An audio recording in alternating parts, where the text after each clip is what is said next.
What up? I'm back. My computer blue screened, but I'm back with a black screen as I restart my fucking capture card. So what is up, everybody?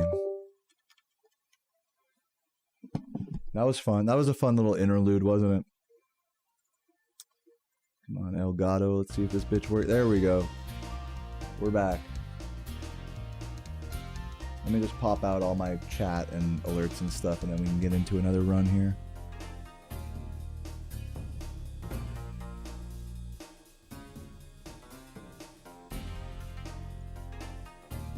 But yeah, if you're watching the VODs on YouTube, this is part 2 of today's stream. See part 1 before this.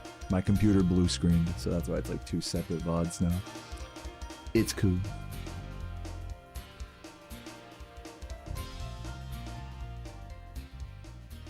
And yeah, let me get my chat. Pop that bitch out.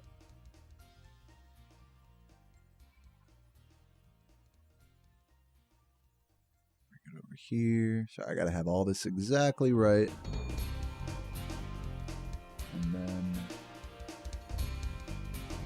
that out.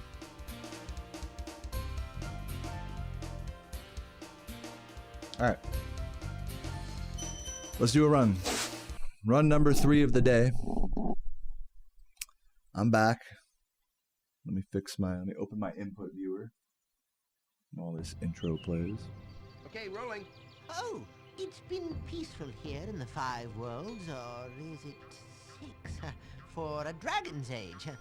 We now have 12,000 treasure, or is it 14,000? Alright, we're good. Let's get it.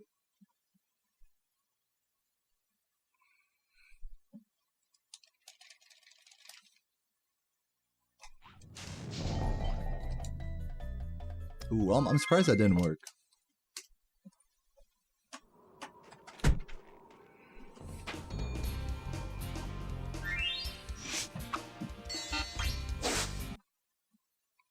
Yeah, we are so back. So yeah, just to recap, I did 2 runs today.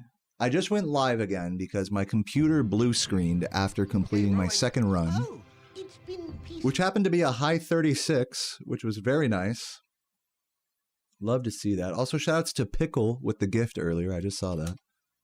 Probably happened right as my shit blue screened. So yeah, we are back. And also shoutouts to Pocky for helping us hit the sub goal of 760. So we'll probably play some RuneScape after this. Chill out. We're going to try to just put down one more run here. And then play a little bit of RuneScape. Have a beer. Do some smithing. Let's get one more good run today, shall we? Good in quotation marks.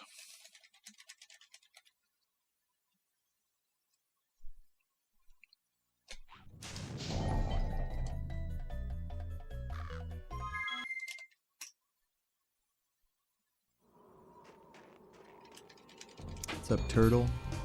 Been a long time. It's good to have you back.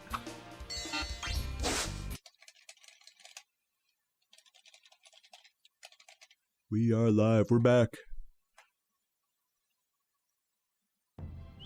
Okay, rolling. How run's been so far?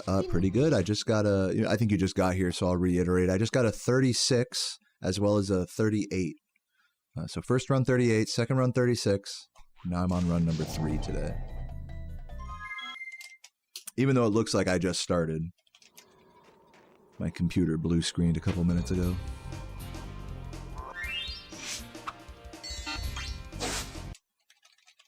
Usually watch on YouTube, so your Prime sub has been unused. Happened to be at your desk, so you did the Prime sub right. I did notice that, yeah, that the sub counter did tick up to 760. Oh, Even though Fresh Pocky's gifts got it up to 759. So thank you for doing that, Christmas meet. I think if you close and reopen the Twitch stream, it should give you like the celebration alert thing. But either way, thank you for that.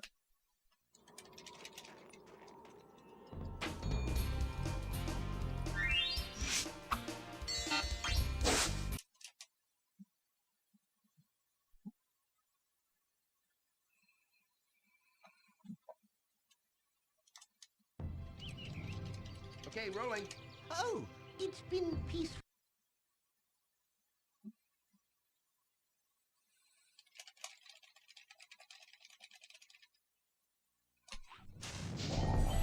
Shit. You don't usually send those. Yeah, that's what gives me the alert that makes me see like, oh, thank you for, you know, doing whatever. So yeah, so if you don't redeem that, then I won't like know it's you unless you type in the chat like that. Find dragons first. That's all I can tell you. But like I said, it's all good. It does not matter.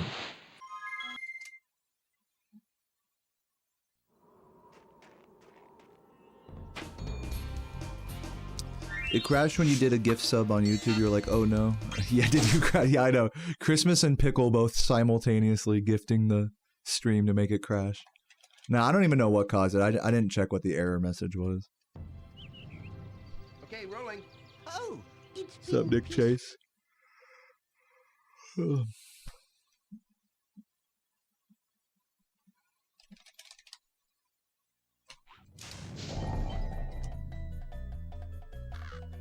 on, Nestor.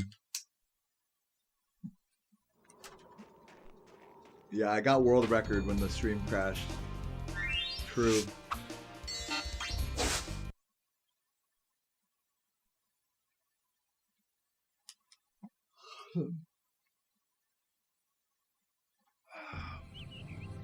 Okay, rolling. Oh, it's been peaceful.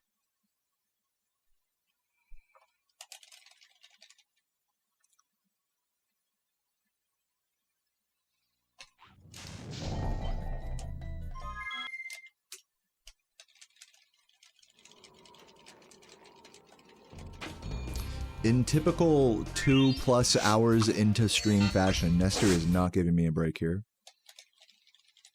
He's really just laying on the tedium. But that's alright. Okay, rolling. Oh, it's been peaceful.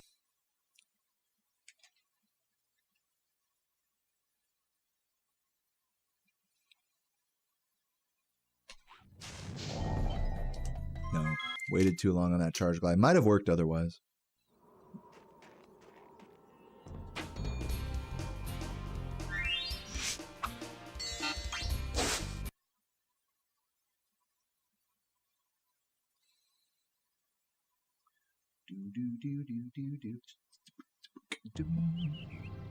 Okay, rolling. Oh, it's been. I'm sorry, did I make you yawn? My bad.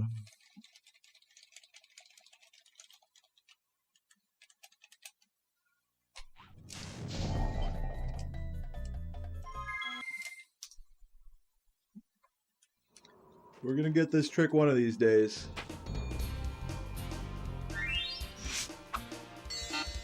Oh my god, sorry. I'm sorry to all the contagious yawners in the chat. Nestor's putting me to sleep like a little baby.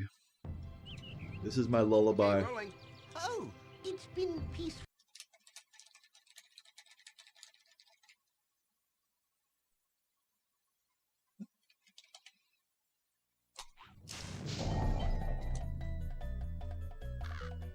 Not quite.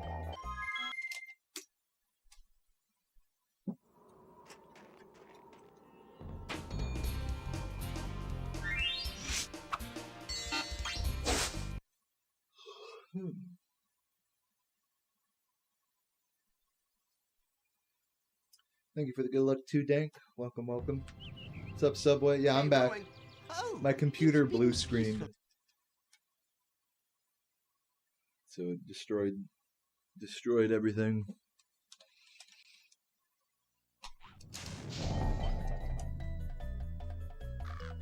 Come on, dude, really?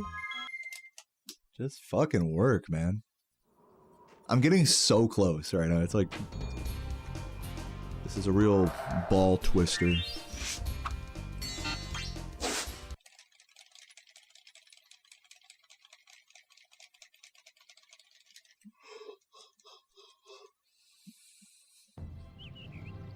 Okay, rolling. Oh, it's been. Can't fight the Nestor, man. You gotta just go on Nestor time.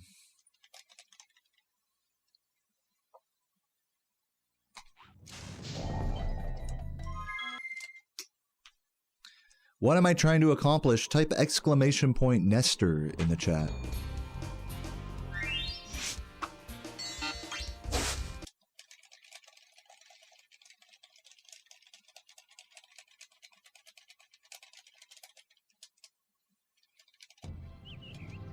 Okay, rolling. Oh, it's been peaceful.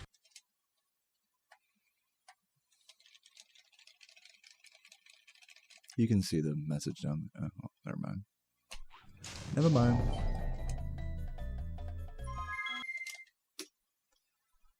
What's up, First Maple? Here, I'll type it for you. Don't worry, I got time.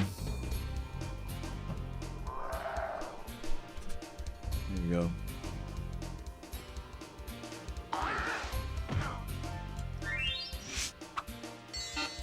Runescape saves more time in 120% because in any percent, you get the option to not even collect Nestor.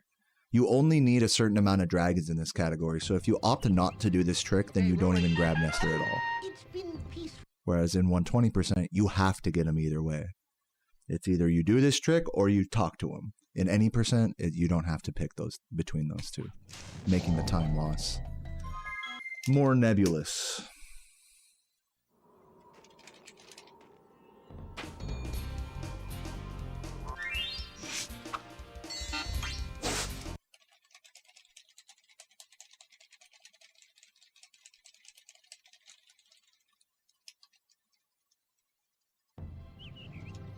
Okay, rolling. Oh, it's been peaceful. You are so good, Giannachi. You are so good. I am chilling. Glad you're here.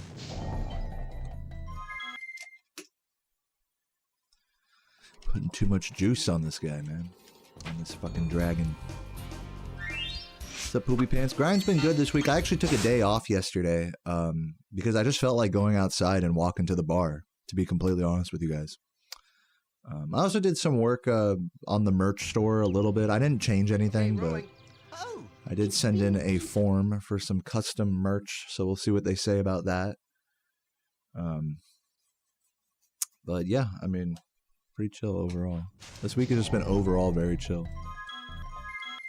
This Nestor is not chill right now.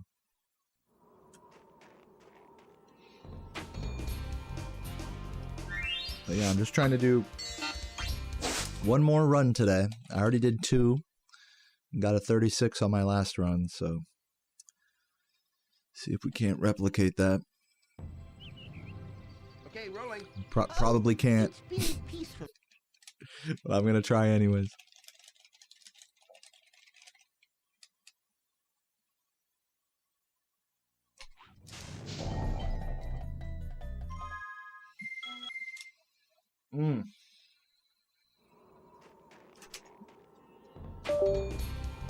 What was that? Oh my god, Windows, stop making noises. Sorry about that, that was on my end.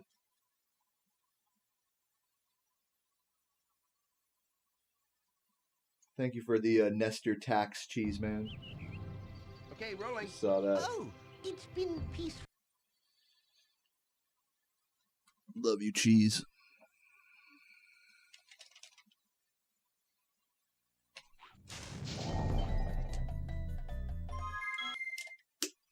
How's my comfortability level now with Ivor route? I would say I am very comfortable with Ivor route now. As comfortable as I was with my old route. I'll still fuck up, like, periodically getting the jump to Ivor. But, you know, the actual route, like, is pretty much in my muscle memory now. Oh, it's been peaceful. Hey, love you too, cheese. Thank you for the welcome back, Vane. What's up? What's up, Skywalker?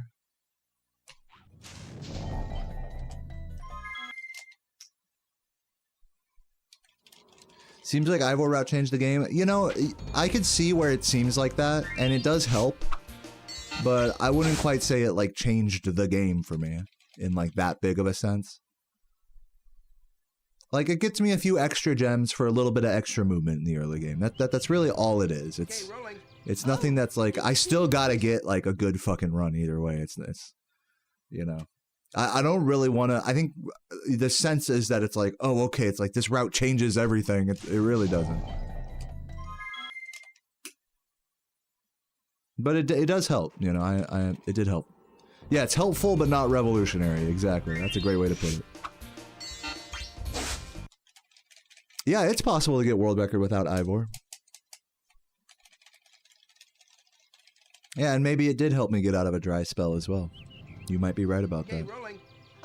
I don't like to think too hard about what does or doesn't cause me to plateau, you know, or not get a PB for a while.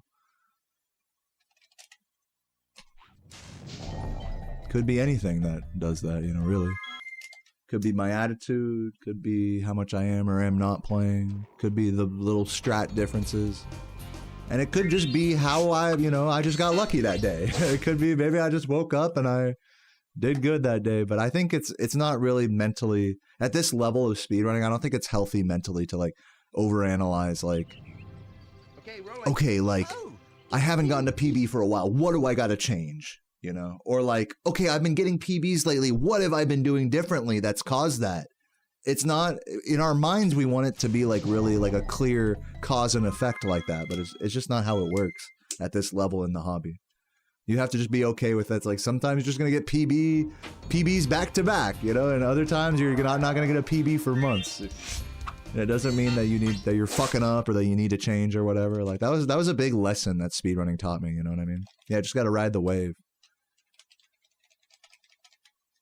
You didn't understand what I said about the need of Nestor skip in any percent. Is it faster picking the dragon right before Jock? So to answer the second part of your question, you do not collect dragons in Dreamweavers because the dragon check happens at the end of Beastmakers. So grabbing any dragon in Dreamweavers is pointless for any percent.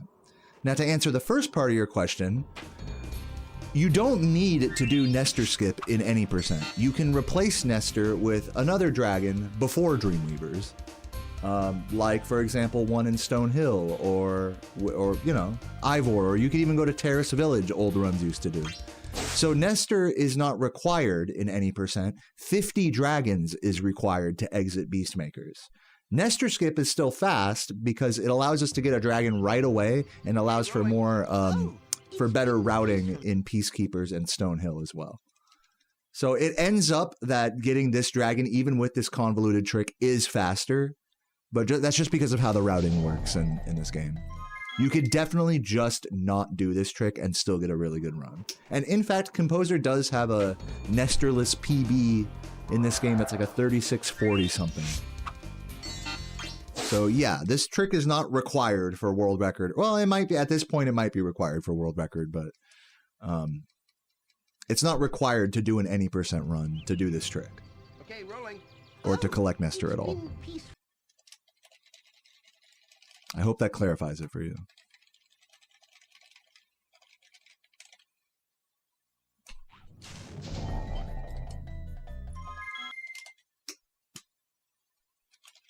It is not legal to load a state to skip the intro. Nor would I want that to be legal. I think that would really set a bad precedent for what is and isn't allowed in this game. If the intro was like 10 minutes long and I couldn't skip it, then maybe I would be more okay with that. But this intro is like less than a minute long. It really does not bother me to reset over and over for this trick.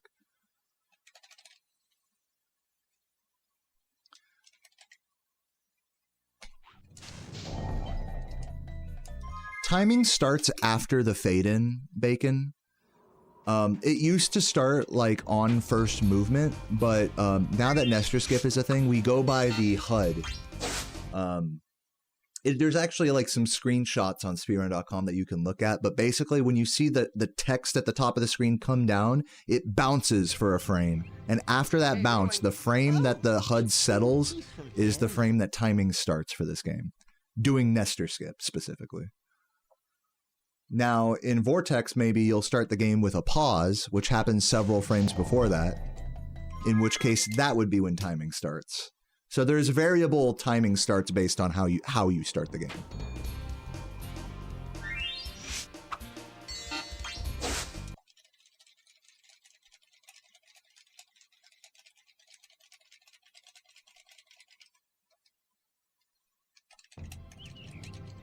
Okay, rolling. Oh, it's been peaceful.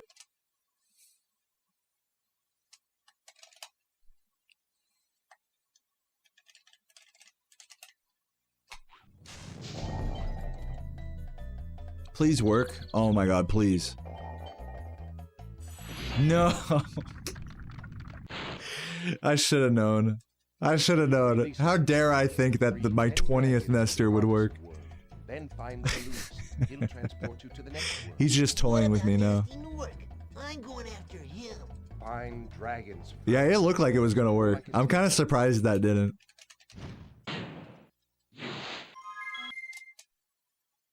That had to have been like a frame away or something from working. It's like tempering chocolate. You're saying doing Nestor skip is like tempering chocolate? That's a stretch of a comparison, but I see what you're saying. What's up, Tool? Okay, rolling.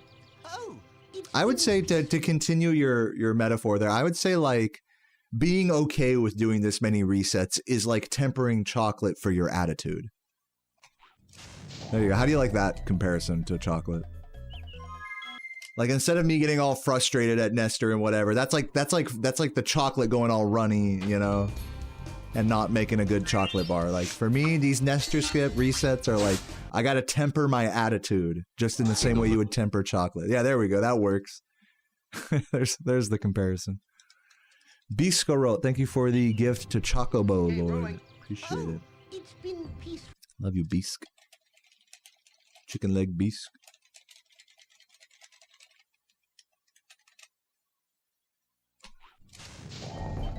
No. You couldn't give blood? Why is that? If you don't mind saying. Oh, you still got the shirt? Okay, it was a win. You came out a winner at the end of the day, Billy. Congrats.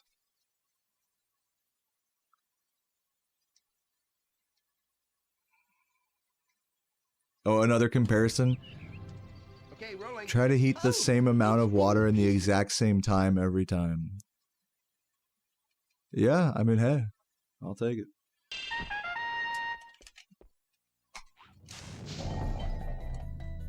Thank you, Cheese Man, for the second Nestor tax. Dude really does pay his taxes.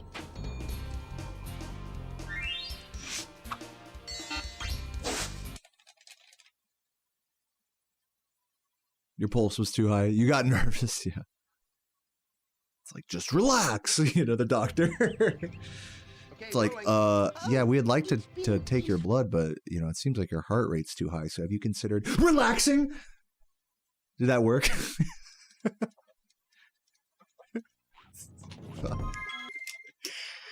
Oh my god. Do you think I'd be a good doctor, guys?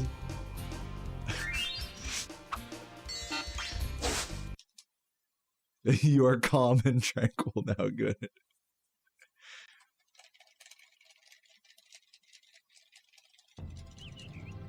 Okay, rolling. Oh, Yeah, calm down.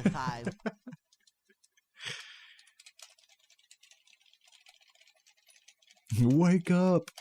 Wake up.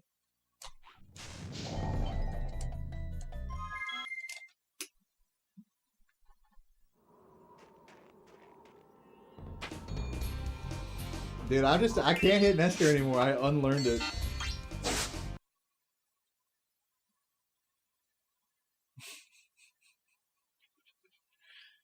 I think we're all, everyone in this chat room is very calming. Okay, rolling. You guys are real It's been peaceful. you guys have a real calming effect on me with these messages. Calm down. If you don't calm down, you're gonna die. Works every time.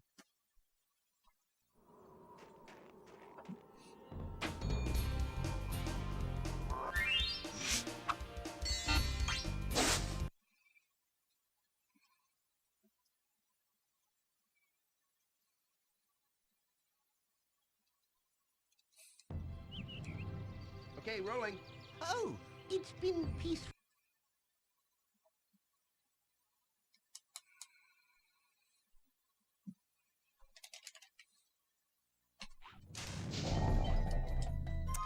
Dude, I'm like just making the same mistake over and over here.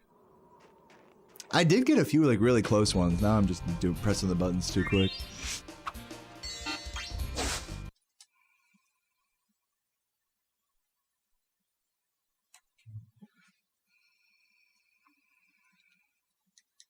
Oh shit, we went back down to 755. Oh, it's been peaceful. Any gifters? Dude, we've been having to fight the sub bleed today. Shouts to everyone who has subbed today. I love you guys.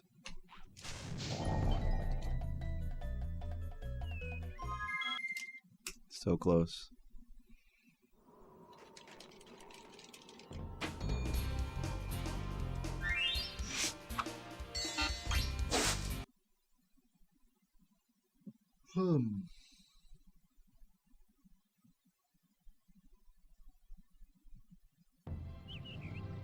Okay, rolling.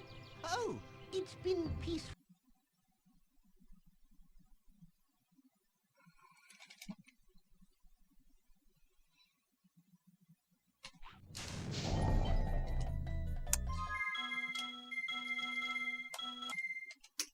Subs go back down because every month certain subs will run out, like gifts or prime subs or people that cancel their normal sub. So imagine today, exactly 1 month ago, that many people subbed and now their subs are running out. Does that make sense? So some days the sub count will bleed more than others.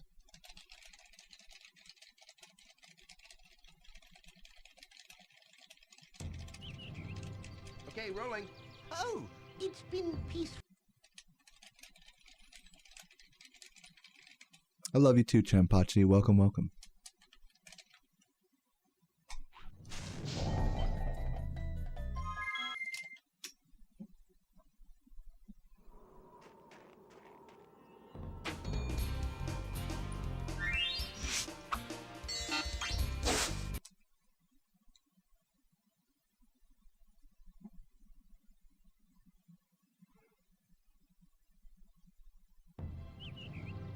Okay, rolling. Oh, it's been peaceful. Rush Hour 3 sucks. Wait, did you just watch it right now? Is that what happened?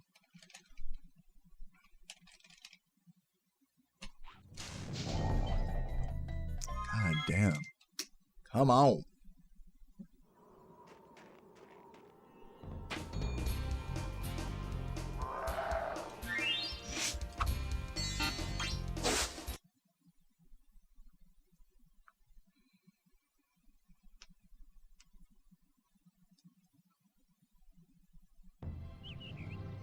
Okay, rolling. Oh, it's been peaceful.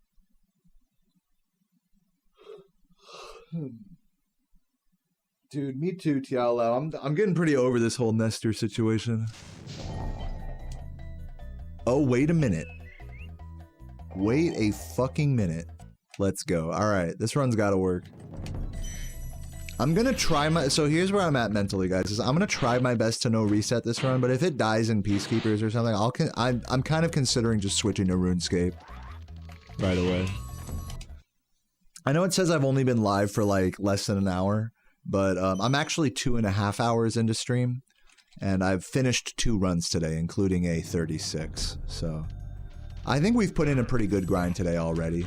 Yeah, we haven't hit the 3-hour mark yet, but I just have to be honest that it is getting pretty tedious at this point. So yeah. Gonna try to no reset, but if I don't, we're playing RuneScape. We're playing RuneScape either way. But what I don't really want to do is get into like a reset vortex here. I don't have the patience for it at this point.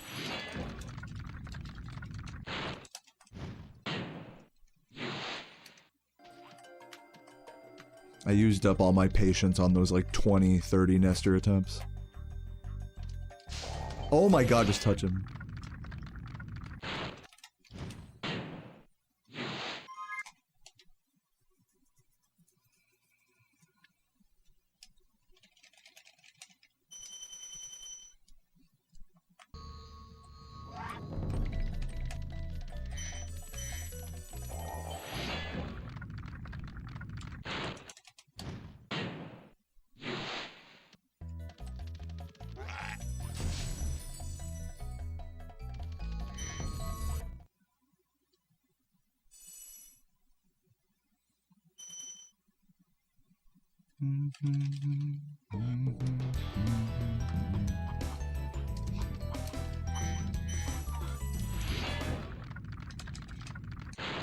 Love to hear it, Tool.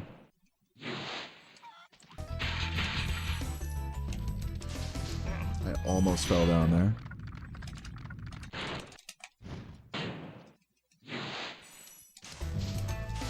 Dude, come on.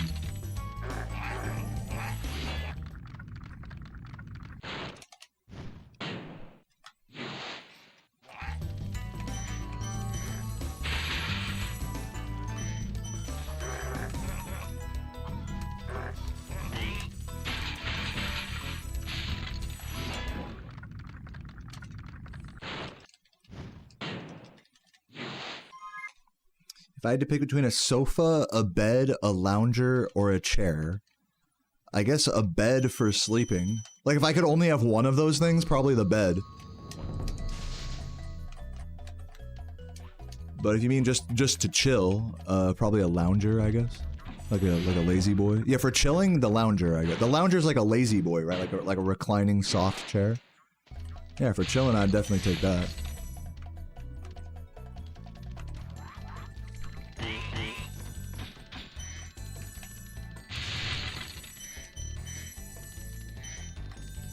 With the footrest, yeah, good. That plus my laptop and a beer, maybe some chips, I'm set.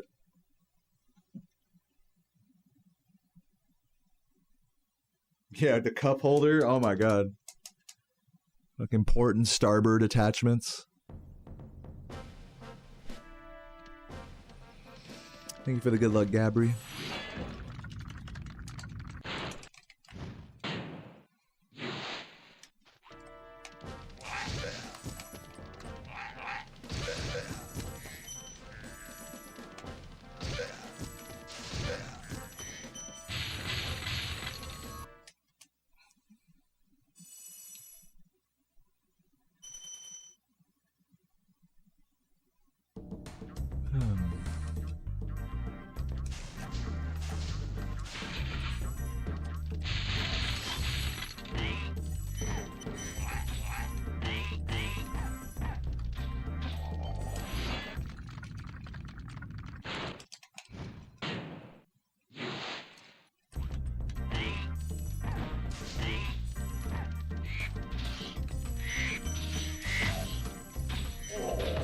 Oops.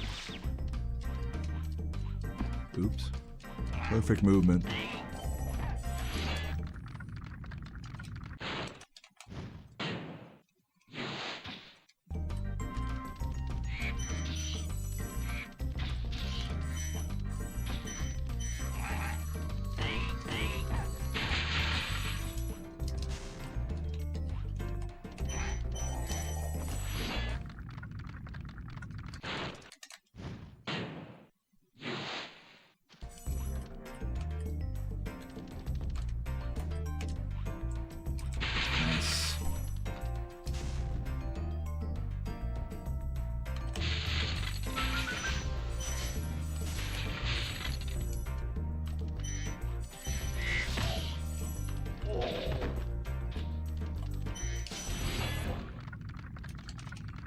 Super Mario Moonshine. I like that. That's pretty funny. It's like a 120 shine speed run, and every shine you collect, you gotta take a sip of moonshine.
wish I'd have grabbed that blue.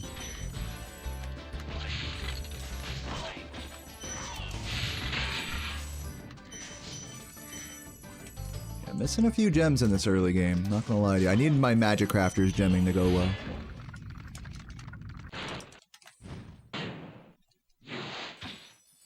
See you later, too many letters. Thanks for hanging out. What's up, Troy?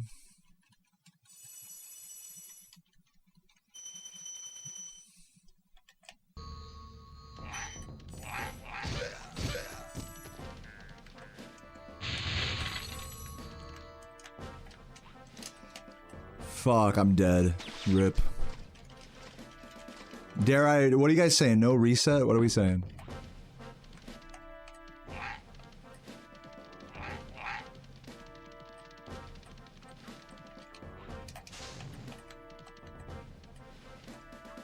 Oh, I should have gone straight into Night Flight and then come back around. That would have been the play there.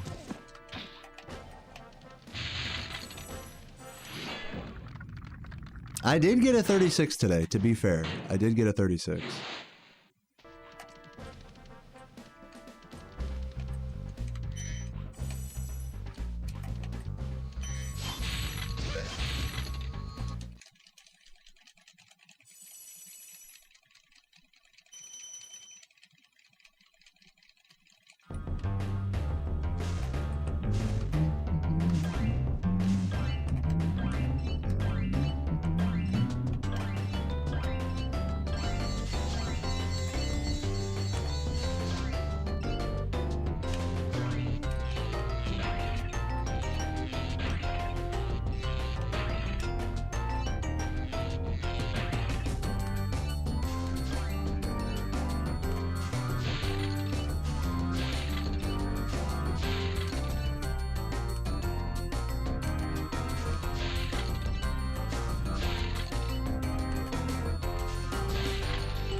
You go until 36, isn't it? Yeah, technically this run can 36 still, which is kind of insane to say.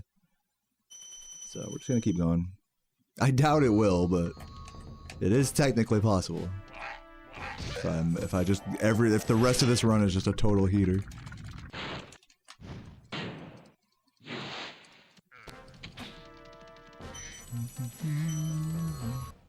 What's up, Beppis?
Oh my god. Oh my god.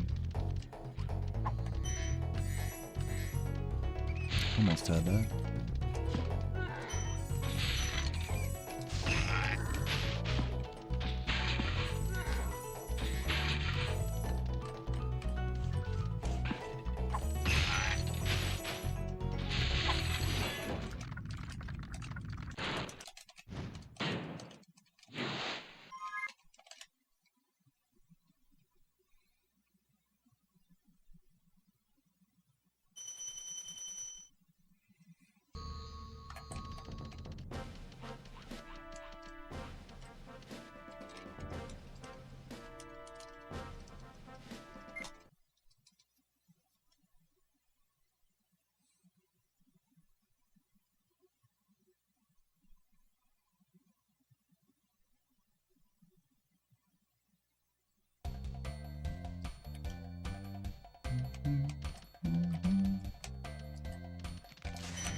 What's gonna be the go-to brewski? I mean, I don't know. I'll just have like a not Modelo, a Michelob. Sarah and I are gonna go out for groceries and food later, so I don't want to drink more than one beer. What's up, Tracy?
Going out to the bar for karaoke. Nice. Sounds like fun, Preston. Have a good time.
It is possible to dupe a single dragon in this game in Nasty's world by not collecting that dragon and then skipping into Nasty and then frame perfectly pause exiting when you kill Nasty. That dupes the dragon, and you can just do that infinitely. I believe that's the steps. I haven't done it in a long time.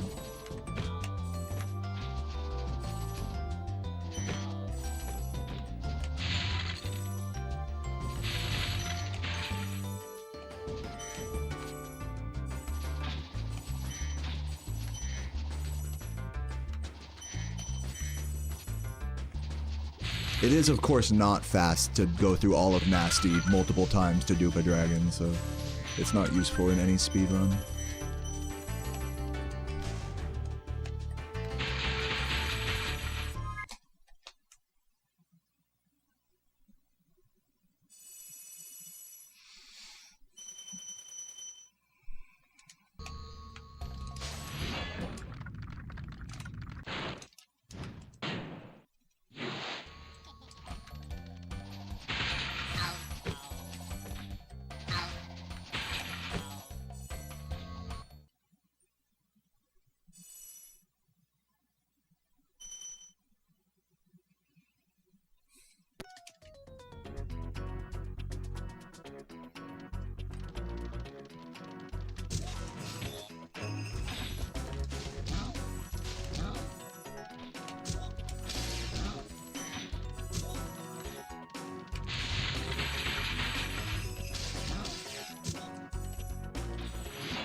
How far is Louisville from me? Kentucky? I don't know off the top of my head, but I'm in the Richmond, Virginia area. If you want to Google Maps that.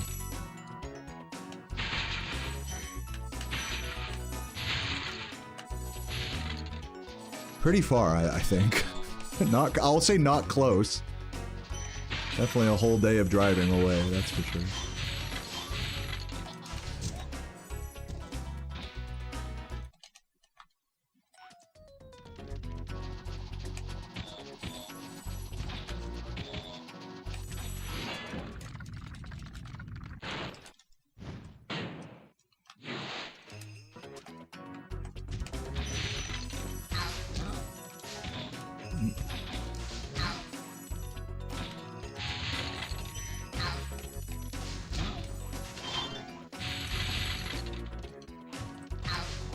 .5 hours, not bad.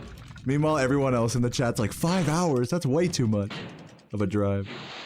Classic Americans versus not Americans, like, driving culture.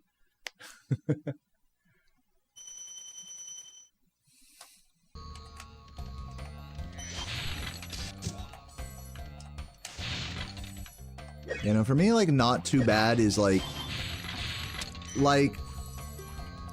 it's tough. Like, when I drive up to, like, Maryland or DC, that's, like, 2-ish hours. That's, like, not too... That's, like, stomachable, you know? To still, like, hang out for an evening or whatever. But once you start getting past 3, 4, 5+ hours... Like, I would say anywhere from, like, 4 to 10 hours is, like, okay, I'll drive that in a whole day. I'll do it, but I'm not doing anything else that day. Like, I'm just gonna go straight to sleep and just spend the next day recovering, pretty much. Some people can just bang out drives like that like it's nothing.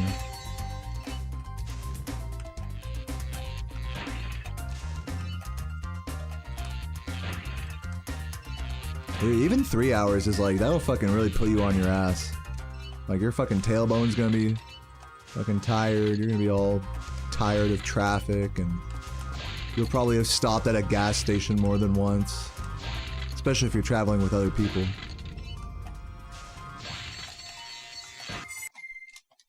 So just full of junk food and whatever. Try not to lose your mind on the road. Listen to every podcast on Earth.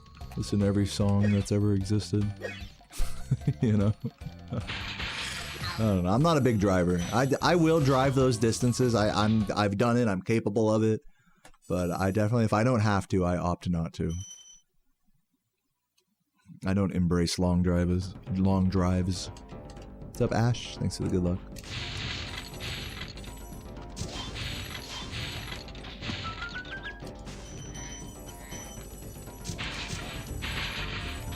But, you know, if it's a necessary evil to, like, skip a plane ticket or just to see family or whatever, like, oh, I'll do what I gotta do, you know?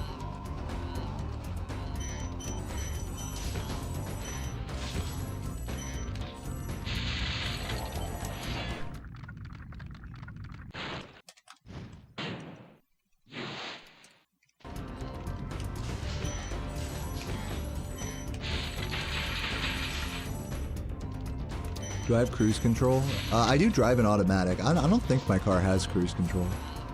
Not that that would make a very big difference for me. Like, I don't mind having my foot on the pedal. That's, like, not the issue.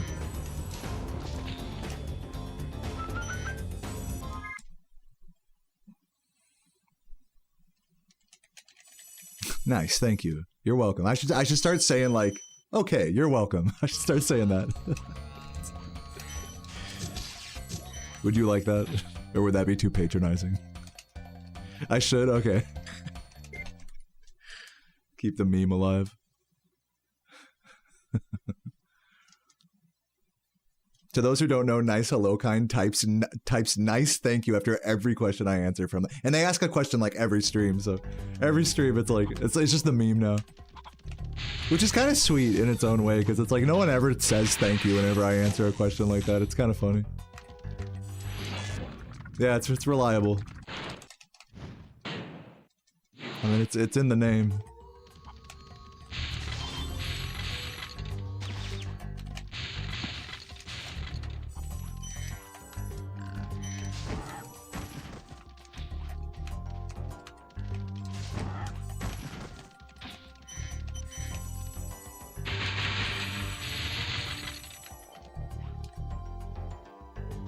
No, I know you guys appreciate it. You don't have to type thank you. Like, that's kind of the joke. It's like, you don't have to type thank you just because I answer a question. Like, It really doesn't matter.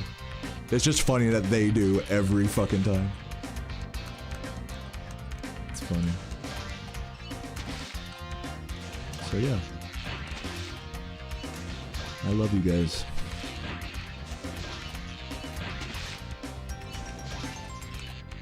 Tactical drowning sampler. Is that your nickname for this level? Pretty accurate. Fucking drowning simulator.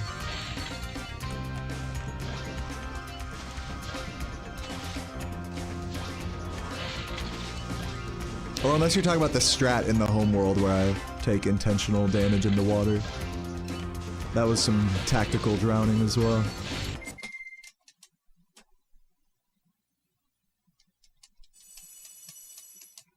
I think the ideal thank you ratio, just for this context, for like live stream questions, is that if you ask a question that's like, has a really long and involved answer, you know, especially if it's like I have to kind of break out of my zen to like explain something really deep, like about the game or life or whatever, and it's like a whole discussion or whatever, then I think that's a good time to be like, oh yeah, thanks, you know, thanks for answering, because, you know, whatever.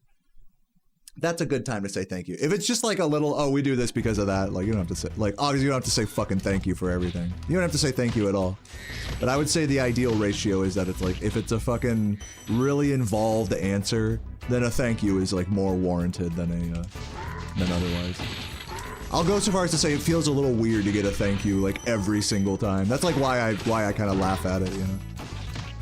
But I do appreciate it nonetheless. Oh god.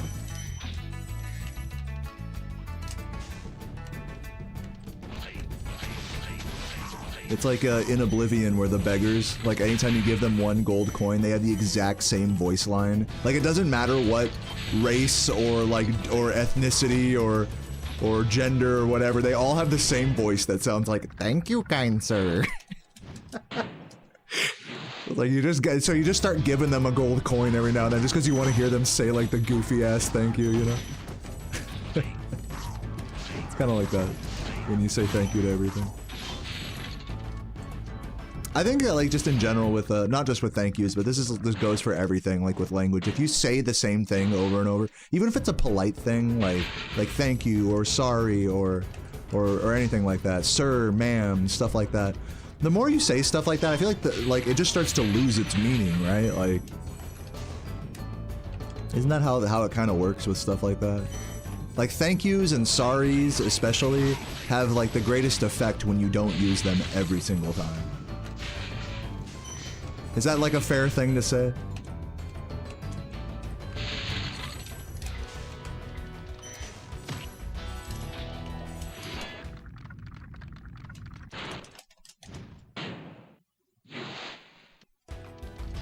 It's subjective. To you it is, I know. It is subjective, you're right. To you, objectively, there is only one option. Let's be real. And I respect it. I poke fun, but I respect and appreciate it.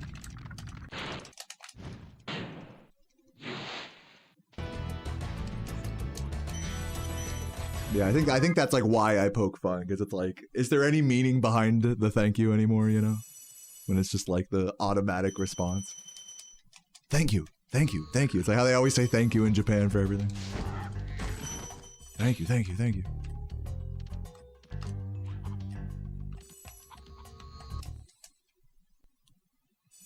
Oh my god, yeah, saying yeah, no. That's a classic. Yeah, no. No, yeah, actually. It's like, pick one, bitch. No, and I'm definitely guilty of doing tons of little word fillers like that just totally detract from the impact of whatever statement I'm trying to make. I remember when Ricky did his documentary about me, when I watched it back, I think I said the word like, and people will make fun of me on this on stream a lot as well. I think I said the word like during my interview with him about maybe 20 times in like a 5-minute chunk of the video.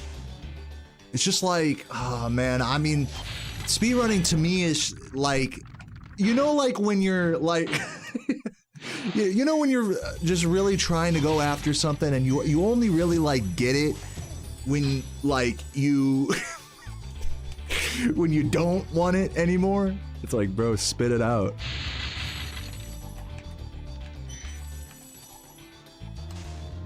No, I know people probably hate how much I say like and dude and stuff like that.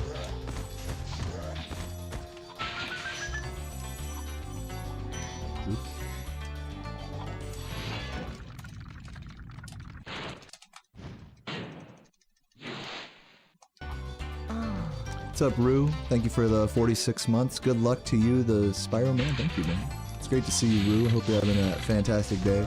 And talk about a hypocrite. Like, I say fucking thank you to every sub, you know? So you want to talk about using the word thank you. I'm like a prime suspect.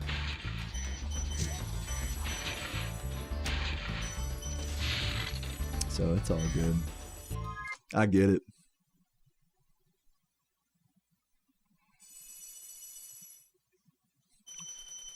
What do I think about getting Nestor, Ivor, and Stonehill? Hold on.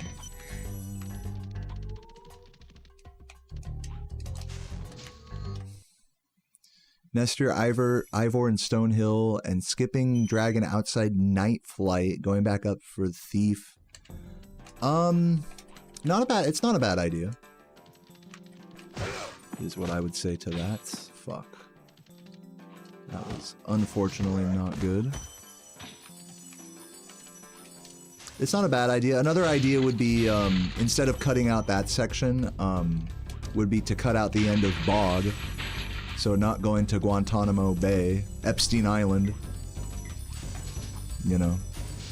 No matter what, you'd still have to like spend all that same amount of time pretty much grabbing an extra dragon again in Stonehill on this particular route. So if someone timed it, you know, like, and proved it to be better with gems per second and stuff, like, I could see either of those strats, like, being viable. Like, re-incorporating the Stonehill Dragon and then, skipping Night Flight. I think it would make the gemming a lot tighter, though, no matter how you slice it. And there's like a little bit of room to skip gems on Ivor route, but there's not, like, that much to where we can cut out either of those sections, I think. Like, the nice thing about cutting out the dragon in Stonehill is that you still get the same amount of gems. Whereas cutting out a dragon anywhere else in the game is you're gonna be fucking sacrificing gems. And keep in mind, we already are skipping Shemp, you know? So we've already cut out a lot of gems and sort of re-entered in back with Ivor. So it's just, it always comes down to the gems, you know? But I haven't timed any of that, so I can't say definitively whether those reroutes would be good or not. But they're definitely valid ideas that are worth timing.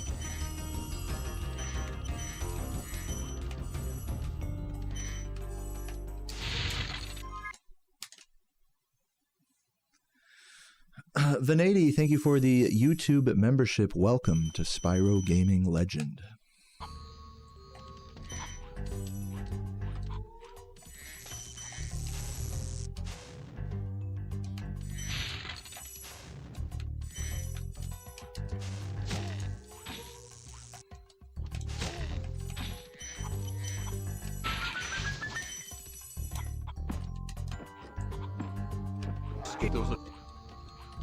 Great bonks. 21 Saiyan with the Prime, thank you so much.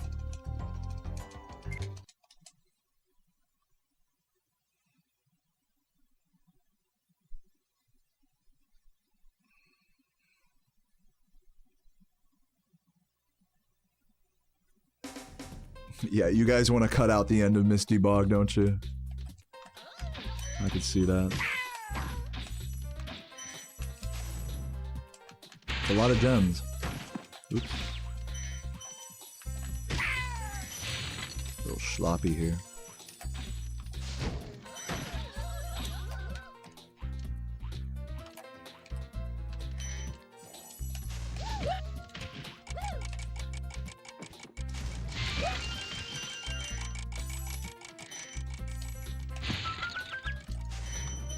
You guys are blowing it out of... Look, like... Epstein Island, the island in Misty Bog, it's annoying, sure. But it's not like unpassable or something, you know? You might die there once, you know? Like, maybe if you suck at this game, you'll die there a lot. And game over, but you just re-enter the level, go, it's like... maybe I'm just like biased, but like, I feel like the actual challenge factor of this game, like with sections like that, is pretty overblown. Like, yeah, it's annoying. Yeah, it can be challenging for a casual player, but this isn't Dark Souls here, you know?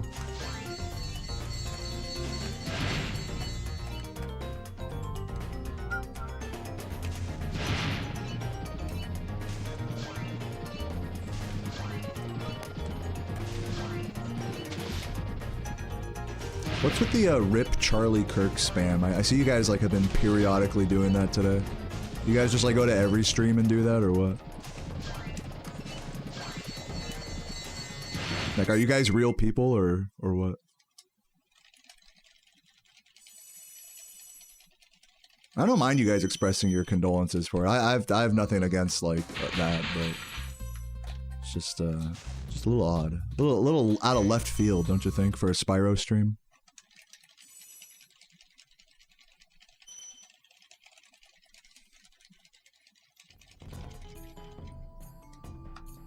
Let you in on the olive knowledge?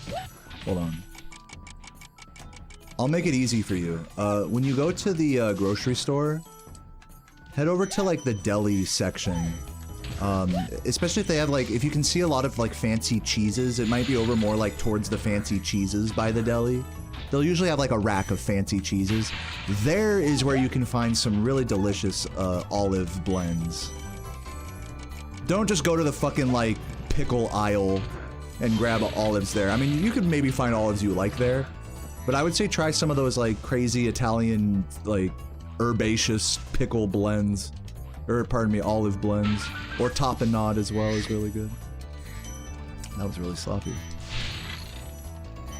That'd be my advice if you want to try some yummy olives. And the cool thing is they're usually soaked in some olive oil as well, so really nice.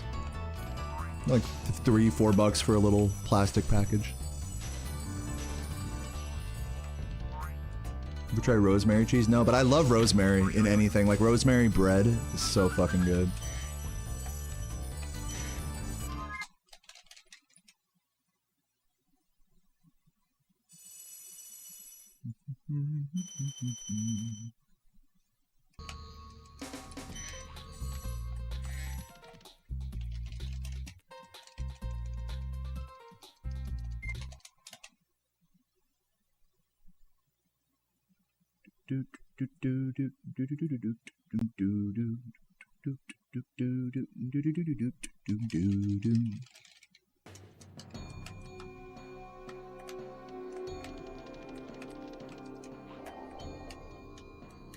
Probably not. Oh, it worked. Let's go. Not a 36 though, but I'll take it. I did get a 36 earlier today, so works for me.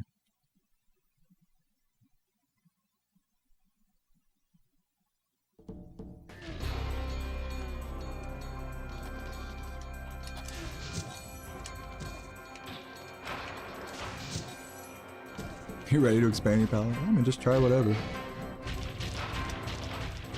Avoid the pickle. Yeah, if you're trying new pickle stuff, get the pickles from like the refrigerator deli part of the store instead of the actual like non-refrigerated pickle aisle. That's my advice.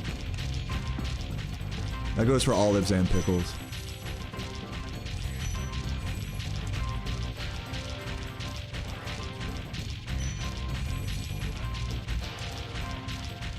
Yeah, like Grillo's pickles, you'll only find those in the refrigerated like section.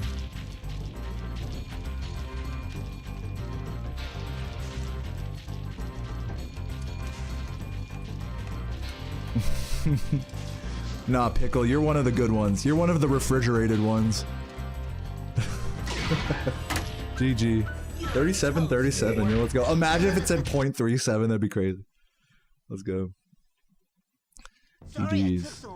Yeah, that was a bit of a silly no reset, I'm not gonna lie to you guys, but I'll take it, man. I'll fucking take it. We squeezed out one more run today, and it wasn't the worst run ever, so hey. That's a dub in my book, especially after like, what, 20 Nestor attempts or something? What will you do next? I'd say So the yeah, sky's the we're limit. even though it says I've been live for about an hour, I did blue screen after my second run, so we've been going for about 3 hours today. I think it's about time to crack open a beer and play some RuneScape. What are you guys saying? But yeah, just all in all, good vibes today, good runs, and yeah, good shit, everybody. GG's.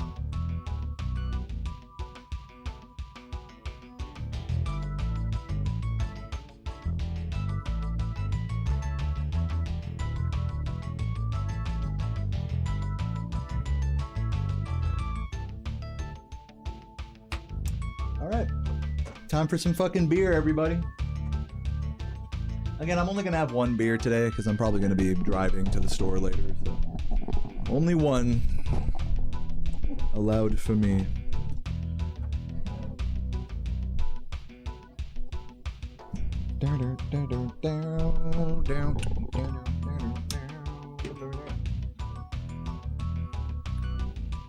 And yeah, I'll just let these credits play, and I'll be right back. Give me just a moment while I go and set up. BRB.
I'm back.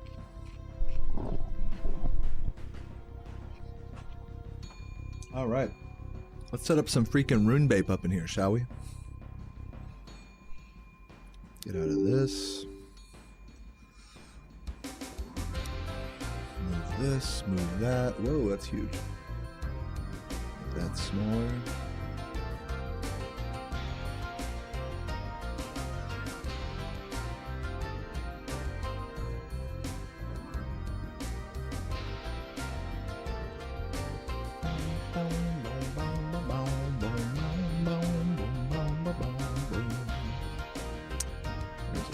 Now, technically, we are only 756 out of 760 Twitch subs, but we did hit the goal earlier today, and then it fell back down. So I'm cutting it a break here. I'm cutting it a break. But technically, oh shit! Oh my god! Turn it down. All right, turn this shit off. Fucking switch over. Let's get it. Who's ready? Nice loud ass RuneScape music. Let's fucking send this shit, ladies and gentlemen. I am so fucking ready.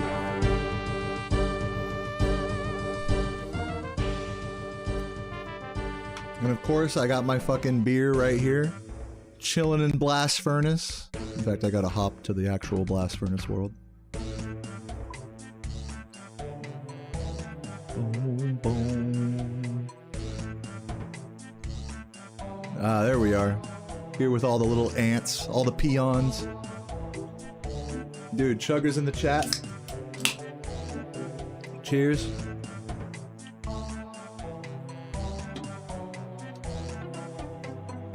Let me update my title.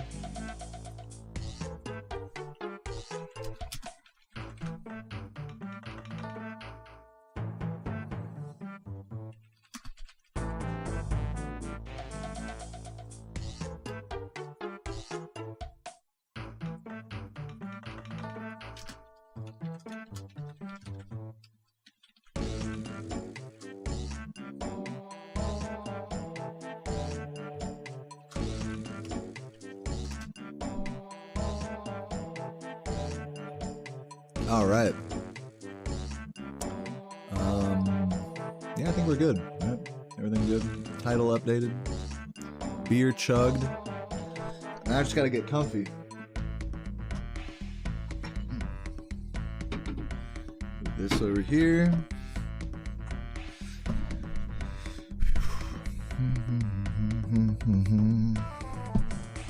Oh yeah, get right. Oh yeah, right there. Fuck yeah. Now we're in the comfy spot.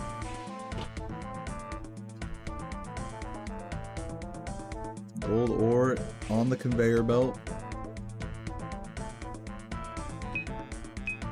Oop.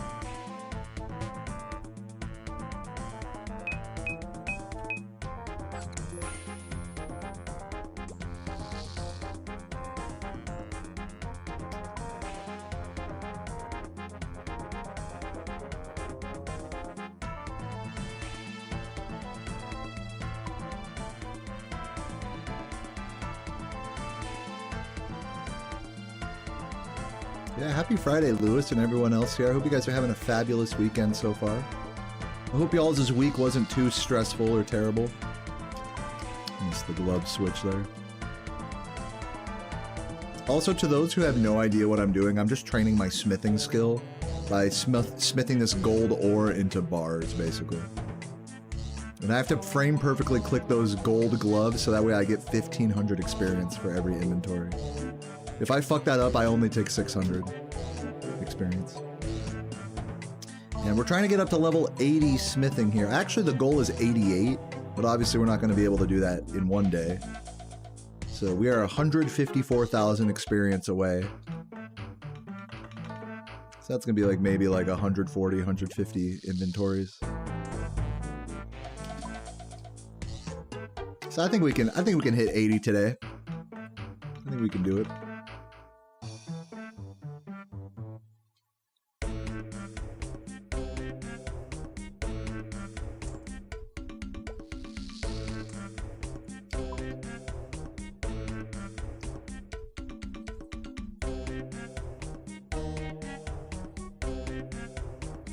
You're drinking the cheap stuff, Natural Light, dude. I'm rocking the Michelob Ultra right now.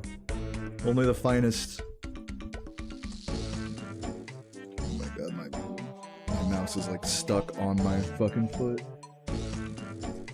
Dude, literally, there's the Velcro from my mouse is like stuck to my. Ugh. Get off. Ugh. Jesus Christ. Yeah, my mouse was like Velcroed to my fucking foot. So goofy.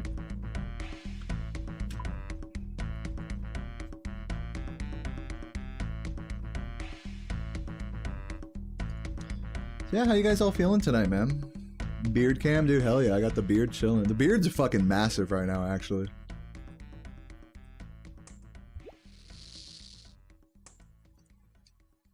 Sarah and I decided that, like, for the Renaissance Fair next month, I should go on Amazon and buy one right now. I gotta buy the monk robes from this game.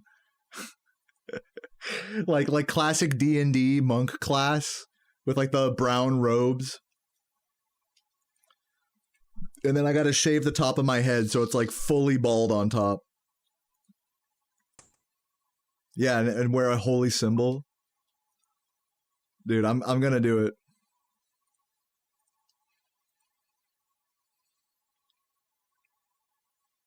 Okay, music just stopped. Let's switch it to random.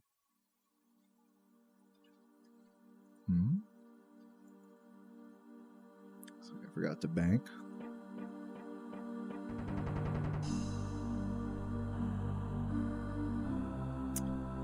Before I grab this, let's grab some of this.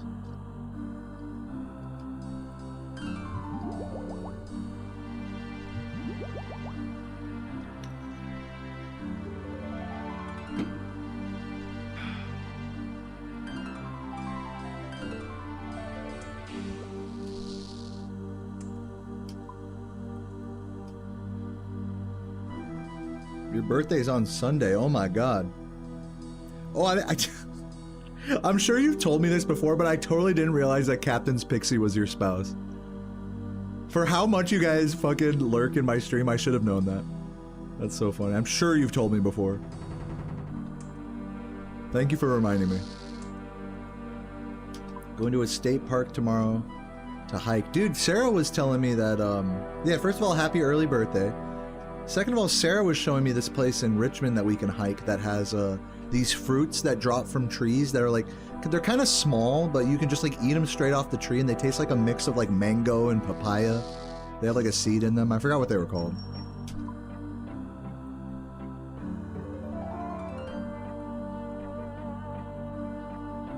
Yeah, thanks for having mercy on me with that one. What's up, Snow Day? How you doing? Love you too.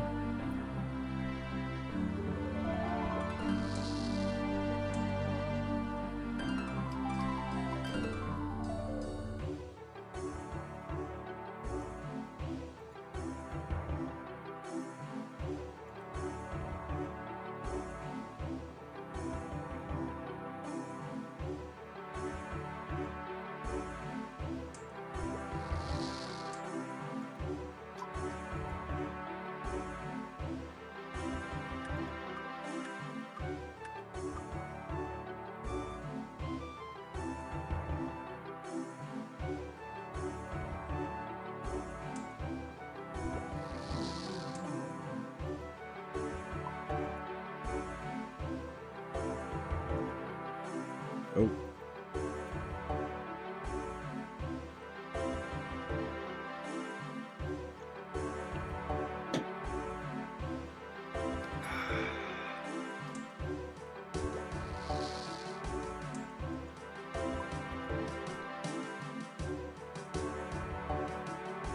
Persimmons? I don't think I've ever tried one of those. Sounds good though. You guys seem to be in agreement that it's a persimmon? Maybe. I cannot confirm or deny.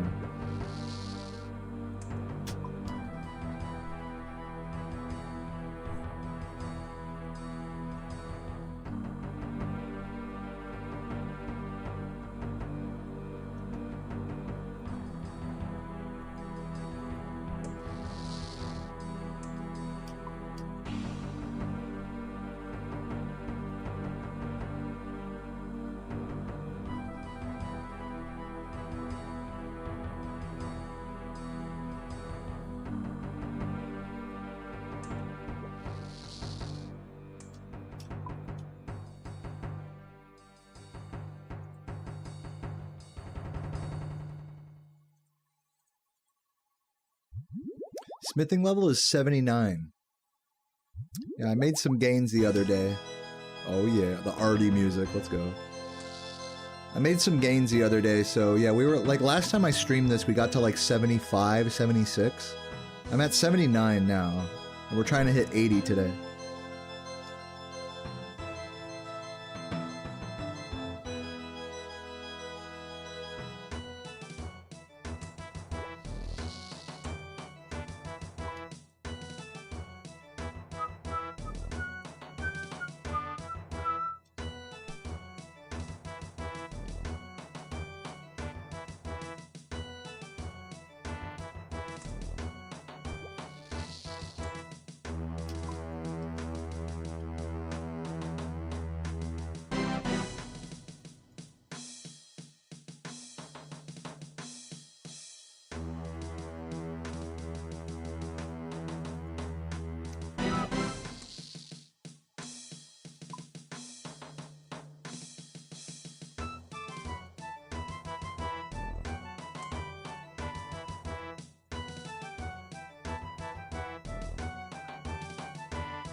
Oh, damn.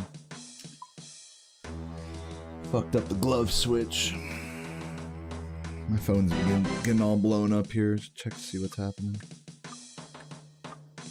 Wait, does it say I'm still live here?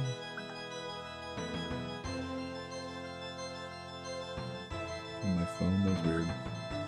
Oh, looks like my family's chatting. Oh, about a wedding coming up. Yep. I'll just mute that. Everybody getting married.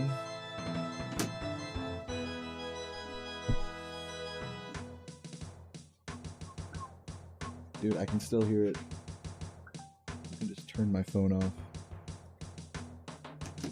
It's like, I hate that, like, when you turn your phone down, it doesn't turn down the notification noise, it just turns down, like, the ring noise. It's like, you have to, like, fully, like, you have to, like, turn down the right volume bar. It's like, what the fuck is this, dude? It's like, just turn it down. It's crazy that the fucking turn down, like, button doesn't just turn down everything.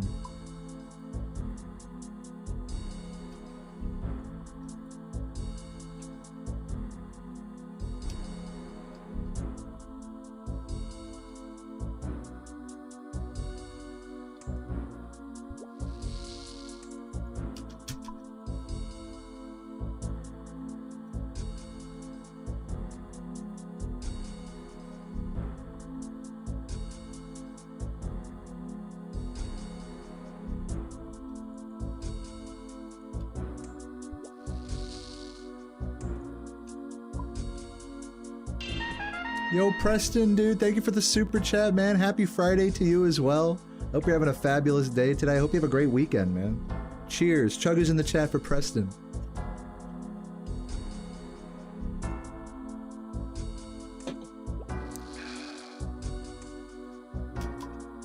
We're just kicking it right here, man. We're in the zone. The smithing zone.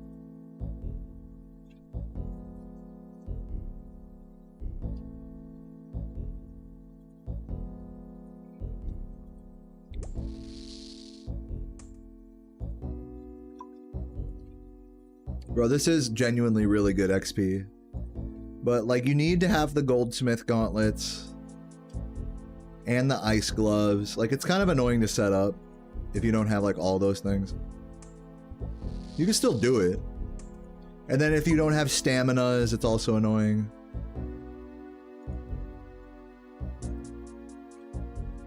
So yeah, there's definitely elements of this that are kind of annoying to set up, but besides that, this is a really nice method. Once you have all those things, this is like the most chill smithing XP you can get. This is like the fastest chill smithing XP you can get. I can't speak for Giant's Foundry because I haven't done a lot of it. Giant's Foundry is technically supposed to be better rates slightly than this. But this is like up there.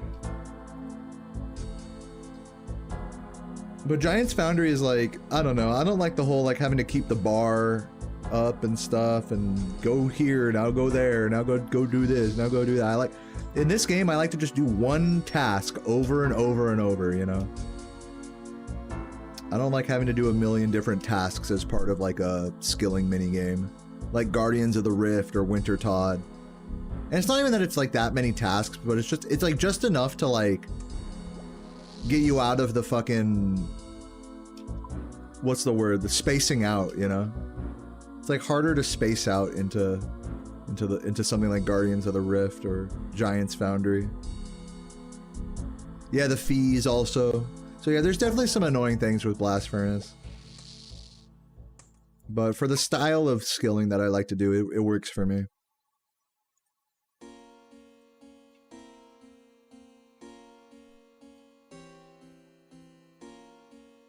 Just super brain dead.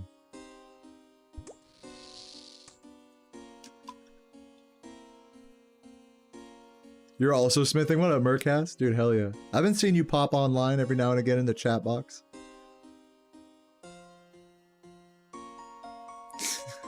Yeah, wrong kind of miner. Hollow. It's funny.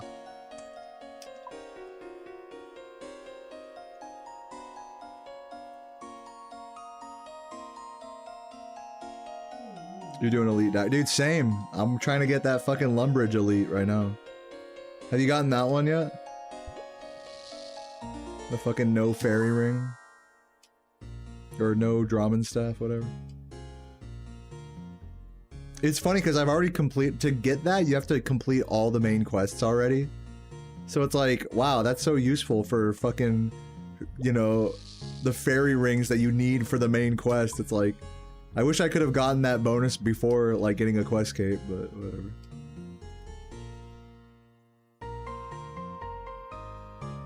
You're doing smithing to 91. Right now I'm going to 88 for the Lumbridge diary. What's the 91 diary? The 91 smithing diary.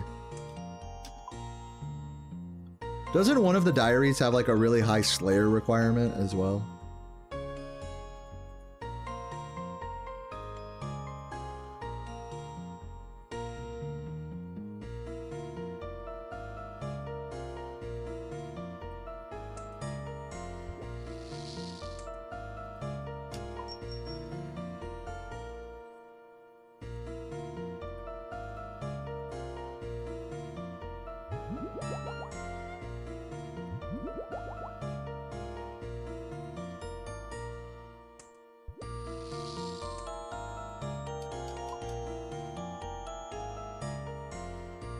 Am I an ice or a no ice kind of guy? Like in water, you mean? Like ice I'm always an ice water guy till the day I die. That's part of the reason why I love hydro flasks, is because they don't sweat. You know, if you drink a lot of ice water, you know, out of a glass, it'll get condensation and start sweating water through the glass and get everywhere. So hydro flasks are great because like the ice water doesn't sweat through the aluminum or whatever the fuck, the insulation, and it lasts longer too.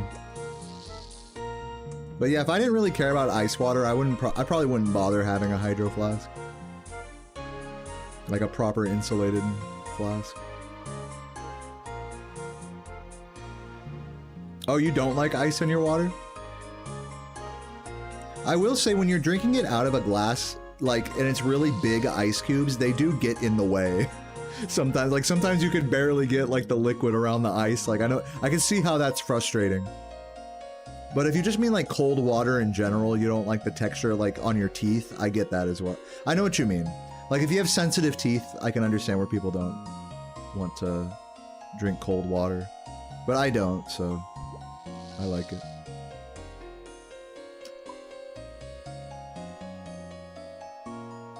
In alcoholic beverages, you know, it's really funny because I really like beer, but beer and wine are famously drinks that you're not supposed to put ice in. But if I'm already fucked up, like I will just put ice into especially a glass of wine, because I like cold wine. But you know, those are drinks that are supposed to be chilled, not iced. But I mean, of course, there's a ton of mixed drinks out there that have ice as well. Like, famously, I fucking love margaritas. Those are an iced cocktail. Or frozen blended, even.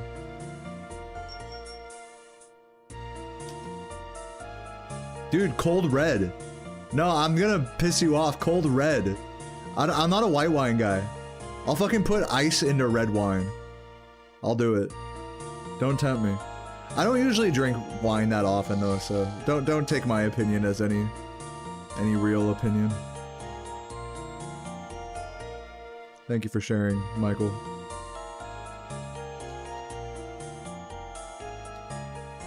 No, I can't. I don't like warm wine. I don't like it. I know that's like a thing. You can like microwave your wine or like whatever. It's supposed to be warm. I don't like it like that. I only like wine when it's cold.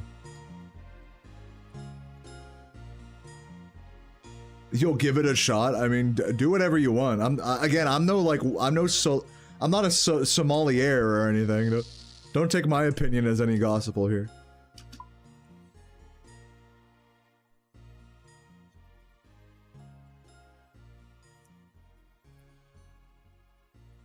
Yeah, I think I've had that before. Mulled spice, like Christmassy wine. It's all right.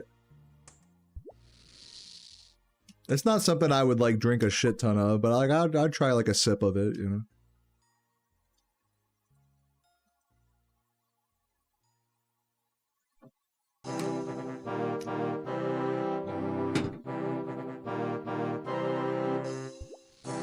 Oh shit. Yeah, 95 Slayer. So annoying. Catch me in like 5 years with that. What's my Slayer right now? 72, yeah. I got a long way to go.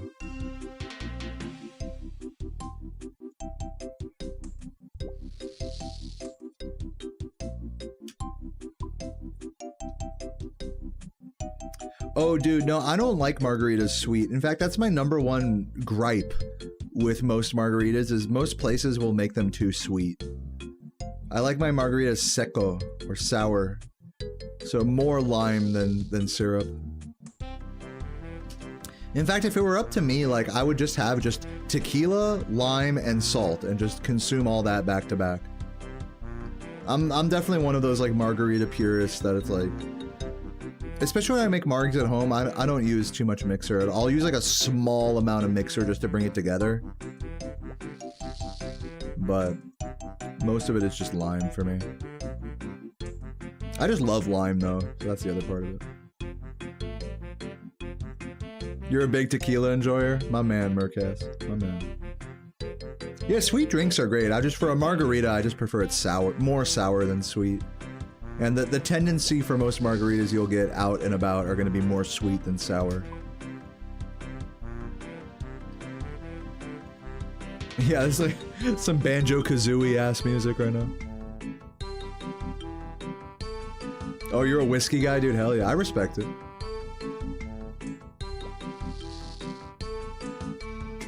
I'm not big into whiskey myself, but I do respect it. Dudes who are into whiskey, it's like such a lifestyle, you know? Like, let me get a shot of Jameson or whatever, you know? Let me get some whatever on the fucking rocks, you know? It's like these whiskey drinkers, man, like they're like a brotherhood. It's like the Brotherhood of Steel, but for alcoholics.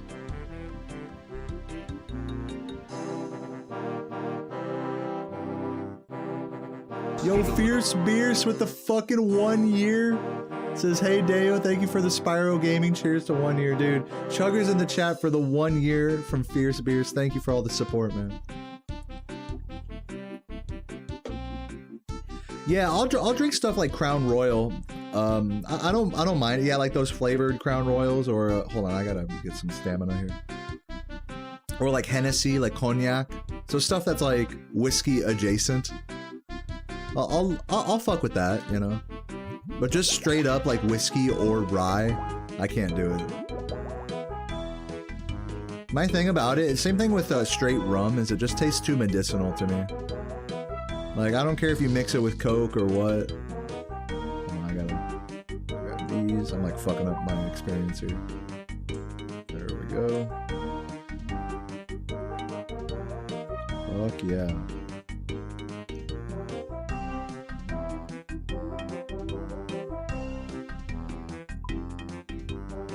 But yeah, I think if Sarah and I end up at the Mexican place today, I'm definitely gonna get one of those $5 margaritas and some ceviche. Bring it home with me.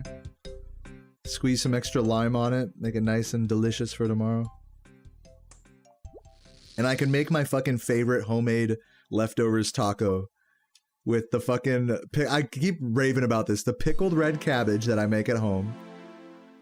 Some mint chutney from the Indian restaurant. And leftover ceviche in a toasted corn tortilla that I roast over the stove.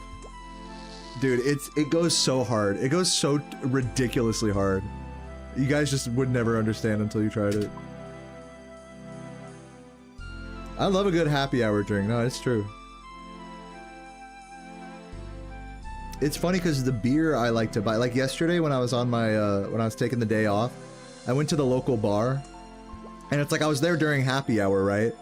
But like the one beer that I like there is not part of the happy hour, so I'm just like, ah, whatever, fuck it.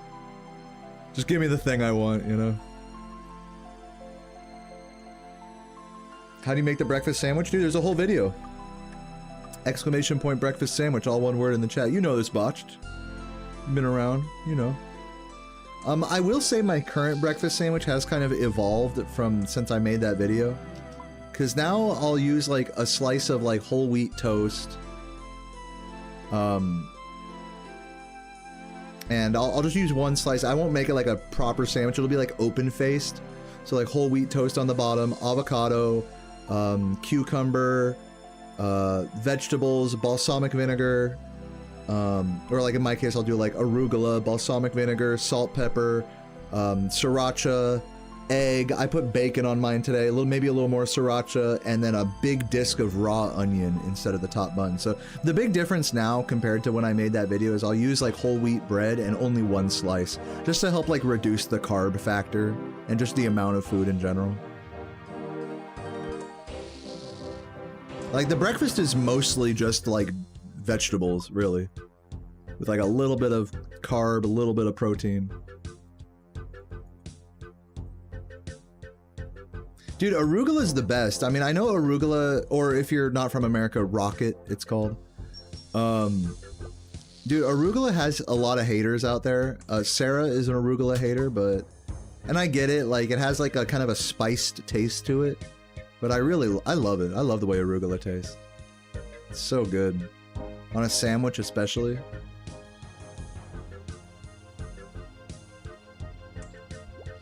Yeah, it tastes like pepper. Red onion? I mean, it's good. What more can I say? Red onion, fuck yeah. Dude, arugula on pizza? Dude, anytime I bring a pizza home, I'll always chop up raw onion, arugula, and put balsamic on it, and sriracha. That's like one of my #1 late night drunk meals, is like dressing up a pizza at home like that. Just like my breakfast sandwich, except just on a pizza.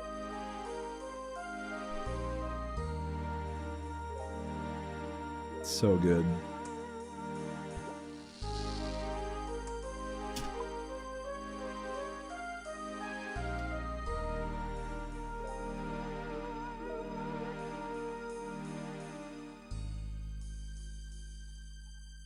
I was dipping into food blogs. Oh, vlogs, you mean? Vlogs, not B-log, because blogs are like me writing about it. I have the writing skills of a fucking 3rd grader. I know, that's like my one cooking video, is the breakfast sandwich. And then anytime I talk about food, people are always like, cooking stream when? But like, have you guys ever watched a cooking stream? It's so scuffed. It's like the worst, like, it's like the most painful way to cook something. Is to try to do it with a bunch of cameras around and talking to a chat room and trying not to make a giant mess. You just end up like making a giant fucking mess and not being able to clean up as you go, and you're knocking over equipment that's all in your way. It's just, it's so hard to do a cooking stream that's not scuffed as fuck.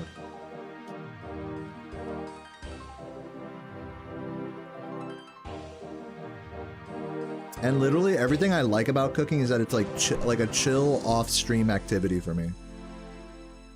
So Yeah, dude, you'll never catch me doing a cooking stream. Unless I'm really inspired to do one, you're not gonna see me doing one of those.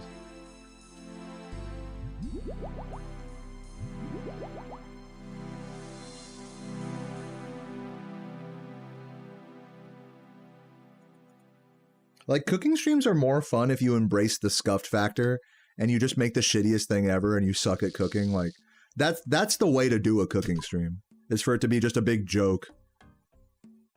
But I actually like cooking, so that would hurt my heart to do.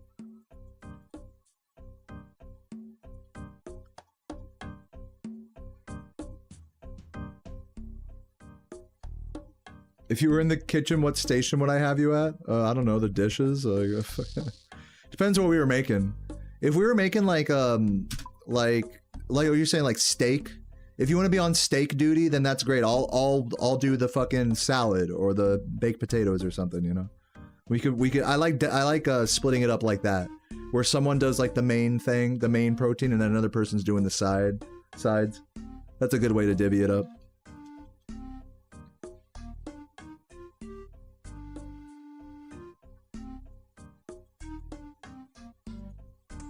Yeah, I'll make the coleslaw.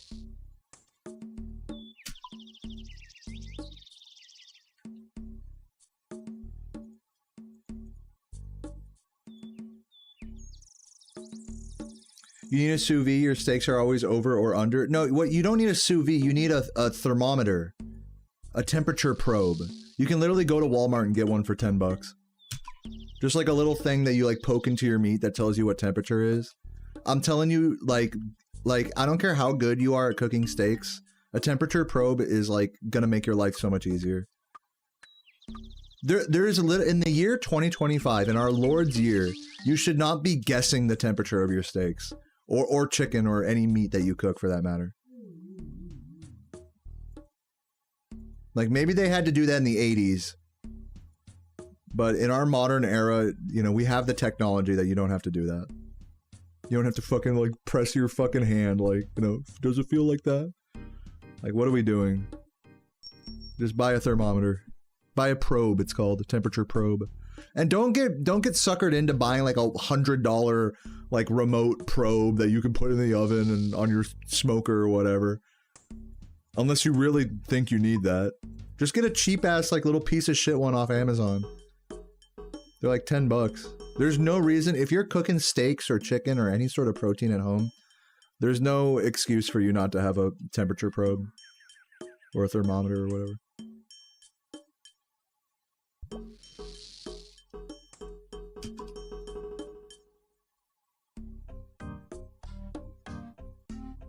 Dude, I mean, like, look, Gandalf, like, I'm not against it. Like, if you are always cooking in the same environment every day and you always make the same steaks all the time, like, dudes that work in, like, big-time steakhouses, like, they'll, I, like, ran to the thing incorrectly. You know, they won't use temperature probes. Like, they don't got time for that shit. Like, I'm not talking about, like, you're in an industrial setting or, like, or you know how you like it, so you've done it a million times already. I'm not talking about that.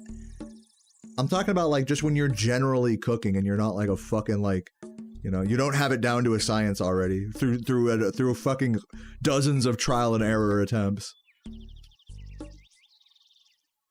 And even then, it still makes sense to have a probe, like just in case, you know, like you don't gotta feel bad for not using one. It's just like it's a perfect example of like. Just, we have the technology. We don't need to make this harder for ourselves, you know? That's an instrument that gets slept on in the kitchen a lot, temperature probes.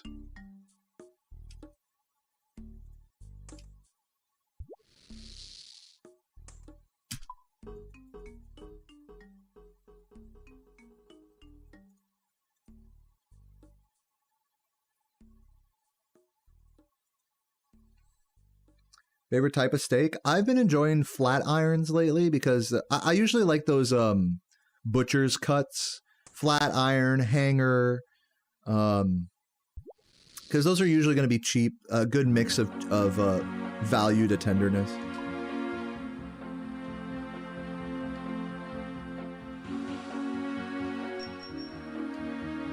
Rump steak? That's pretty tough, but I guess if you slow cook it, it's probably good. Or if you get like some A5 rump.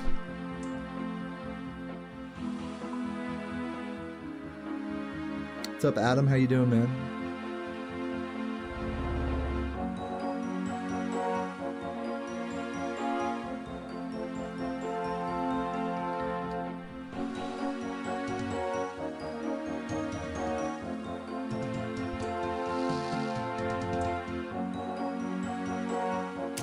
What makes this game fun? Dude, that's a great question. I think a lot of it has to do with nostalgia. It has to do with the compartmentalization of tasks in your brain. So like, for example, I'm a full-time speedrunner. So like one of the main games I play requires a lot of active focus. This is a game that is the exact opposite of that. This is a game that like I can just stop for a second, take a sip of beer, talk to you guys, be stoned, be drunk, it doesn't matter. There's no rush. It's a really long-term paced game. So those aspects of this game, on top of the graphics and nostalgia and character progression, you know, I always say like kid me would be so proud of how far my RuneScape characters come. So the mix of all those things is what makes it fun for me. But that's not to say that other people would feel the same way. Like, for starters, a lot of people who have never played this game before don't have the nostalgia factor, even if they do like the graphics or whatever. You know, a lot of people probably don't have any emotional investment with the time required to advance an account in this game. This game is super grindy and slow paced, like just to fucking do anything. So I could totally understand where a new player, like the things that I find fun about this game are exactly the sorts of things that people find unfun about it. So I'll never recommend anyone to like pick up this game, or any MMO for that matter. But for me, the things that make it like grindy and annoying are the things that make it fun, because I have such a connection to it.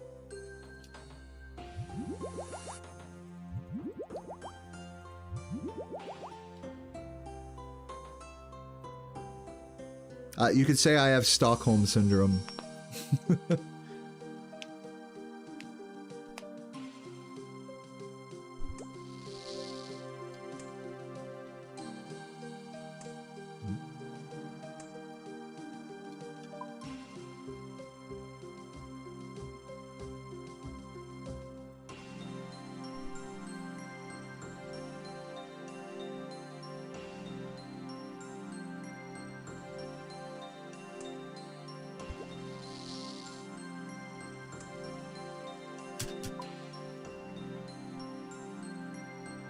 Yeah, you have to pay for membership. You can play it for free, but you can't do like what I'm doing here, for example. You can't access this area. But yeah, if you want to give it a shot, I mean, definitely start free to play. And just try a couple quests, you know. There's a lot of content actually to do just free to play in this game. For a long time, I was just doing free to play woodcutting and fire making before I reactivated my membership.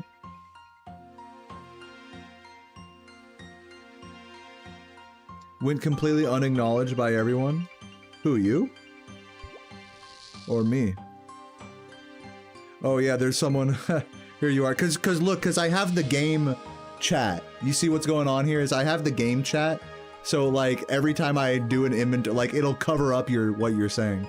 If I wanted to see what you were saying, I have to put it on public. But thank you for the kind words, Musta. Hope you're doing well, man. Here, I'll leave it on public so I can see what you guys are saying more.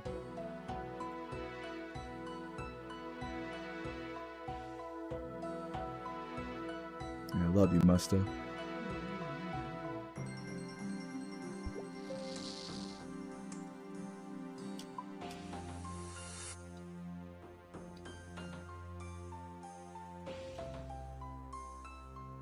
I've been playing this game ever since like I made an account in like 2004, 2005.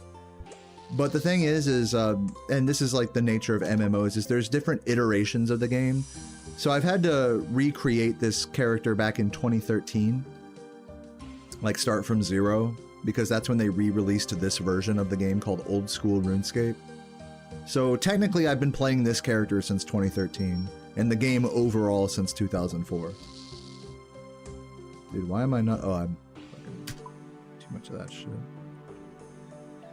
Classic fucking overstuffing the pot here.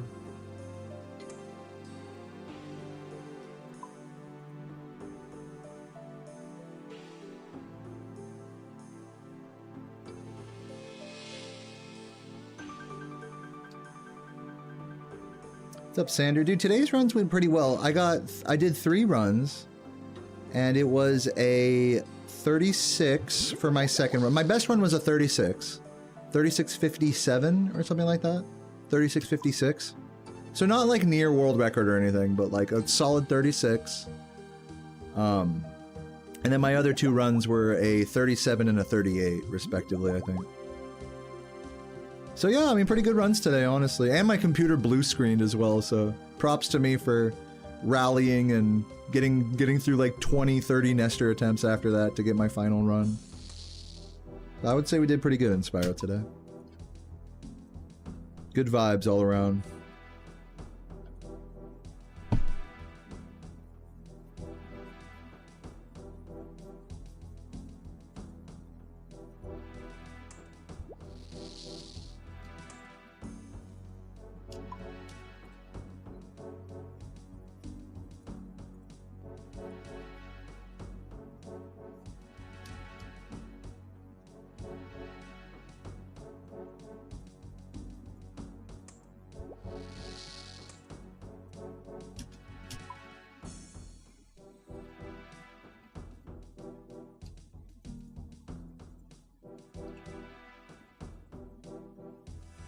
Where you live, people judge you if you like another doneness of meat that isn't well done. I mean, it's funny how judgy people get about meat, like whether it's about like a well done cut like that or well done cook like that, or the other way around. If you go to a fancy steakhouse and you don't order medium rare, it's like, what are you doing? It's like, what a waste, you know? It's like, bitch, who cares, bro? Like, eat a steak however the fuck you want. Like, when did that become yours to decide? People get like that online about eggs as well, because I like eggs fully cooked. So whenever I'll do like over hard eggs instead of over easy. I don't like the yolks being runny. But like, you know, if you ask like someone who's like a real foodie, they'll be like, oh, the runny yolk is the best part. Like, you're losing all the flavor. You're turning the egg chalky, you know? It's like, okay, like, so I still like it like that though, you know? Like, thank you for explaining why you don't like it like that, but you know what I mean? Like, some motherfuckers just want like a dry, gray steak, like, just because you wouldn't eat it like that doesn't mean you gotta think, like, call them, like, you know, judge them so hard for it. Like imagine you're both eating a fucking piece of meat, a piece of red meat, and like the level of doneness is like what you're judging someone over. I don't know. It's a crazy thing to be judgy about.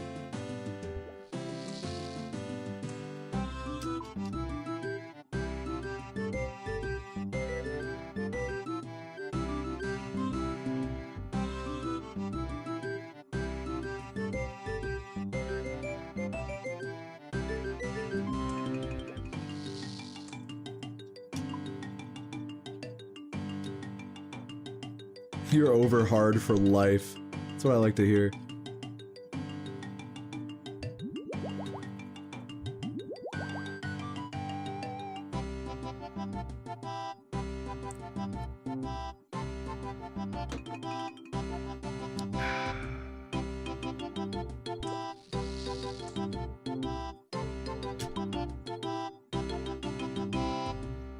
Scotch egg, that's like a fried soft-boiled egg, right? It's like soft-boiled, and then there's like a fried, crusty part around it.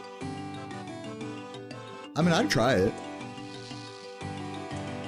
I don't know if I'd like love it, but I'd try it.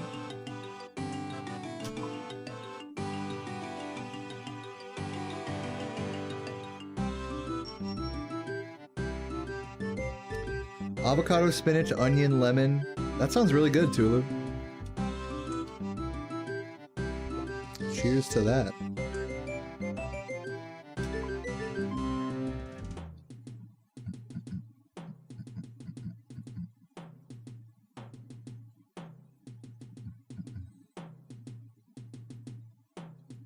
Bread on your dude. Nice hello is like super specific about the onions. Some people are like that actually. I've noticed like really chefy people. They'll be like, oh, it has to be shallots. You cannot use any other kind of onion. Like okay, like who fucking cares? Like I don't know. That might piss off the foodies here, but like genuinely, I feel like as an onion lover, I'll eat any fucking onion. I don't care. Green, white, red.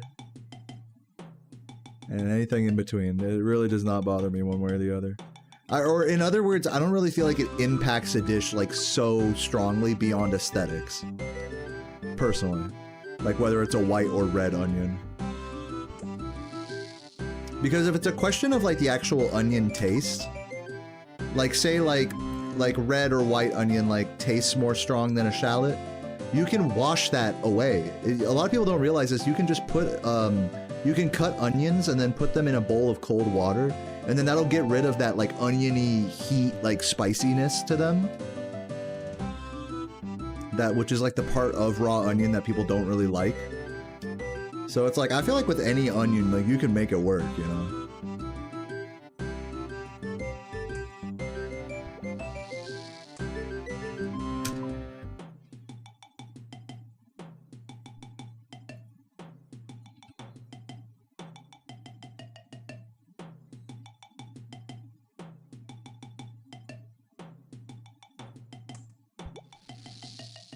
People don't realize that. I get the feeling that people who are really specific about a type of onion that they like, probably like, I don't know. Hey, you know, to each their own. I'll just leave it at that. I just speak as an onion lover. I really don't care what kind of onion you give me, like in a particular dish. It really does not make a big difference to me.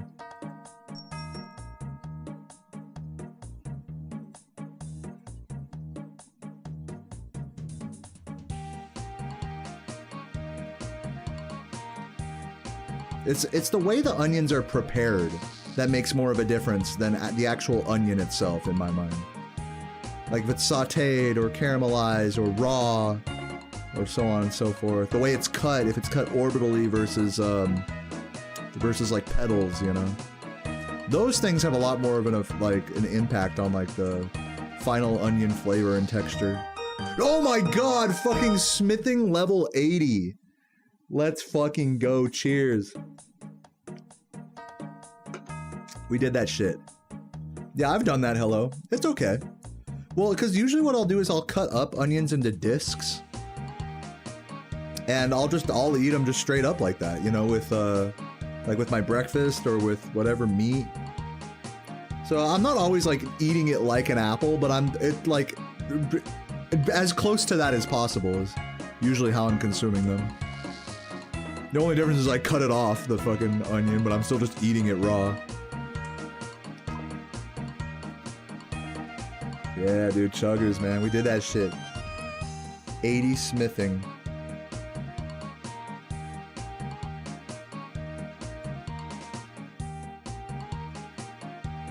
So how much longer do we have till 81? 200,000. Let's get just under 200,000, do a couple more inventories. And then I'll head on over to Varrock and start banging out some mithril dart tips. And then probably call it a day after that.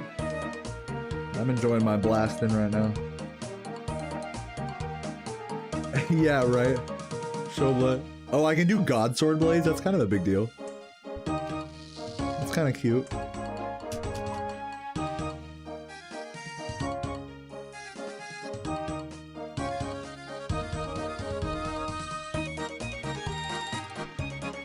And this song's going in right now.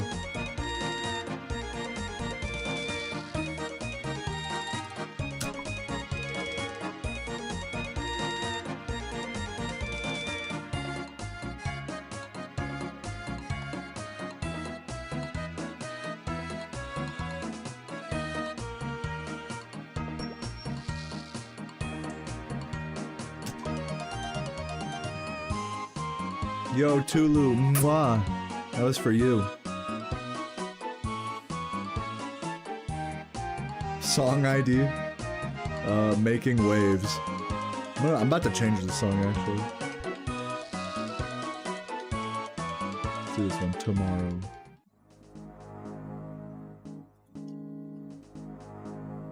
Oh, shit.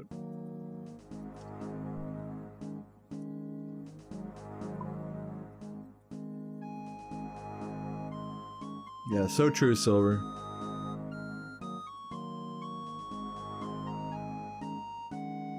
What's up, Kits? I am back. You may have remembered that I blue screened earlier today. Or if you were just watching on YouTube, then you probably have no idea what fucking happened. But yeah, I blue screened after my second run. And then my PC took like fucking like 15 minutes to update.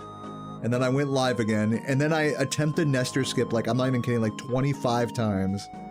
Before getting my final run of the day, which was a 37. And now I'm here. Getting takeout, but you don't know what? I don't know, Chinese? Fuck it. Indian?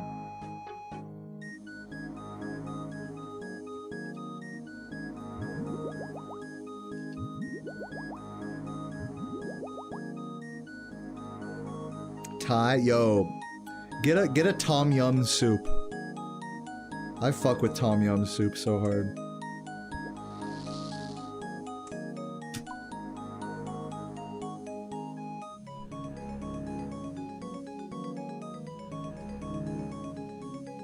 Yeah, dude, try it. It's very like, it's like lemongrassy. It's like kind of like a sweet and sour soup.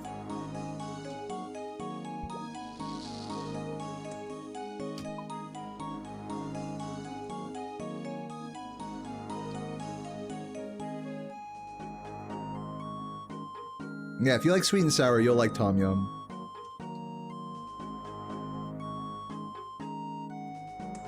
Or hot and sour, they're called, I believe.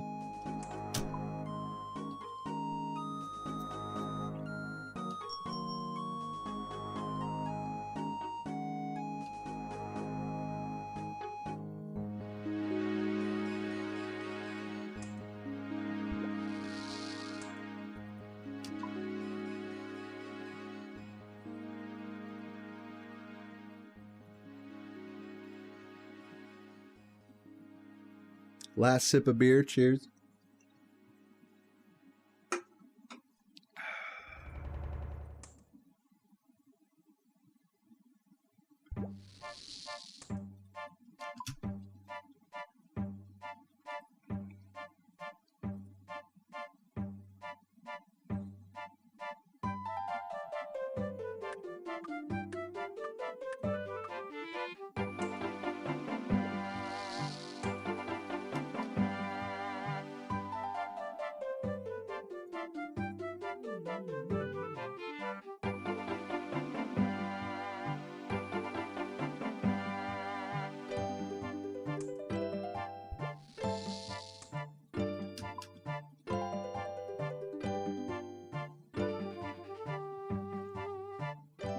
What's my favorite skill? I don't know. I enjoyed going for 99 prayer. Because around that time I was getting like some records and stuff and people were donating to me in-game. So like money really wasn't an object to me when it came to just buying dragon bones. Now granted I wasn't buying like the most expensive ones, but I balled out getting 99 prayer, just doing dragon bones the whole time. And it was a really good time, just fucking going to player-owned houses and hanging out, talking shit with people, banging out the bones, one-ticking them whenever I felt like, or just letting them auto-pray slowly. I liked 99 prayer. That was a fun 99.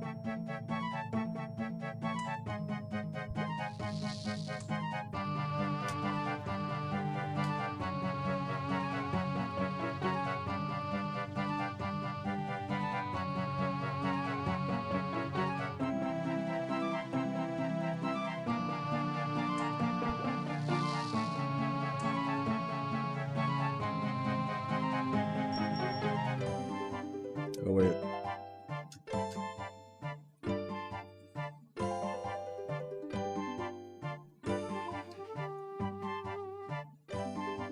Just gotta go knock it out. Hey, go for it. It's about the journey, not the destination, right?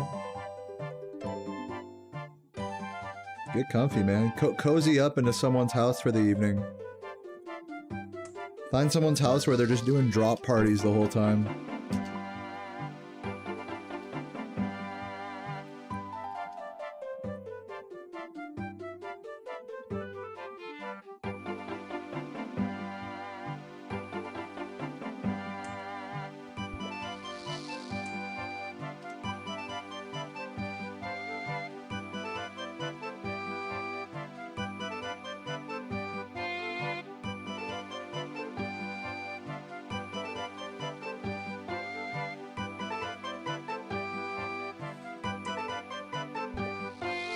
What's up, Reaper? Dude, runs were pretty good today. I cannot be mad about it. I got a 36, a 37, and a 38. So pretty good. The 36 was like a high 36, so it wasn't like anything to write home about, but it was still a good run. And the 37, my last run of the day, had like some pretty annoying early game time loss that I kept it pretty strong throughout regardless. So I'm genuinely like not mad about runs today. Now that I've taken this attitude of like, okay, I don't need to get world record right now. I don't need every run to be like the pace of my life. It's really allowed me to settle into the any percent grind a lot more. Oh, look who's here. Guys, look. The big fat cat.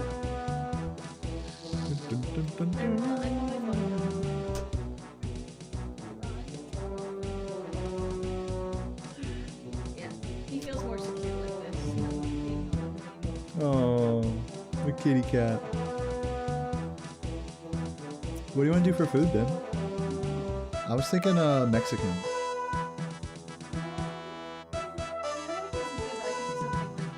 Fajita, that's what I'm saying. Share some fajitas, and then I was gonna get some ceviche to go.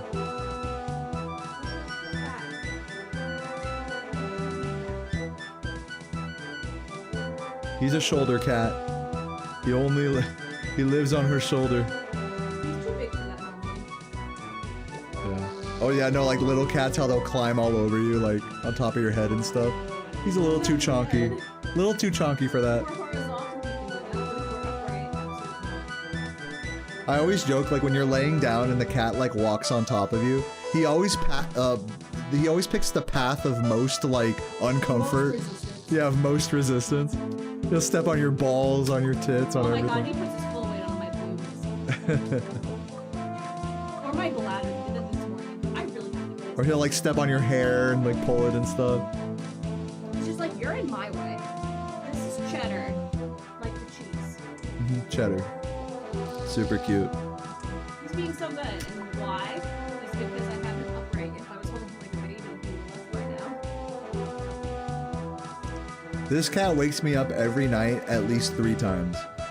So I'm working on getting like putting some paneling on top of our bedroom door so that way like he can't fucking scratch at it and wake me up. He's such a baby. Yeah, he meows and then he'll scratch at the door. Actually, or if he's in what? He puts an assault rifle up your ass. Yeah, he shoots us.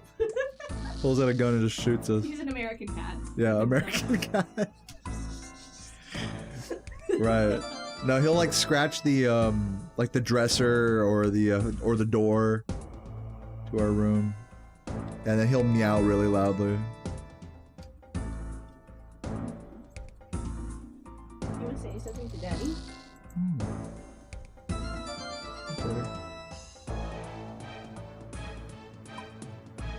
Your big microphone is good. Oh yeah.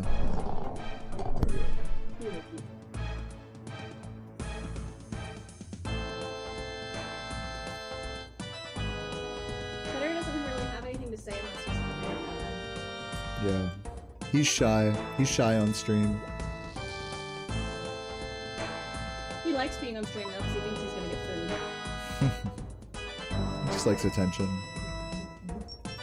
I love Daddy.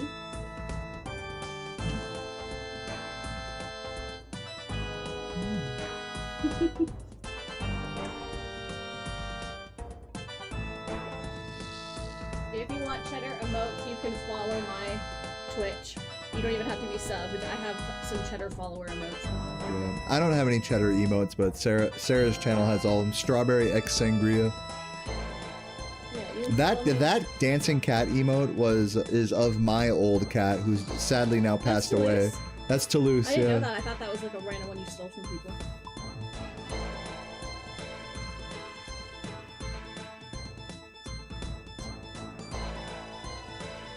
He's getting heavy. Oh. No. Can you hear that? Oh, let him go. I don't think he wants to be here anymore. I know, but I want him to talk. He's sniffing the mic. Cheddar on the mic. Can y'all hear him sniffing it? Probably not.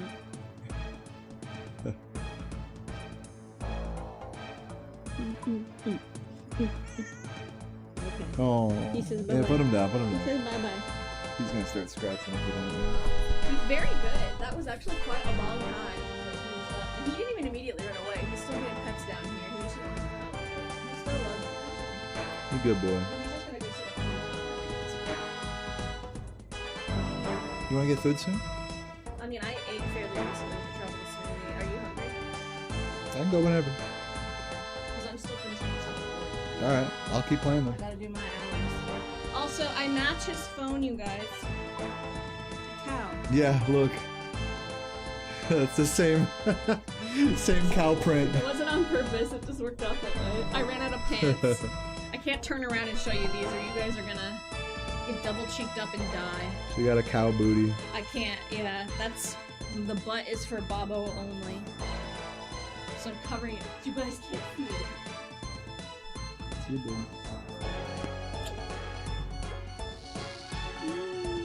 He's a squishy. Don't you guys wish you could touch the Deo belly? He's squishy.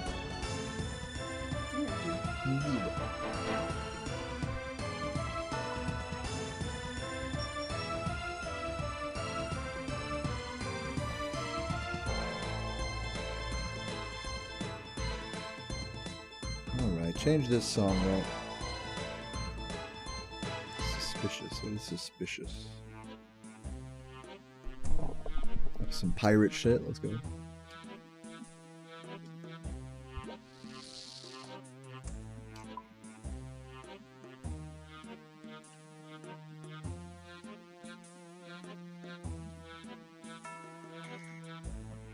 Oh yeah, dude. Happy fucking Friday, everybody. Thanks for the nice words, guys. Shit. Keep missing my glove switches.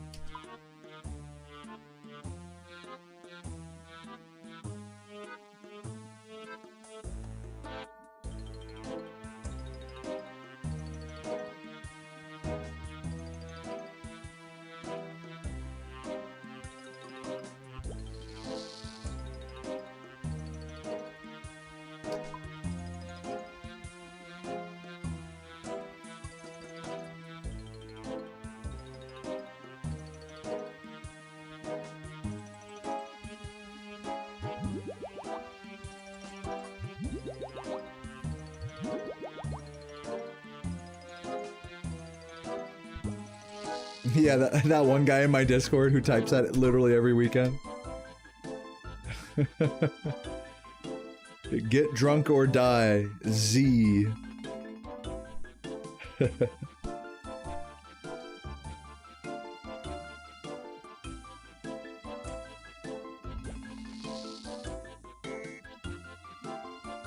Crack another cold? Dude, I'm tempted to crack another cold one. I'll have to, if I want to do that though, I'll have to, coerce Sarah into driving though. I might do it. If I take a little break here in a minute, I might do it.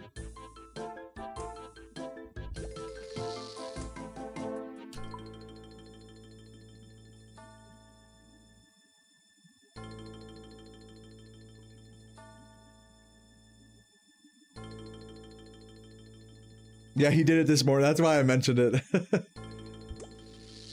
No, he's on it. He's on the ball.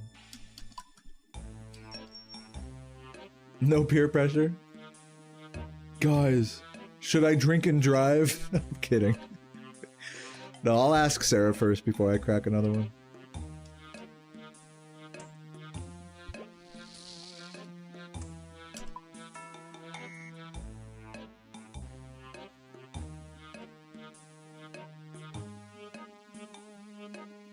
Dude, what about that guy earlier today that I had to fucking time out because he wouldn't stop spamming drunken, like, messages? Oh my god, shouts that guy.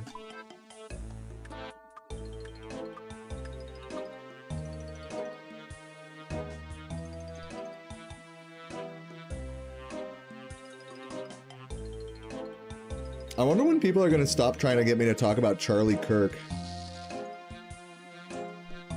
I give it like 3 more days. I give it till the end of this weekend.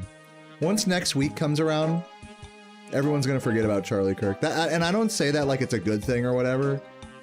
It's just like, it's just sad. Like, it's just sad all around. You guys know my opinion on it. It's just sad all around.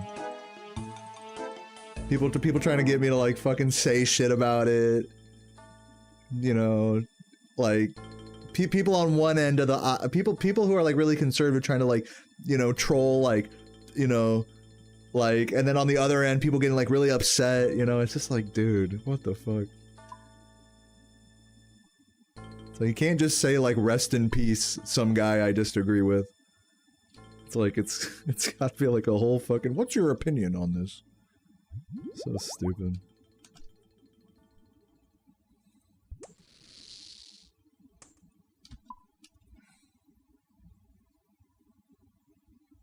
Dude, yeah, I mean, that's just like the stupidest part about it is everybody's gonna forget about it in like 2 days, 3 days. Unless there's some like big conspiracy cover-up or something, then people are just gonna forget about it.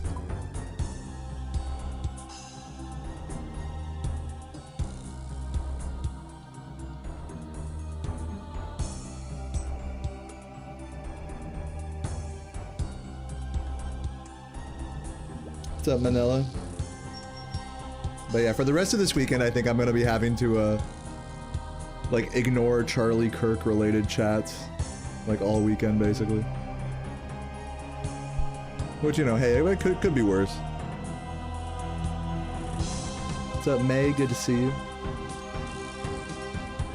Gotta grab those bars.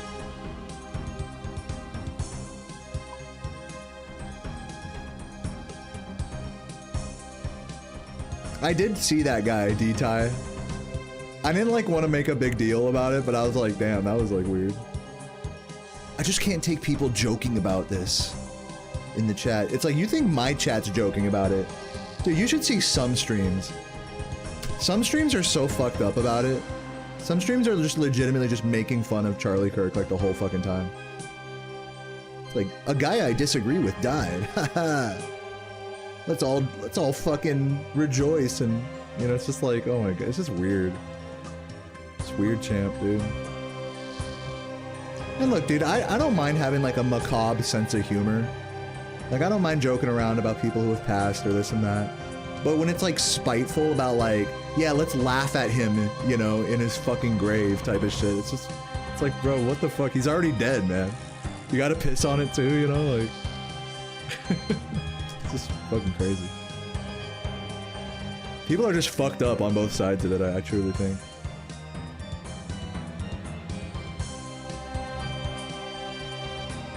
Macabre. I love that word, macabre. Macabre.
Ask Sarah to do. Yeah, I probably will. I'll take a break here in a minute and ask her.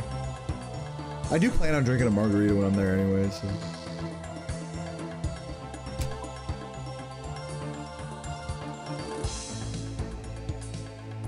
You know, the whole thing about, like, look, you know, I realize I see this sentiment a lot, Gianchi, like someone else said something like that as well earlier, that it's like, look, I'm a Spyro streamer, you know, people aren't coming to my stream to necessarily talk about politics.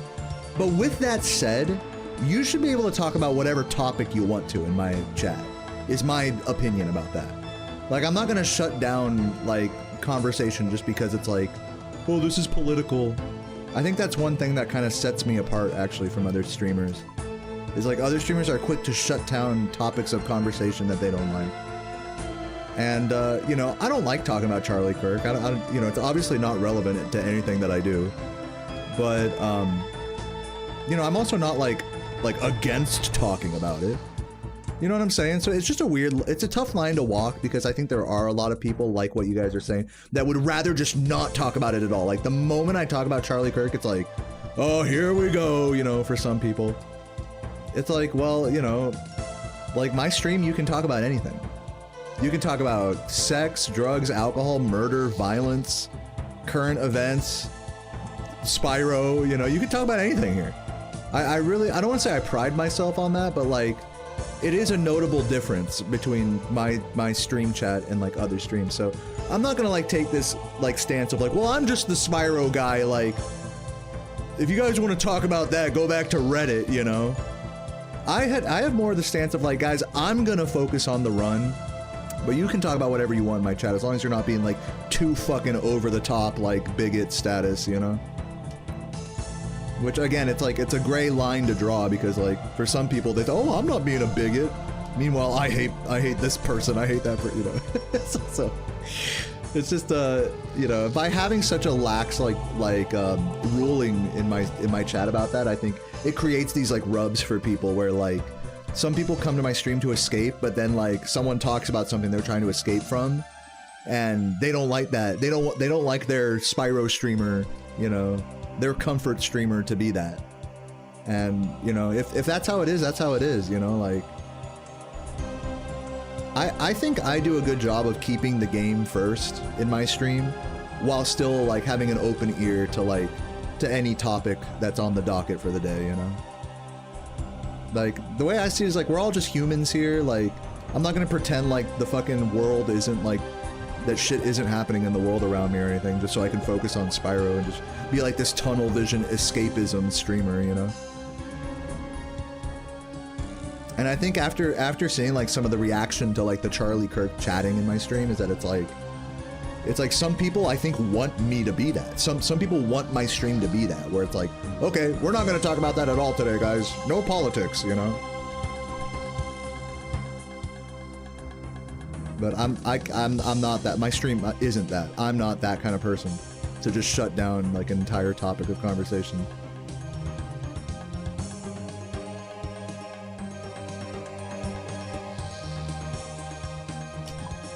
So yeah, whether you agree with that, you like it, you don't, I think there's probably people that have mixed opinions, especially depending on the topic, about whether that's an appropriate, you know, way to do things or not. But it's just a reflection of me. Like, I'm not trying to shut down shit like that, just because I don't like it, just because it's not relevant to Spyro. So we can talk about stuff that I like that's not relevant to Spyro, like RuneScape, but we can't talk about stuff that I don't like that's not relevant to Spyro, like Charlie Kirk. Like, okay, like, you know? It's just so arbitrary. All these stream rules are always so arbitrary, so I try to have, like, the most relaxed, like, sort of outlook on it, you know? Like, just everything short of TOS, like, you can type and share a stupid opinion in my chat. I might make fun of you for it. I might ignore it, you know? There might be some additional trolling that comes, like, as a result of such a lax, like, not authoritarian chat. But, you know, I don't like echo chambers, guys. I don't want my stream to just be like, yeah, Deo, you're the best. Everything you say is correct. I don't want that.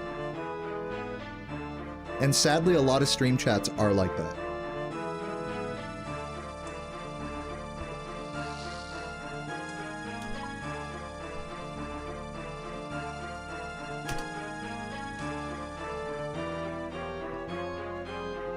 But you know, with all that said, I totally get it. Like with some of you guys, where it's like you don't want to like, you know, some of you guys have probably been like pretty emotionally impacted by seeing the Charlie Kirk video, possibly against your will.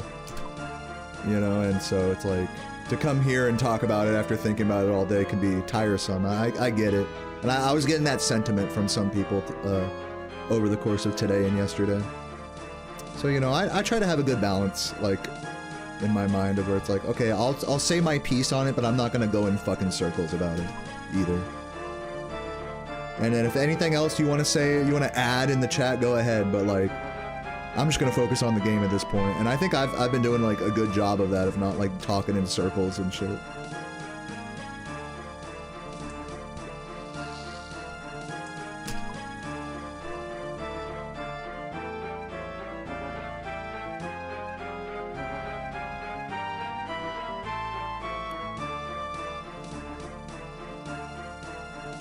You don't get why discuss things that are already happening everywhere else? I mean, is that not the shit that people want to talk about? Is shit that, like, is happening in the world currently? Like, just because other people are talking about something doesn't mean that, like, I have to ban it here, you know? Well, again, it's, like, just arbitrary. It's like, we're only allowed to talk about certain things that I like, basically.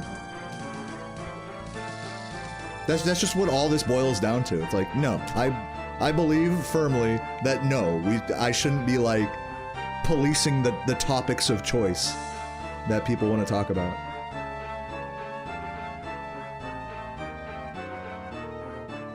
So I think personally, I think I've been handling all this like Charlie Kirk discussion like pretty respectably. Even if there may be some shitters in my chat, you know, one way or the other about it, like I think like I think I'm being as respectful as I can be to all of it.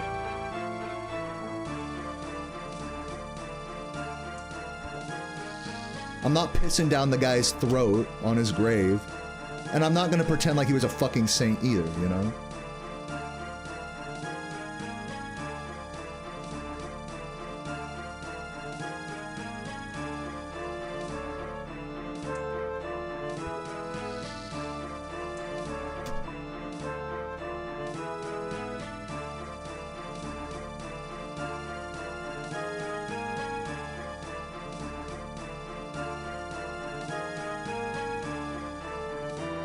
Right, no, I hear you, Flying. I'm with you on that.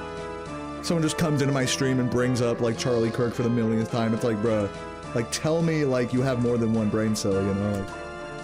Like, tell me you enjoy more things in the world than just, like, what's happening in the news, you know?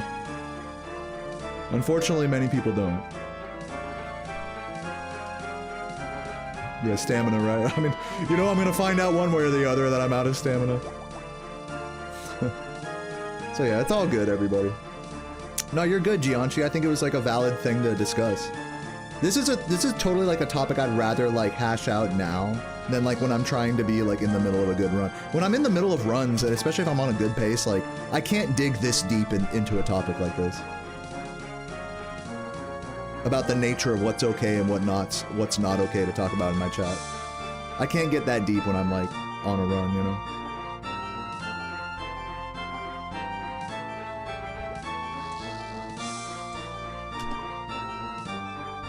I'm gonna switch to Autumn, whatever it's called.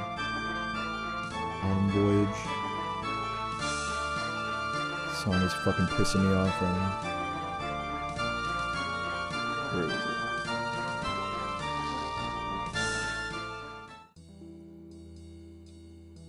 There we go. That music was fucking stressing me out.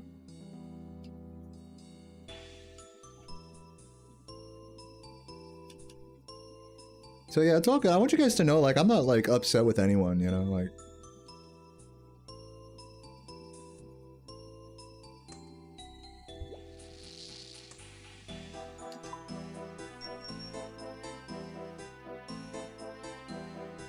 And I can only hope that people aren't upset with me for my attitude on the whole thing. Though inevitably people will be with such sensitive topics. What are you gonna do? Yeah, you know, sometimes my chat client will drop messages both on Twitch and YouTube. But, you know, it is what it is. It doesn't happen super often. But it does happen from time to time.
Man, I love you, Pastor. You're the best. I might go crack open another beer here in a sec. In fact, I might head over to Varrock real quick and do some mithril dart tip crafting. Switch it on over, you know. So what are we at right now? We're at oh, we only have 85,000 left till here, I'm gonna do a couple more inventories of this, get down to like 50, 40,000, and then start doing dart tips. See if we can hit 81 tonight. That'd be huge.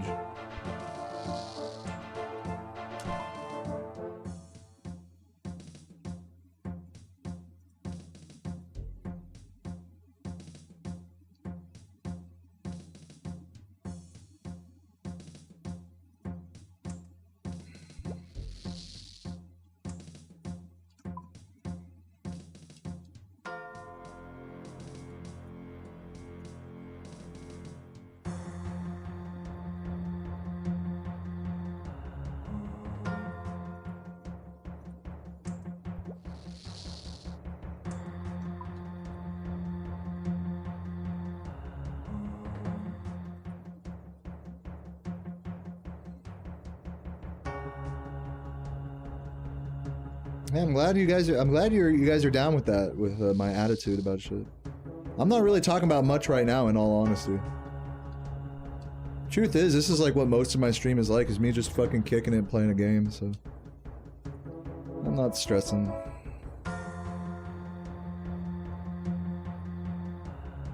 Dude, I keep saying it, and maybe I'm just rubbing my dick too much about this, but I'm really proud of how chill I've been like the last few streams. Like with the Spyro grind, playing some Runescape after, like eating good, traveling. Like, man, I've just been like, I've been at a generally really good happiness level lately. Really fulfilled lately, I would say. Like without needing to get a new PB either. You know what I mean?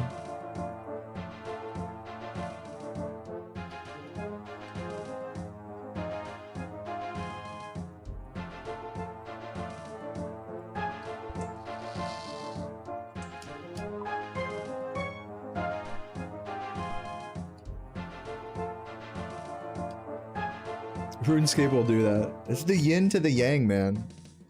Spyro's like the hardcore, like fucking twitchy, fast-paced. You got to play perfect and be on your tiptoes with every move. And this game is like, oh, that's my 10th inventory. I forgot to switch the gloves on. Whatever. It's all progress. You got Vorkath down pat almost? Nice. What are you using, using a lance or a fucking crossbow, or what are you doing?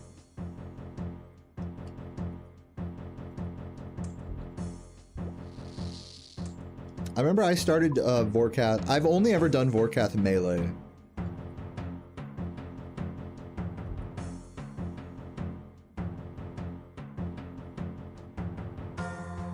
Yeah, Ash, you know, honestly, I actually tend not to think of it that way because, usually it's like after I have a rough day of Spyro, usually I'll like nix the RuneScape and be like, you know what, I just want to be like away from games right now, you know? If it's like really that rough of a day. But when I'm feeling chill and feeling good, that's when I want to play RuneScape after Spyro. It's like, fuck yeah, let's just kick it, you know? We've been kicking it too, let's kick it some more on some of this, you know? So it's kind of like the other way around for me. It's like where I'm feeling good in Spyro, that's when I want to play RuneScape. And if I'm feeling like really like shit in Spyro, I probably am not going to want to play RuneScape.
Oh, dude, I just realized I have half a pickle here.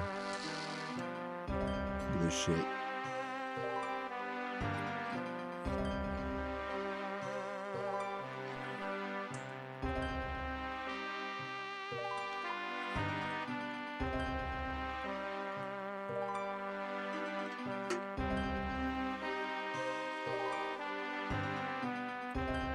God, you know what I found out I couldn't eat anymore?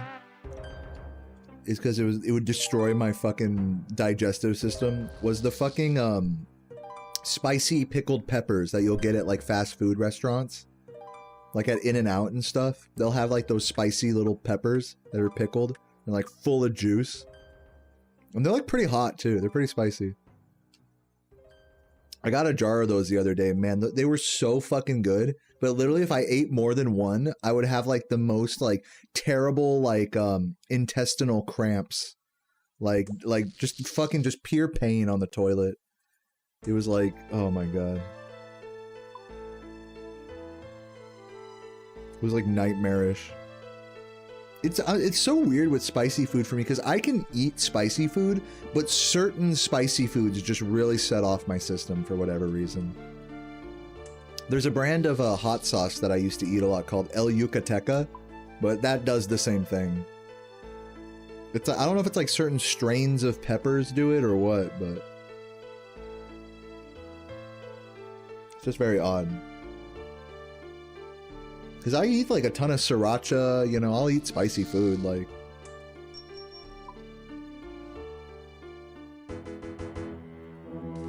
So not all spicy food fucks me up, but it's just certain foods is like, you know, we're starting to like develop a checklist of certain spicy foods that I just can't have anymore.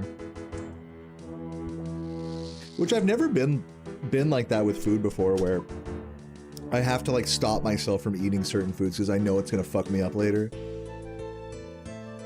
I'm like that with cheese. I have to like not eat too much cheese as well. It's like the same thing. Dude, El Yucateca green is so good. And if you make your own salsa and add a little bit of the, like if you make your own green salsa from scratch, like with tomatillos and stuff, and then add some of the El Yucateca green in there, oh my god, that's like so goated. So fucking good. Yeah, make your own salsa verde and add a little of the El Yucateca in there. Like next level.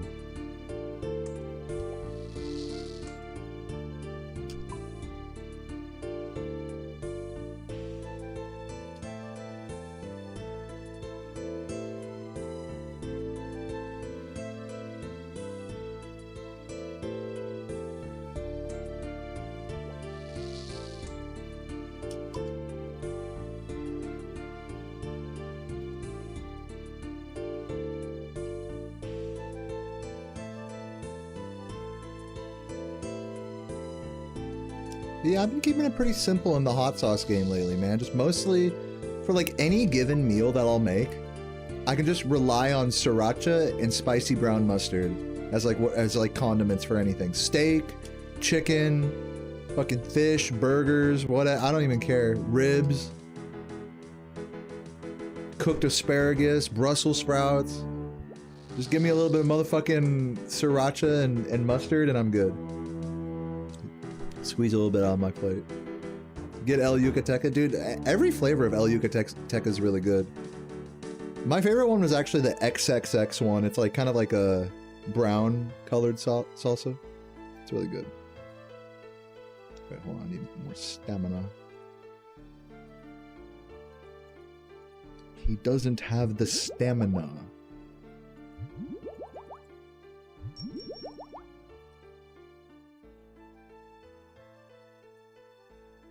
Yeah, good luck, Champot. Good luck to your intestines.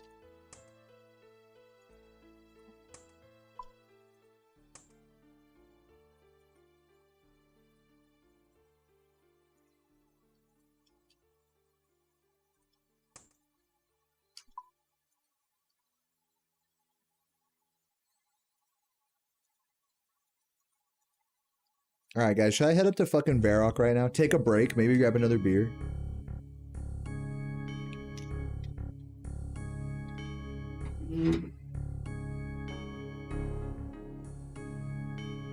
When you're, I thought you said, you know, I missed the part where you said, when I'm in. So I thought you just meant that you work in an elderly facility. And then the more I kept reading it, I was like, wait, are you an elderly person? Watching my stream. I thought you meant like you were a nurse that you put it on for the old people. And they're like, what the fuck is this? And then like you were one of the old people. Dude, that message was like a trip when I missed the first few messages. Or first few words. Oh, Cholula's your staple, dude. I got over Cholula. I don't know what it was. I'm kind of over the flavor. Like all the classics, like Cholula, Tapatio. What else? Fucking. There's another one. There's another Mexican one. Oh, I forgot the name of it. Oh, there's another Mexican sauce that everyone eats. I forgot what it's called. It's like similar to Cholula and Tapatio. Oh god, if you guys remember what I'm talking about, let me know.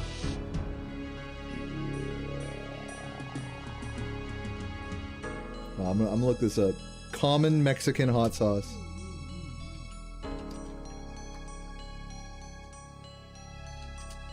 No, it's Valentina. Valentina. There it is.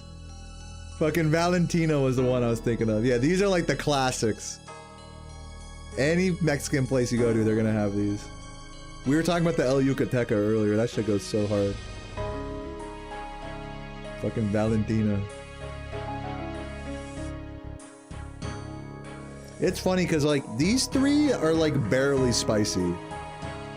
But the fucking El Yucateca will burn your fucking insides out. Like it's crazy. It's fucked up. Anyways, yeah, I'm gonna go on a break real quick, but first let me just head over to Varrock real quick. Real quick. Grab my hammer and shit.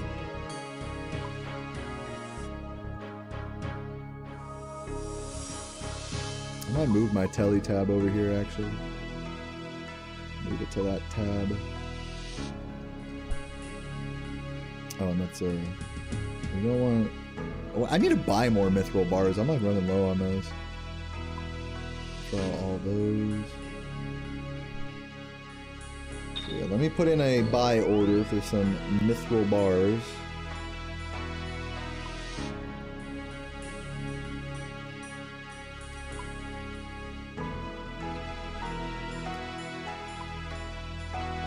A few thousand of those. Those just bought instantly, alright.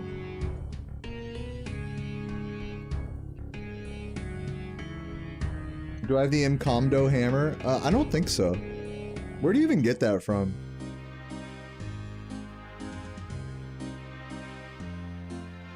Let me check. Incomdo. But I have this. Anima portal. No, I don't have that hammer.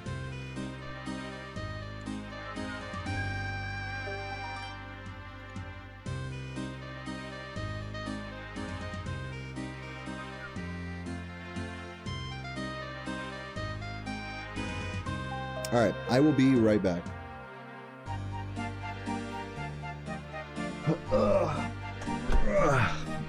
Like get up out of my comfy position.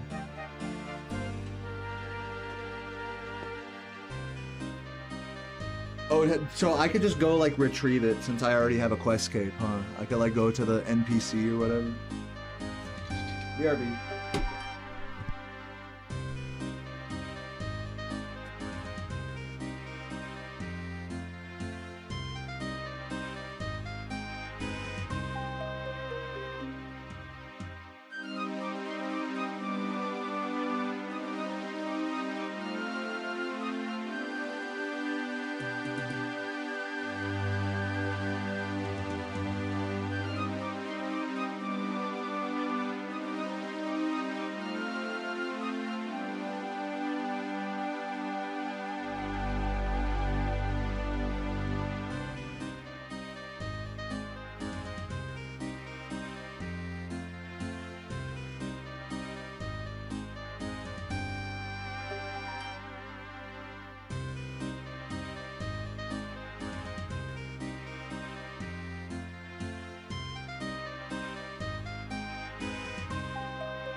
check out this fucking burger I made. Look at this thing. It's got fucking, you see that red shit? That's fucking red cabbage. I'm sorry if the game is really loud, by the way. Red cabbage, onion, arugula, goddamn Dijon, and fucking ketchup, man. Cheers.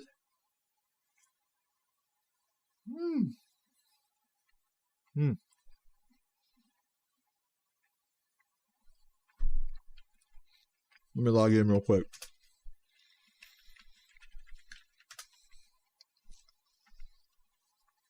This burger giving me life. And Sarah got some salt and vinegar chips for me as well. Woo! Yeah, so I talked to Sarah. It turns out we're not going to go out to eat till a bit later. So I am going to grab another beer right now. But first, I'm going to start a new inventory here. Dart tips. Boom. One more bite of burger. Cheers.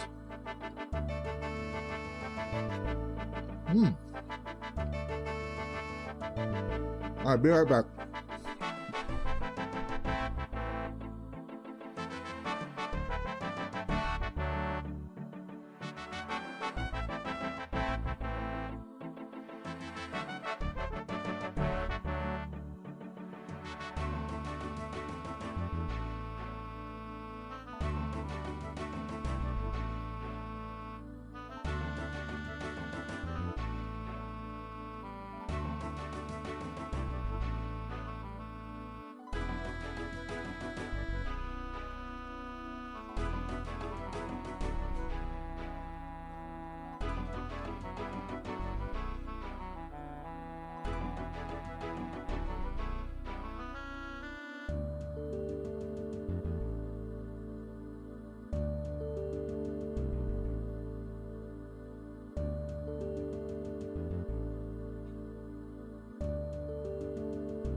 Alright, I'm back. I'm back with a beer, with some salt and vinegar chips. Only the finest.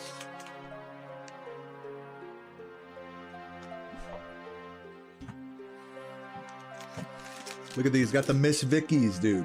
The classics. Before I finish those off, I'm gonna quickly crack open beer number 2 while I grab my next inventory. Time to get comfy. Excuse me.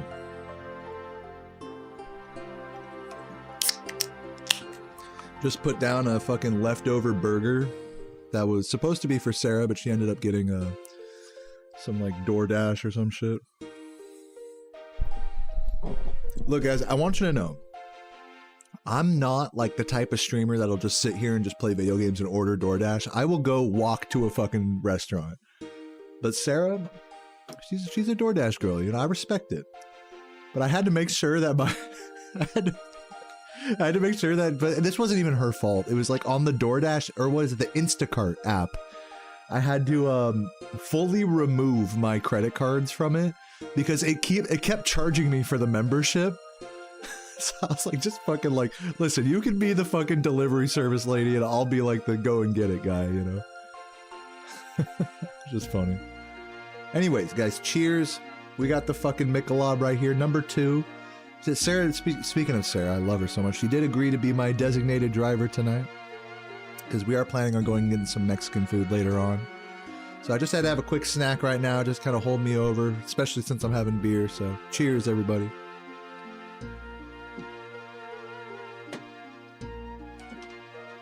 Good stuff. Got the fucking salt and Vinnies.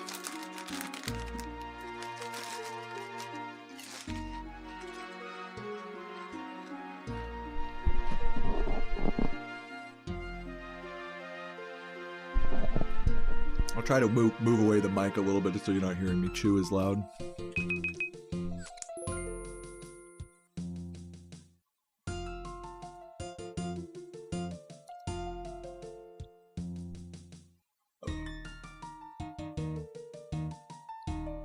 I have like a little bit of ketchup in my mustache. Well, let me grab a little napkin while I bang out these darts.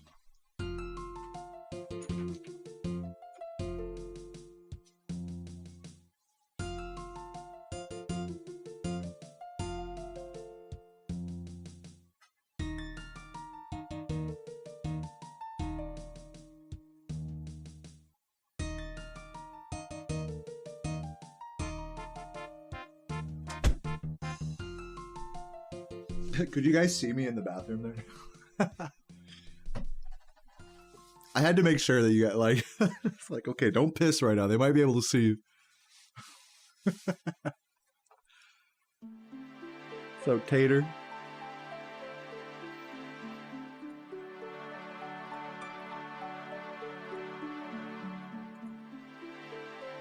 Or should I banked early?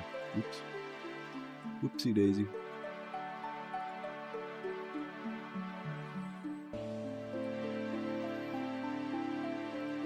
Give me them dart tips.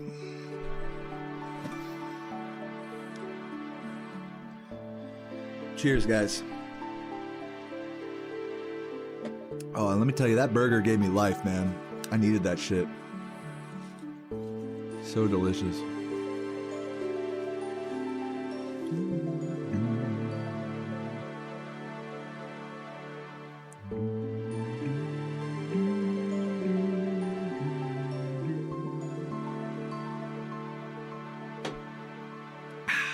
Smithing level? I am level 80 right now. We're close to 81.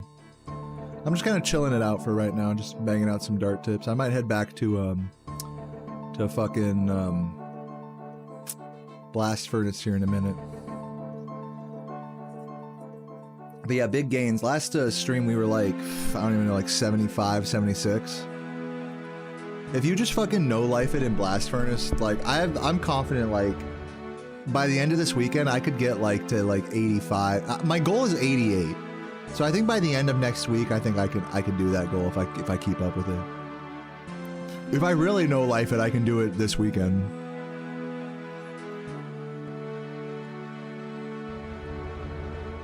But if I take it slow, it should be done by the end of this week.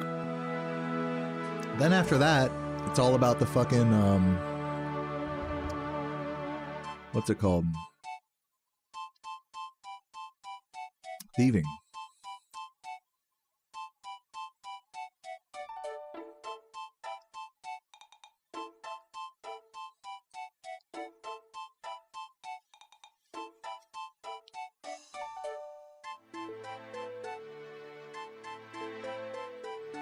So with this song, the beat should sound like this, right?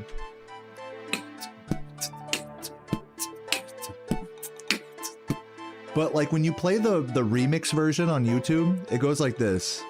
Hold on, wait for it to come around again. I'll explain it when it comes around. Song's over now. But it's like, it's a beat off. So it's like, it's so fucked up. It's terrible.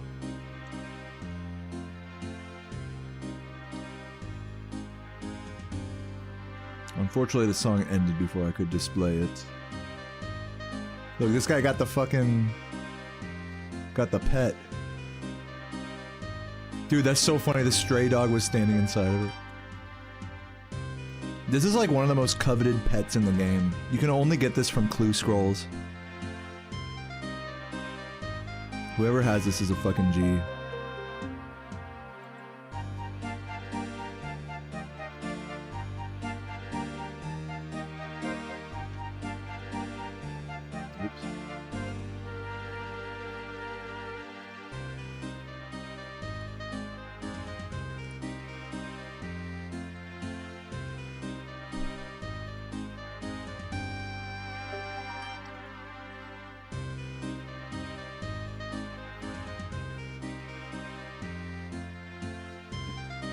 Woo!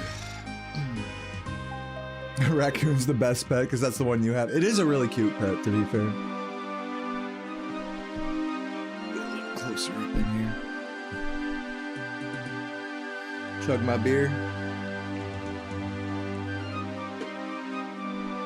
Anybody chugging beers today? Where my beer chuggers at? Where are my salt and vinegar fans at? Woo!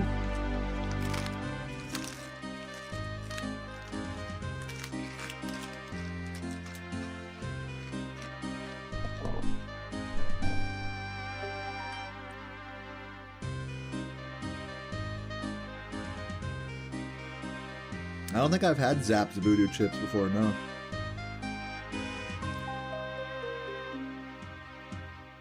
Dude, great taste, Preston. Love to see it. Some salt and vinnies and a beer. It's hard to beat. And I got a fucking zero sugar Coke right here. I'm just fattening myself up.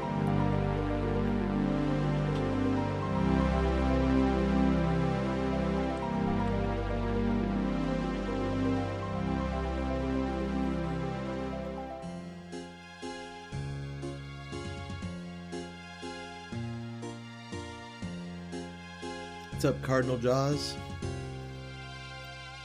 Dude, the Spyro runs went pretty decent today. Nothing like groundbreaking like world record or anything, but I did get a 36, a high 36.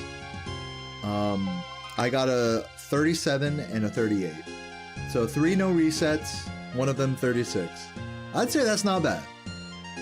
That's pretty good. And the vibes were chill. And you know what? I'm also proud of myself because after my second run, my fucking computer blue screened. And I actually like came back and finished out a third one, and now I'm here. So I'm like low-key like super proud of myself for like having the chill determination, you know? Like I was tempted when my computer blue screened, I was tempted to be like, should I just say fuck it and just be offline? But I was like, nah. Let's come back, let's wait for Windows to fucking update for like 15 minutes and then just do it. So yeah, cheers, Cardinal. An edible, you're gonna have a drink or an edible. You only do them once or twice a week, but the mental's been rough. Do edibles help with your mental state? Because I feel like for me, they kind of deteriorate it. For me, edibles definitely do not help with my mental state. They make me question everything. They make me question my whole life.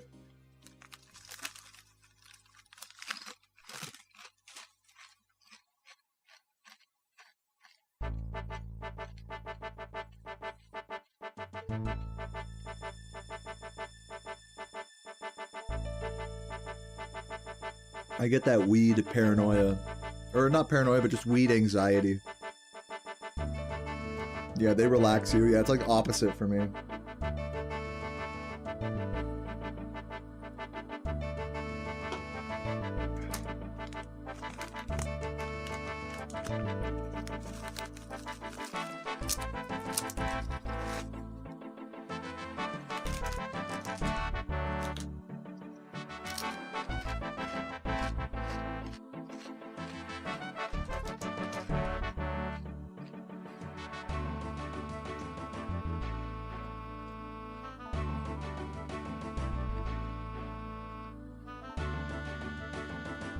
Check out this unit in full obsidian. It's actually like super high strength bonus gear. Not too shabby.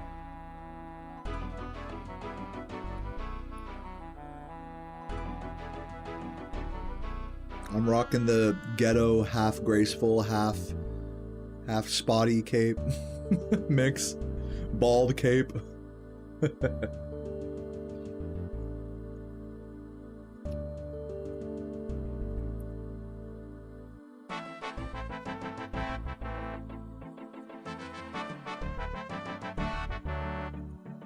How close are we? 31,000. How much experience is a single inventory?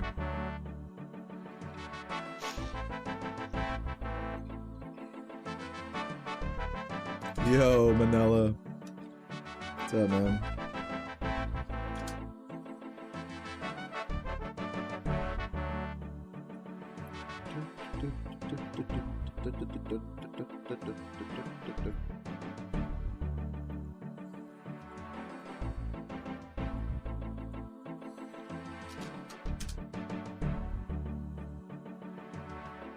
That's him.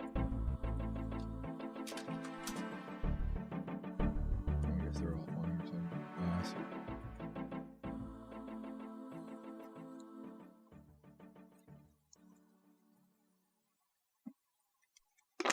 That's beer number 2 down. Now, I'm not going to crack open beer number 3 unless somebody subs.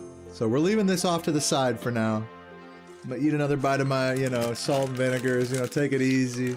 Surely nobody will Twitch sub to me out of nowhere right now to get me to drink beer number 3. To be fair, I did just eat like a burger and I'm having some chips right now, so not drinking on an empty stomach today. And Sarah's my designated sub. Yeah, well, I'll count gifts. Yeah, hell yeah.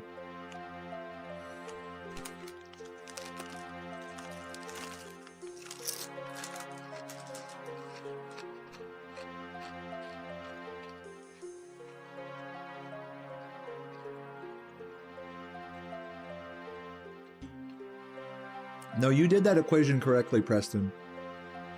Miss Vicky's or just any kettle style salt and vinegar is going to be better than the Lay's ones. Manila, my man. Just what I wanted to see right now. Cheers to you, man.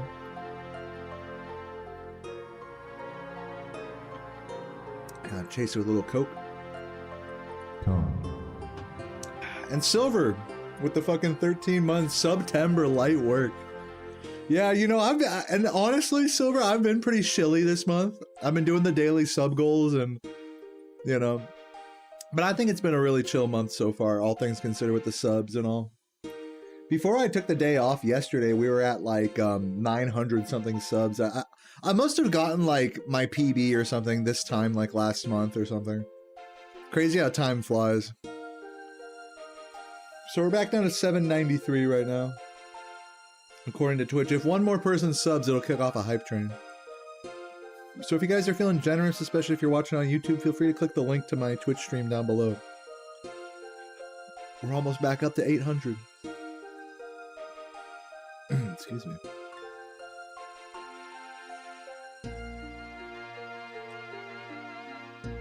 But either way, thank you guys.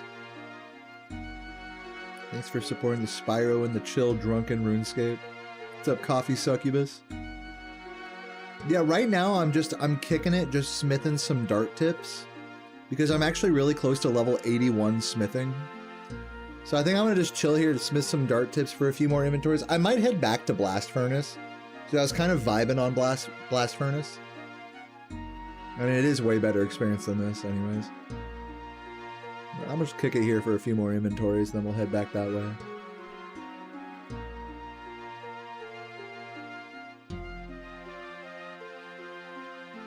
There's Manila right there, legend.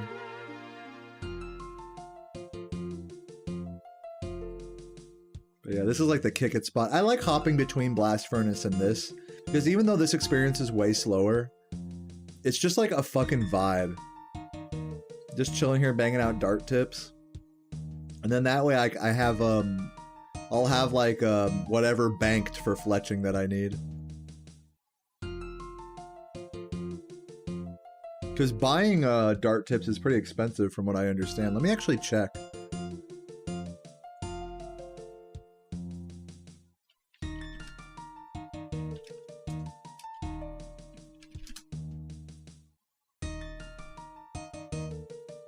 Let's see.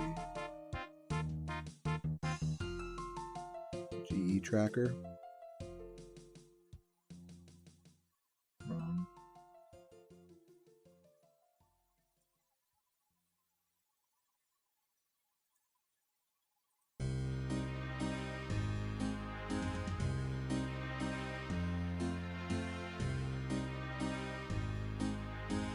Here we go. I remember there used to be a different GE tracker that I would use. Anyways, what are we looking at?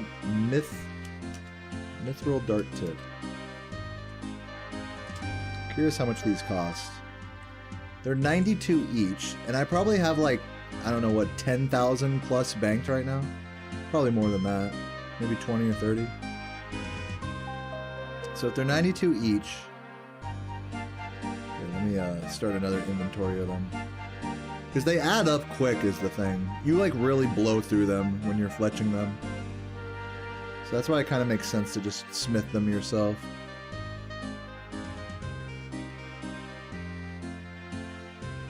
Like last I checked, this is a pretty like pricey way to train fletching if you're just buying the dart tips. Well, let me do the math on it. If they're 92 each, let's just say they're 100 gold each. 100 gold times, let's say 30,000 of these I want to buy. That's 3 mil. That's not terrible, honestly. That's like, yeah, you'll blow through those pretty quick, but you know, I don't gotta stress it too much. You know, sitting here banging out the dart tips. I'm not an Iron Man, and I have enough gold to like, you know, throw around a few mil here, a few there for skilling, you know. So now that I've like sort of done the math, I think I'm not gonna stress doing dart tips so much. I'll probably just go and buy, since I'm buying the bars anyways, it's like, who fucking cares? I might as well sell these bars and just buy the dart tips, you know what I mean? For fletching later on.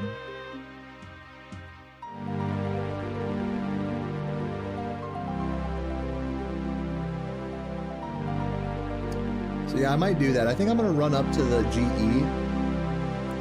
I did buy these bars under exchange price, so I'm gonna try selling 5,000 of them over exchange price. They probably won't sell right away, and that's fine. And I'll head back over to Blast Furnace. I think that's the play.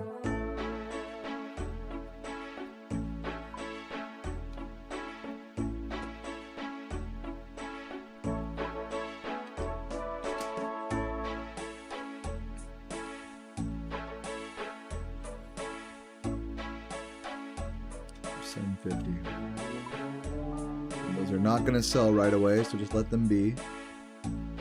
Now let's deposit all these. How many mithril dart tips do we have? I'm not gonna worry about buying them now, I'm just like curious. We're at 28,000, yeah. Okay, since I'm not trying to grind up my fletching right now, it really doesn't matter. Let's head back to a Blast Furnace. That's the fucking play, I think. Yeah. If I'm really trying to grind my smithing, that's like, there's no use sitting here like banging out dart tips unless I'm an Iron Man, you know? Just a waste of time at the end of the day. For how much gold I have banked anyways, you know? Where's the minigame teleport? I always struggle to find it. There we go.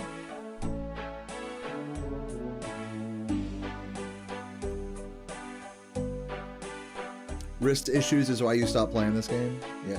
Do you just not use like a mouse in general? Or do you have like one of those special mice that like you don't move, but like you know what I'm saying? Has like a trackball or whatever.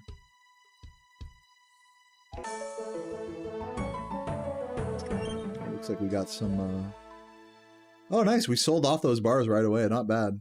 We actually made a little bit of a profit off those. Because I bought them well under exchange price right now. I might low-key, I might go buy more actually. and then sell them back over exchange price. I shouldn't get too greedy with it. I think I'll be fine. We have 57 mil. I don't gotta stress a few 100K in profit. Like, we'll be fine. Let's grab some gold ore.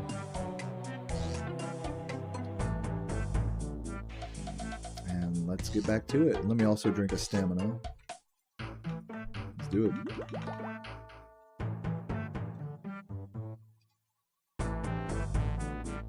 Yeah, dude, it's like streamer market manipulation. Just get people in the chat to buy your shit above exchange price.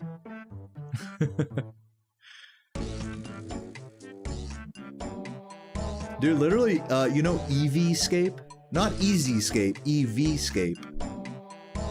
He fucking will do that. Or not what I just said, but he'll like get everybody in the chat to like buy or like sell something at 1 GP and then like tank the price of it.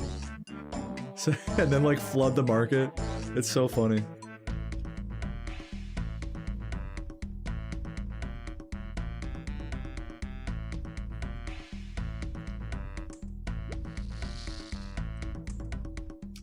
Yeah, the Aussie. Yep, that guy.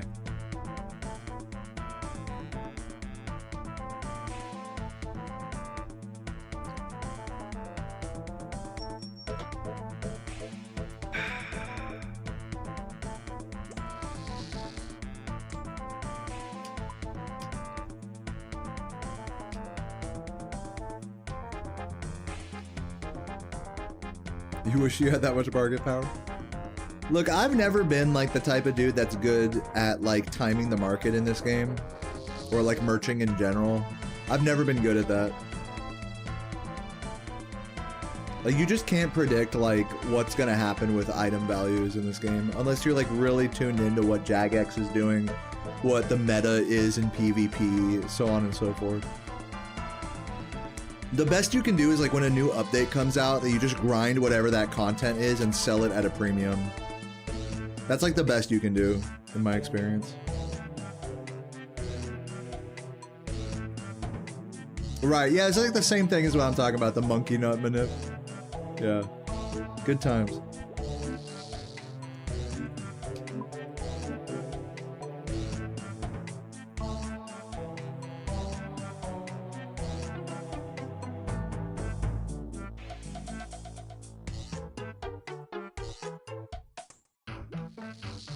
But yeah, it's funny to think that people do that shit in like real life.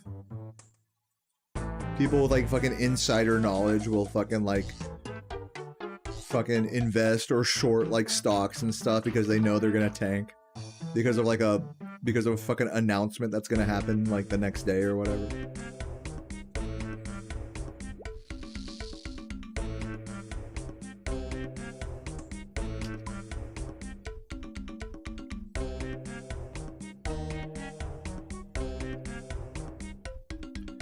So yeah, timing the market, if you're an insider, timing the market is like fucking like a cheat code in real life. But if you're not an insider with this stuff, and don't think that going on Reddit, you know, is gonna make you an inside trader. Don't think that anything you find on the internet is gonna be like up to date enough for you to know what's actually happening.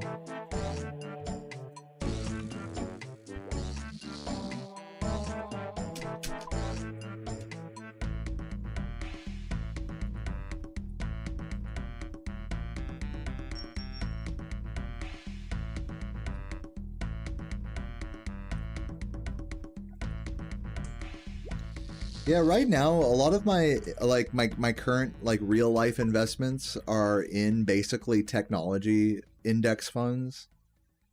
And the TLDR about that is that basically like Nvidia and all these AI companies and stuff, they are where most of my retirement money is tied up right now. And I don't feel confident about that at all. I want to have like a safer like set it and forget it strategy than to just have like an S&P 500 index fund. So I have like a quarter of my IRA in a microchip fund specifically. So that I might take those and fucking put it into mid cap or international stocks. which won't give me as good of returns in the short term, but over time, especially once the AI bubble bursts, should be the fucking play. I don't know. But yeah, I just want to be able to fucking not be worried about like my retirement money. Just like let it grow slowly, and who fucking cares, dude? I'm not trying to get rich overnight. You go for dividend stocks?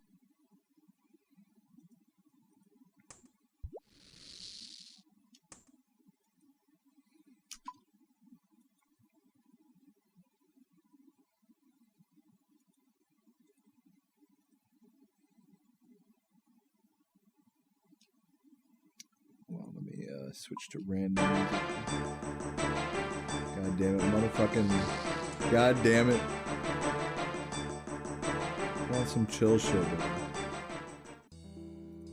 She's just trying to put on fucking Theater of Blood right now. Get that shit out of here.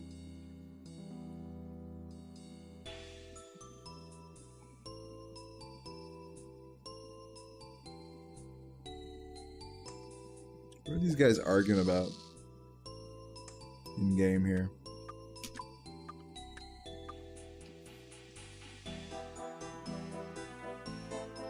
Oh my god, we got 42,053 gold ore. We got the 420.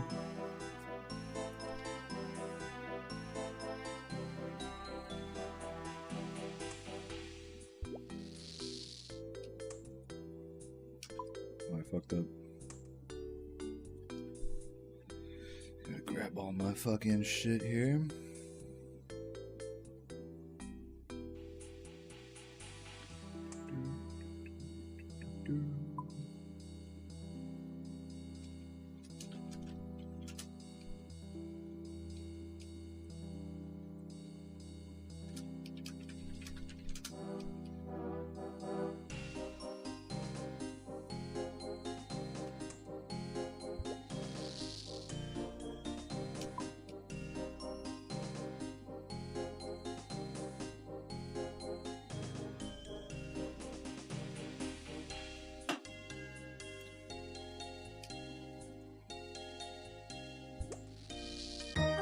Oh, level 81 just like that. Just like that, bro. It's just that easy. Not bad. Chilling.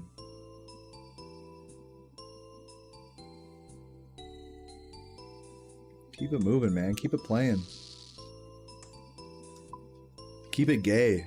This is a super gay chat right now.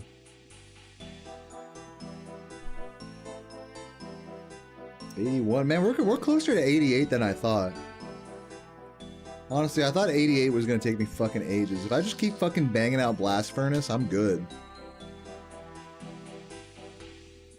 How long till the diaries? Well, I gotta get my fucking, my smithing up, and then I gotta get my thieving up, and then I can do the diaries. There might be a couple others that I might need some requirements for. So it's gonna be a while before I bang out the fucking Lumbridge diary.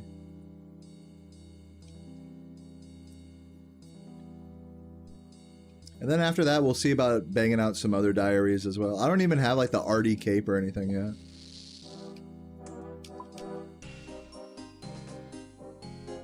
I'm like 20, I remember we checked this the other day, I'm like 20 to 30 songs away from the music cape right now. You can see here.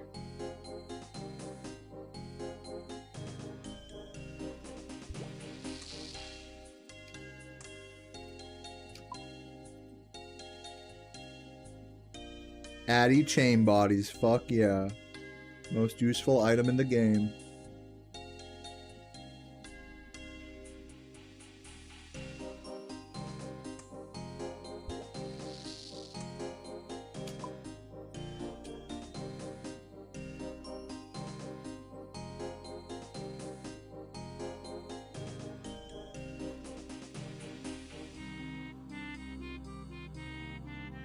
Running low on money in the coffer and running out of run energy as well, so let's take care of those two things.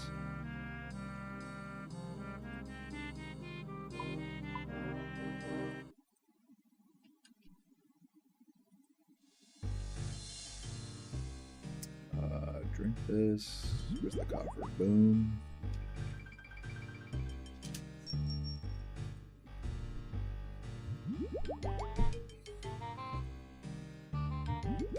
$709 out of $809. Oh damn, it's more than I thought. Where does it say that? Oh, there it is. 709. Am I almost there? I feel like that's not almost there.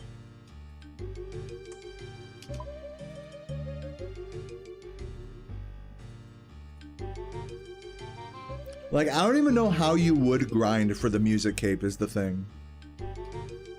Like, do you just like go on a wiki or something and just like look at fucking where all the music tracks are that you're missing? You just go one, just bang them out one at a time and hope for the random events.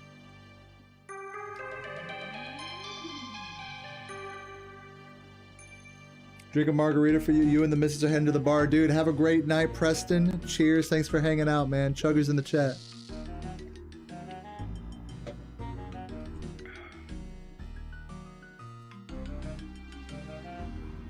Oh, there's a hint? Really? What does it say? Where's the hint? It unlocks in the most of the harmless cave. That's kind of cool. It's like a lava mine one. Yeah, I mean, I might as well like try going for some of them. A music cape would be cool. I'm not confident that like I could easily get one of those, but I do have a quest cape, so music cape is on the table now.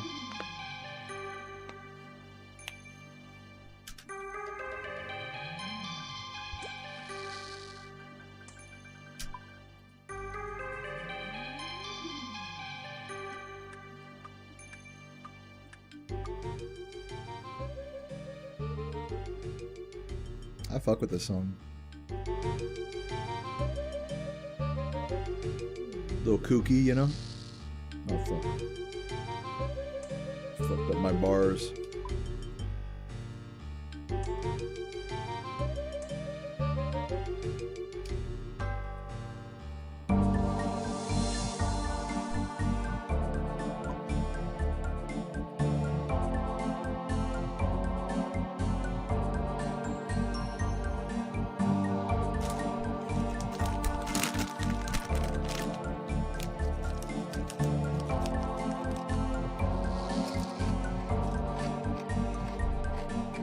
I keep fucking up my gloves.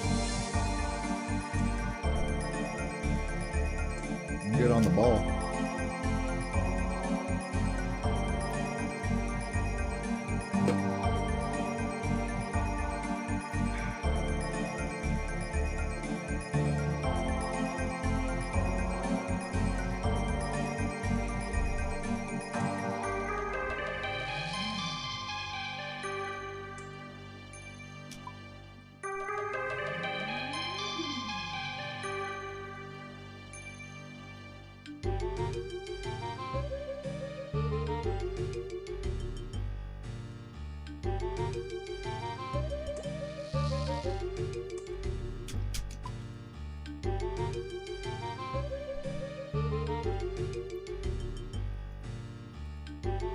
Yeah, I didn't know about that, that bard teleport. Where is that bard at? Fallow the bard?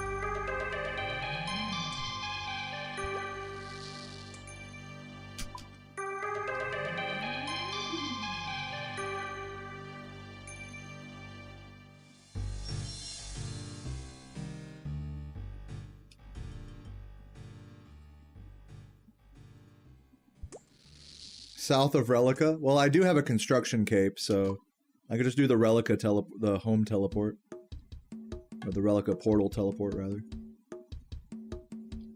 Unless it's, like, really south.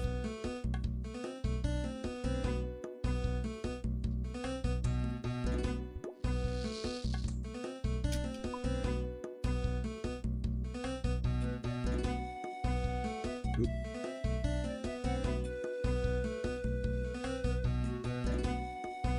For master clues.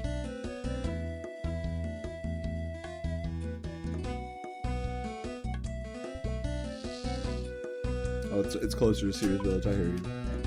Oh, I know who you're talking about. Yeah, he's on the. I know exactly who you're talking about. Actually, when you said he's on the walking path between. Yeah, I know what you mean. There's like a clue step there.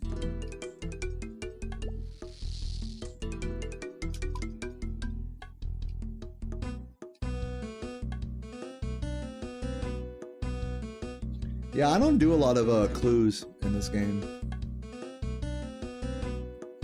I should though.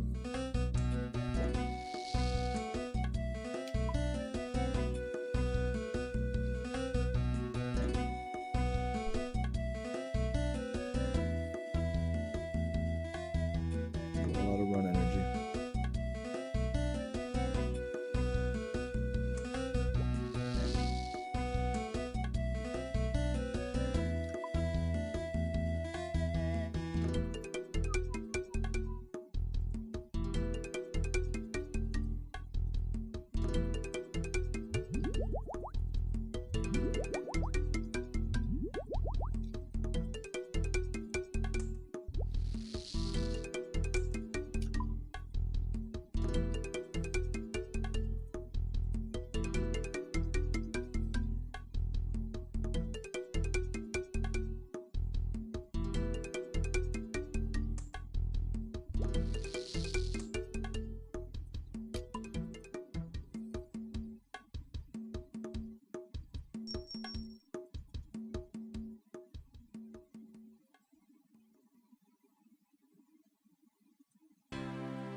Oh my god, classic.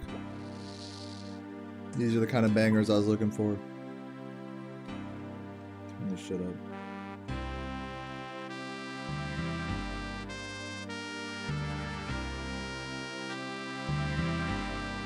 Chugger's in the chat.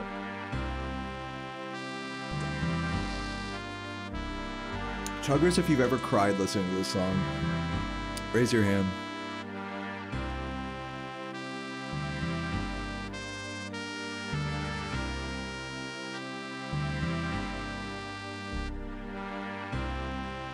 I remember being super fucking stoned one day when I was in like high school and hearing this song and just like going on a whole mental adventure through this game.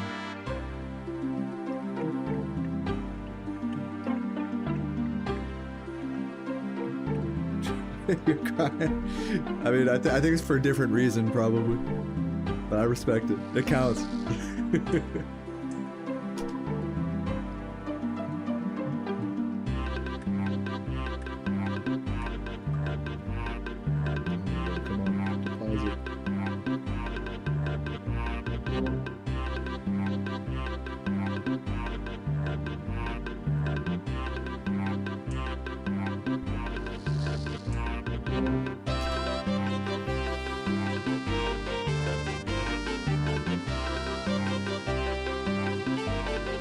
Did I hear about the guy who made these tracks? Yeah, wasn't he like a pedophile or something? Dude, same thing with the fucking guy who made the Morrowind music. Didn't he turn out to also be a fucking pedo? Like, what the fuck, dude? God damn it, all my favorite childhood video game music. It's fucking terrible. Can't trust nobody.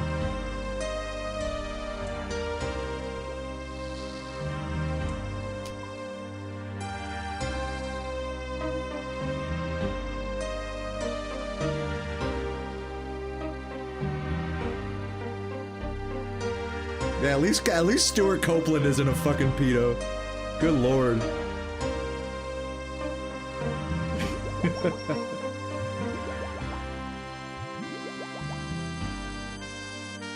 Oh, okay. Thank you for clarifying. The Morrowind music guy was not a pedo.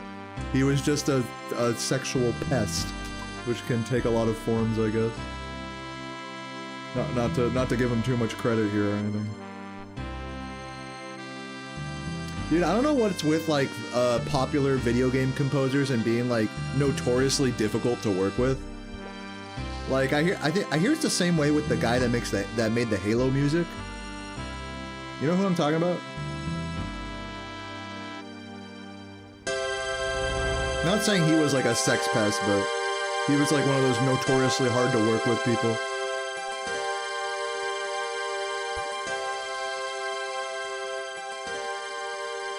This part is the part of the song that would like make me cry. It's like, oh my god, the synths.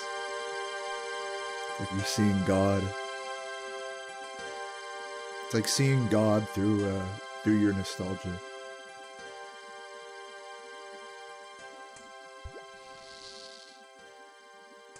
You know what's another great nostalgia song is, where is it?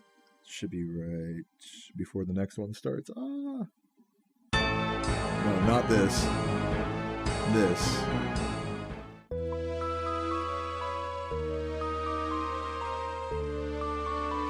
Fucking Drainer. Excuse me. The fucking Drainer Village music.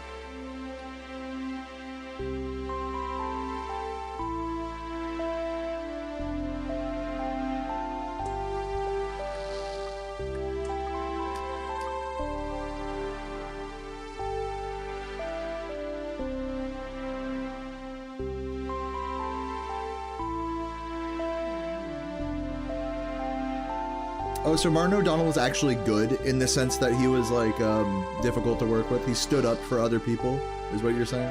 I don't know, man. Like I don't fucking know any of this, the details, any of this shit. I'd believe you though.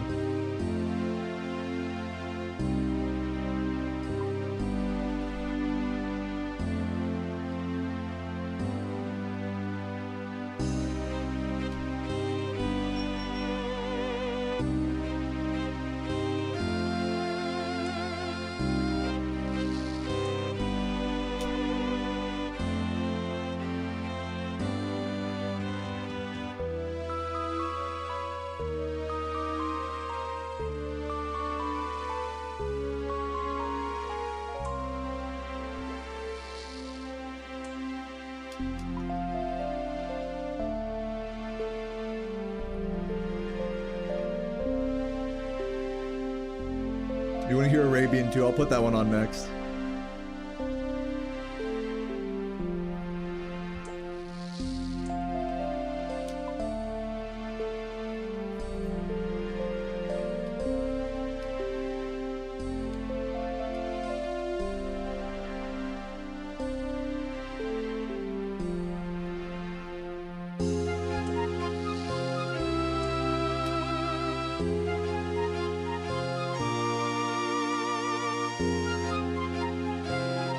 It's a little loud. I'll turn it down a bit.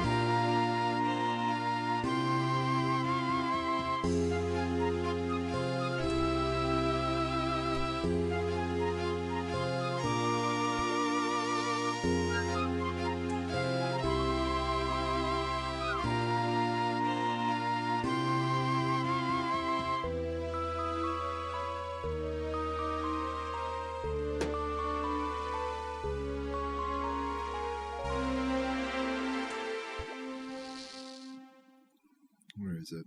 Arabian 2. Dude, the fucking Alkerhid mine.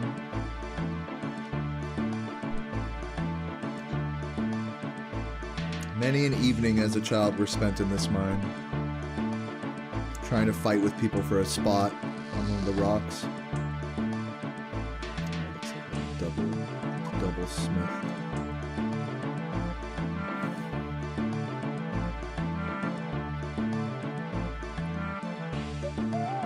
Many an evening dying to scorpions. That was probably like my first death in this game, was dying to a scorpion in the Alkerhid mine.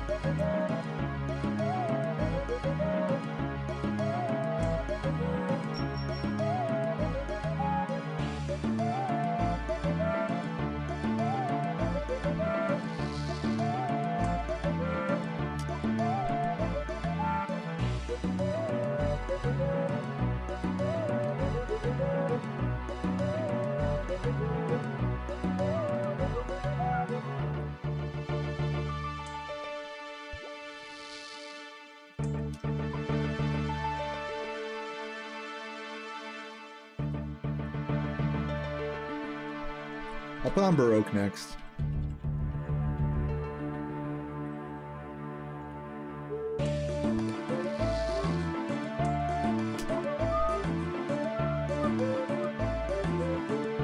I'm glad you guys are vibing with the RuneScape song requests right now.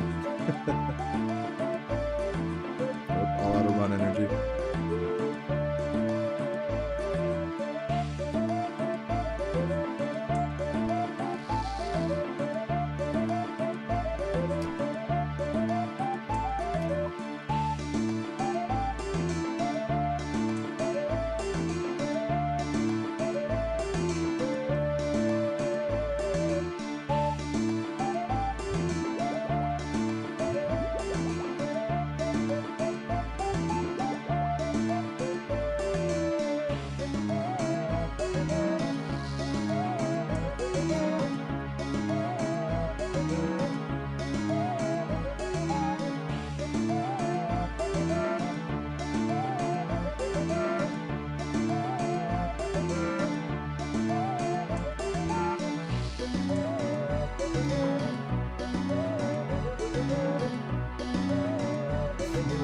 That's a funny question, ZX.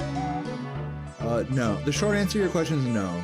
Music theory does not make you good at knowing whether music is good or not. Because good is purely subjective.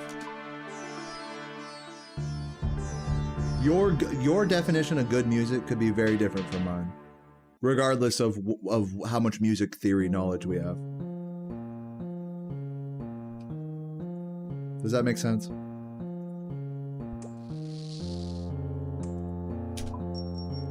So in another way to say it is, being good at music theory or having a music degree or playing a lot of music, being a pro musician, any of that, it doesn't make you better at knowing what music is good, whether music is good or not. It makes you better at knowing why music is good. Does that make sense? So it's not about like the what, it's about the why. It's for something you already find good, something you already find interesting, and asking, why do I find this good? So it's more just a journey of understanding like the fundamentals of music and what makes things good or bad. It's not even about good or bad, it's just like why things sound the way they do. Like subjectivity, it's trying to take the subjectivity out of music, really, is part of the goal of music theory. It's not even about good or bad. It's just like, why does this sound the way it does? But no, you could be like really good at playing music and be a good music theorist and understand chords and scales and stuff really well, and have horrible taste in music. Those two things are like just different concepts.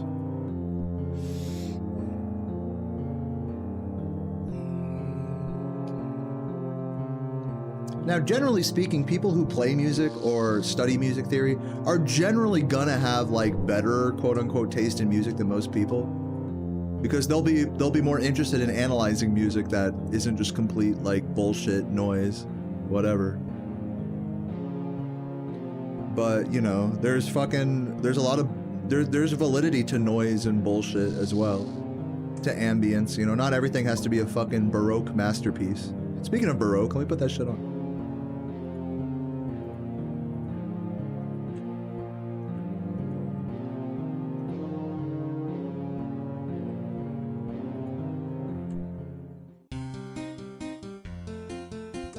What type of music do I listen to? I mean, mostly video game music, honestly.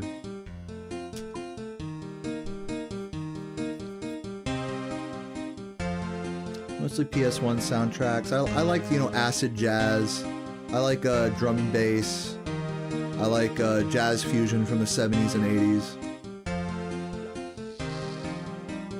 But most of the music that touches me the most is just music from games throughout the, you know, in the 90s to 2000s. Or just in general, I mean, like, there's a lot of even more modern games that have good music too. So I've always gravitated towards video game music. Even when I was like studying my degree in college, I'd always want to like cover and arrange video game songs.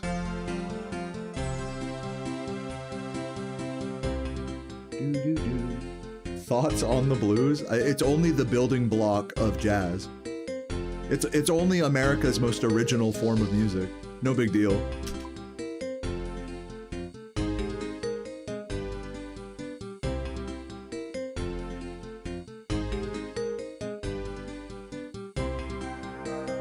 Yeah, no, blues is great. I remember being like in like maybe 6, 7, 8 years old and listening to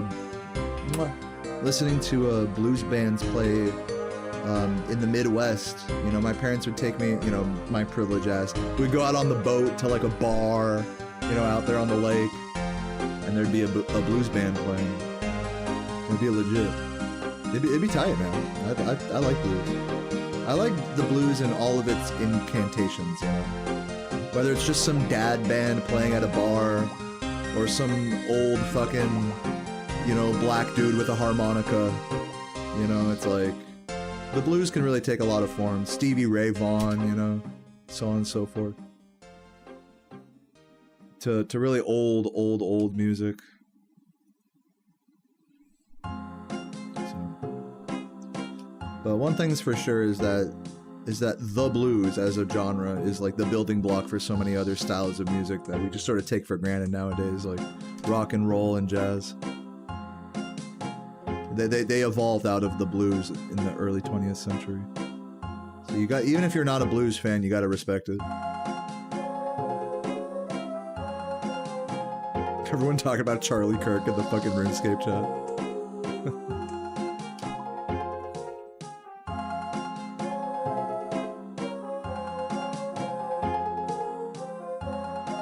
Love Stevie Ray. You ever see that one BB King fucking clip of him playing at a, I think it's at a jail or something? Man, it's so classic.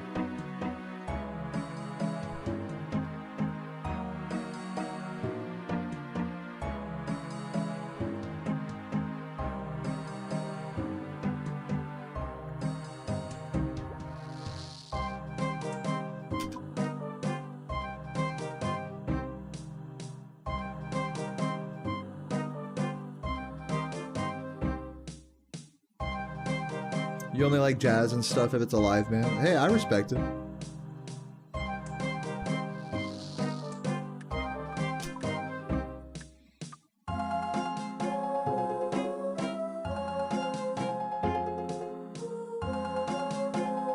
I love listening to live music, especially when it's in like a really intimate environment like a jazz club. It's not even necessarily that they're playing jazz. It's just that like I get to hear every instrument close up, you know? Which isn't really something you could say for a lot of styles of concerts and shows. Like, I would feel just as excited to, like, go to a fucking backyard show and see some fucking punk band play, you know? Because it's like, at least then you're getting, like, a really visceral, like, intimate experience with the music. You can really analyze it, like, honestly. Instead of, like, having to process what you're hearing through all of the speakers and big stadium, like, mixing and stuff. It's like when it's just people with instruments playing whatever the fuck they're playing, it's like you get like a really raw experience of what it is.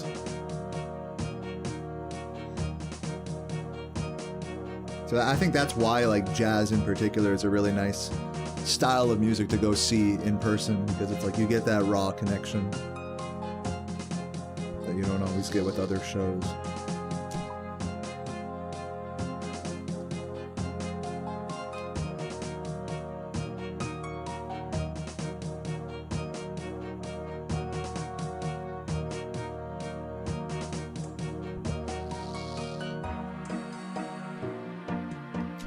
Like, Sarah and I, we're gonna go see Chapel Roan in October.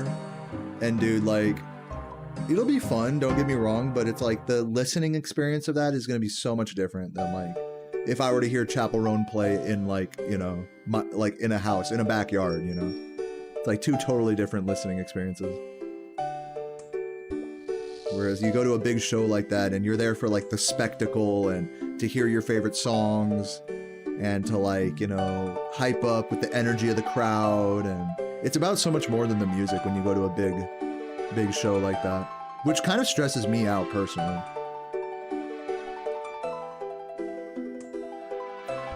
I think it's gonna be like a stadium thing. I'm not really sure, to be honest. It'll be a pretty big show though, I'm guessing. It ain't gonna be no jazz club. If it's anything smaller than like a large arena, I'll be very surprised.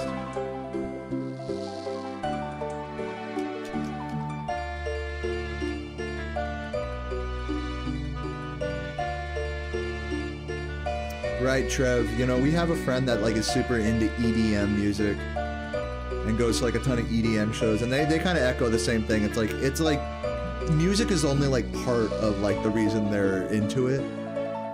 It's like, yeah, they like dubstep and all this shit, but it's like, it's more about the energy of the crowd and the, you know, and the lights everywhere and everyone's on drugs and, you know, it's just a vibe to turn up.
How should one go about finding similar music to that genre or other video game music? I would say explore the console. Like say if you like Spyro music, try thinking about like some aspects of it and then go on YouTube, be like PlayStation 1 best of PS1 platformer music or best PS1 OSTs, and just start looking at some of those compilations. And then when you hear a song that you like, go and listen to the whole soundtrack from that game, which will also be on YouTube. That's my advice. That's like how I like to do like video game OST, you know, rabbit hole type stuff. And then what's gonna happen is your YouTube recommended is gonna, as you keep doing that, is gonna start filling with like recommendations based on that. And so your recommended feed is just gonna start being like all the sidebar next to the video is gonna be like all just a ton of random PS1 bangers or so on and so forth. It's really not hard to find good video game music. It's only like a fucking just Google good video game music. Especially for like a specific console or style of game, you know. Or style of music. Maybe you like ambient, maybe you like D&B, you know. Maybe you like boss music, you know, like stuff like that. Maybe you like menu music. That's a great like version of things to look up.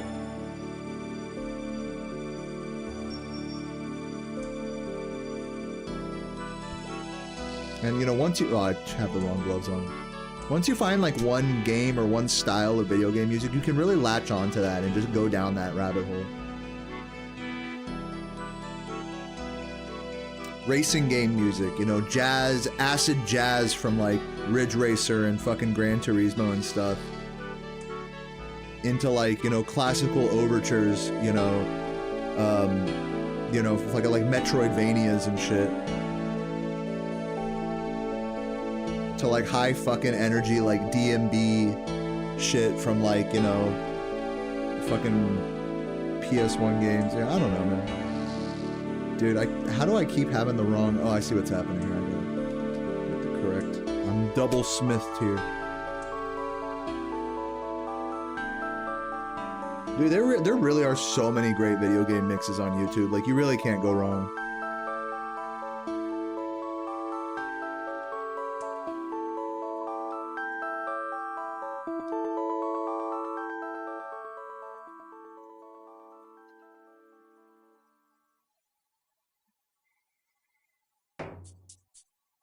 RPG music, you know? Be like best RPG PS1 soundtrack.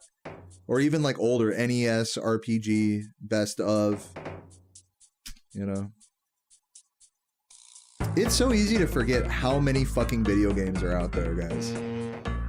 We're over here waiting for GTA 6 like there isn't literally thousands of like fucking buried treasures out there waiting for us to find. Both musically and gameplay wise.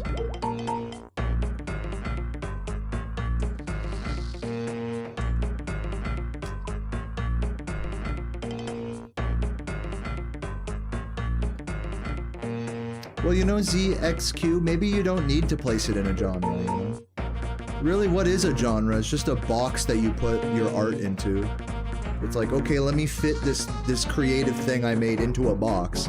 Maybe you don't need to call it by any genre. You can make up your own name for the genre. People do that shit all the time. I wouldn't overthink the name of the genre of the music, personally. If the things I've suggested are not helpful, I don't really have much else to say, to be honest. I'm not gonna sit here and start naming random genres to help jog your memory, though. So sorry about that.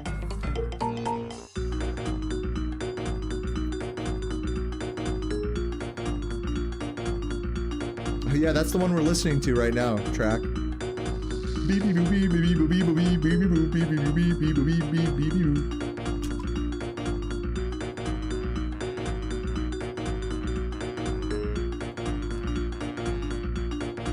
I think if you want like more like genre names, like genres you haven't heard of, I would say like go on Reddit. Like just Google like musical genres that exist. You'll find shit that like you would have never even thought of like was a genre. I've never been good at like naming like genre, putting shit into a box like that. I just find something I like and I just go down that rabbit hole, whatever it is, you know.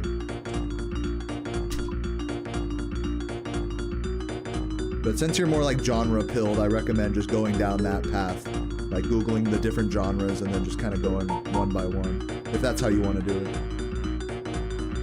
Again, it's just like, they're all just categorizations and words, you know, to describe sound. So it's really like, to me, it's all good. However you want to find stuff is yours to decide.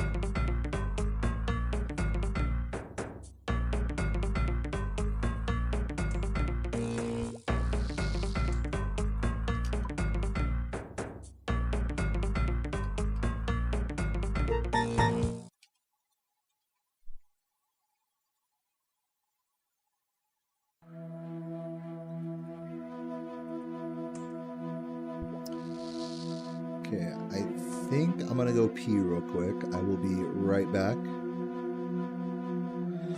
1 minute.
Oh shit. I'm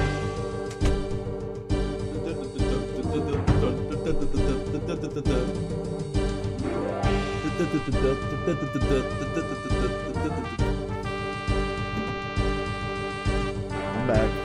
Don't fret.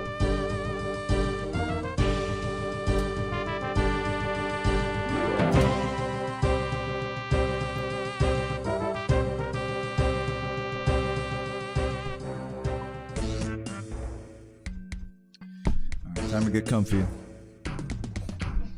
I'm literally just fucking streaming until Sarah is like ready to go. So I'm gonna be just fucking hitting these goddamn blast furnace bars, these gold bars, for the next like hour or so. So yeah, guys, cheers, drink my water. And chuggers in the chat.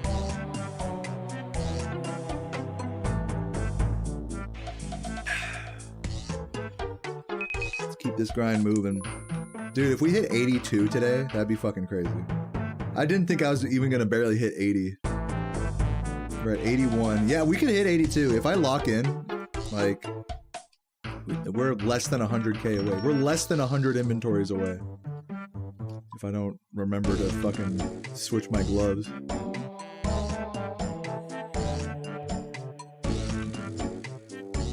What's up, Tulu? Just kicking it.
At this RuneScape chat right now. I'm like more into the RuneScape chat than my own. Just begging everybody to suck my dick. So good. Yo, Lemur, what up? Fucking legend.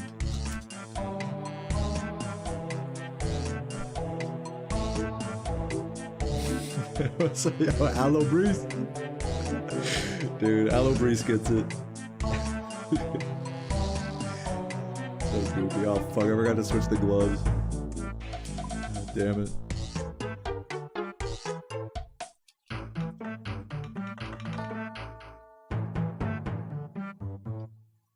Oh god.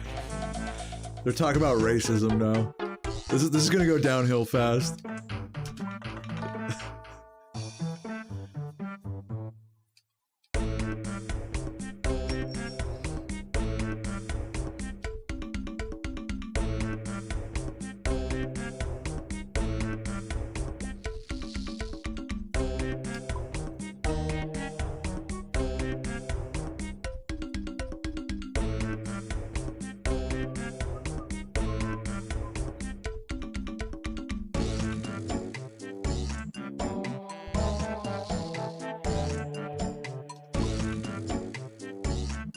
I fuck with this music so hard. This is like perfect iron forging music.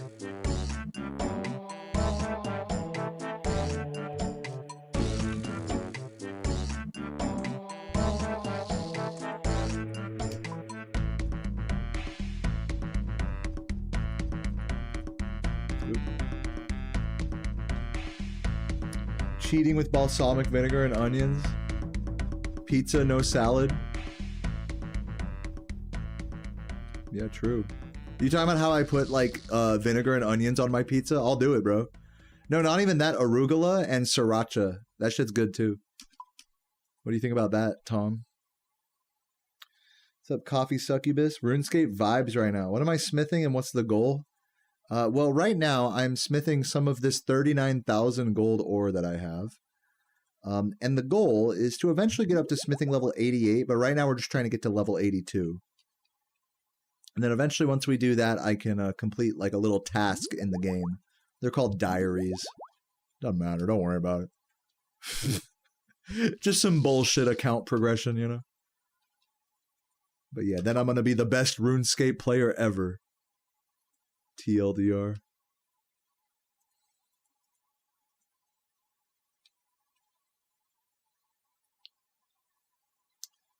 All right, what's the next song we got? Baroque. I might put on Baroque again, Loki. Kind of fucking with it. Dude, I keep forgetting to fucking glove switch. If I don't, this is the important thing you guys gotta realize, is if I don't switch my gloves in time and it doesn't say 1500, that means I've lost half of the experience that I would have gotten smelting this inventory of gold bars. So pay close attention. Put the ores in, change the gloves, and then 1500 experience up there. Simple. It's a simple task, really. But I fuck it up so often, it's funny. The play might be to switch to the gold gauntlets before, that way I don't forget.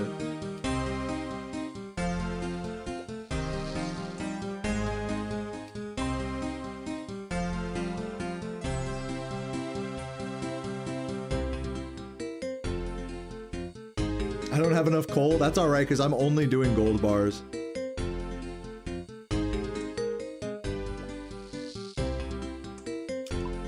Gold bars are the best experience for, like, really, you could do gold bars at Blast Furnace till 99. It's that good.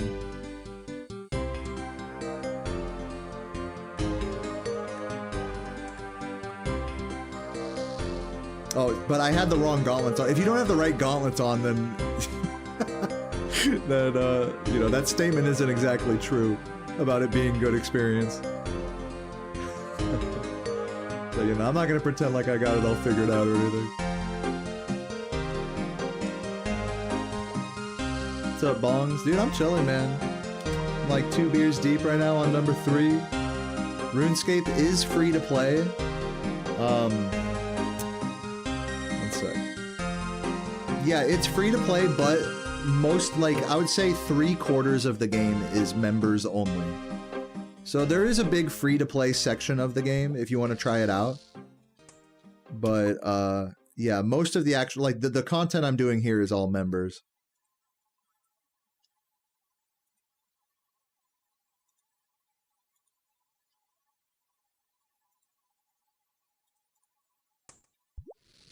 The price? I don't know. I pay, like, what, like $70 a year? So that comes out to, what, like $6-7 a month? Or maybe it's $80 a year, or maybe it's more than that. I don't fucking know. If you buy it by the month, it's like $12 to $14 a month, which is just like not worth it at all if you're not already addicted to this game. But since I'm already addicted to this game, I just buy the 1-year membership and call it a day.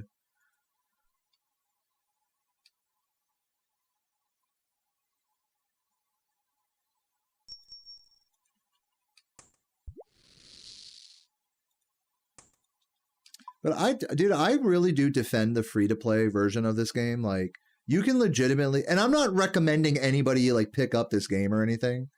Like, let me just say this, like, point blank. Like, this game, as well as every MMO out there, fucking sucks. So let's not get our words mixed up here. But with that said, you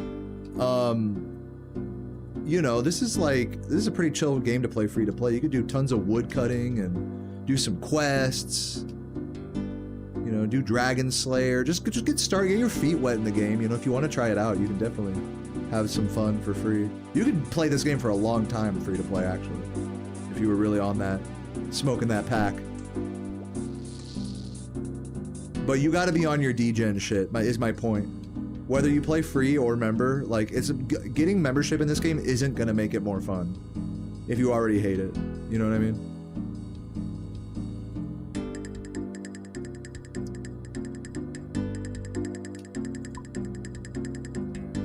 So if you think you would hate like a slow-paced, grindy, you know, clicking simulator like this,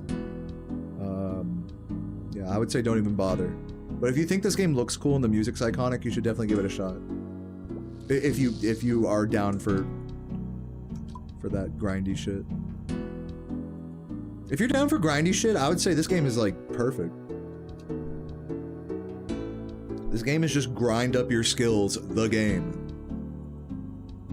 That's like the whole point. Everyone wants to have like 99 and everything. And getting 99 is like ludicrously stupid to achieve. So it's just a great MMO like that, you know?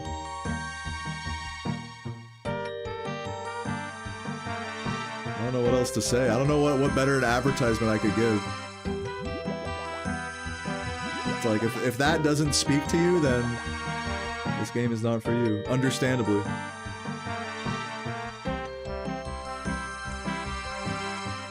$99 is technically max for a skill, but you could keep training your experience. But see, I have 99 Hunter, but I have 16 million experience. You get 99 at like 13 million. So some skills I've done more than 99. You don't get more like levels for that though. And the max is 200 million. So people will grind up to 200 mil and be like, yo, there's actually a 200 mil high scoreboard for certain skills.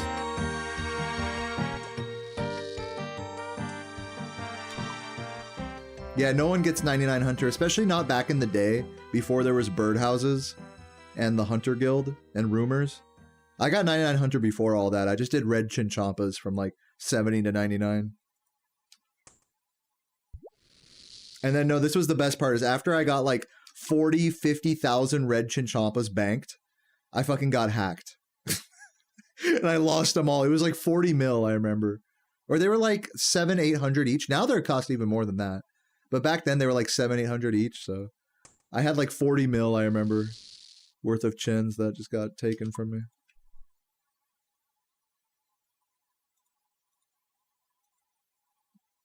Which in the grand scheme of things in this game is not really a big deal. Like, this game really teaches you some life lessons about getting hacked and your purpose in a game. Like, a lot of people, when you play a game like this, you think, oh, I should try to stockpile like gold and get rich and shit. But I've never done that.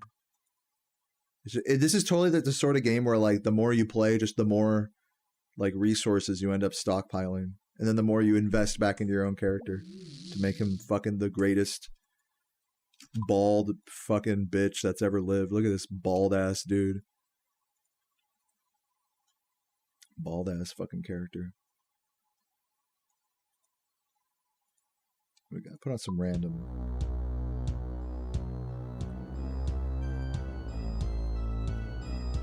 I'll skip the Dracula shit.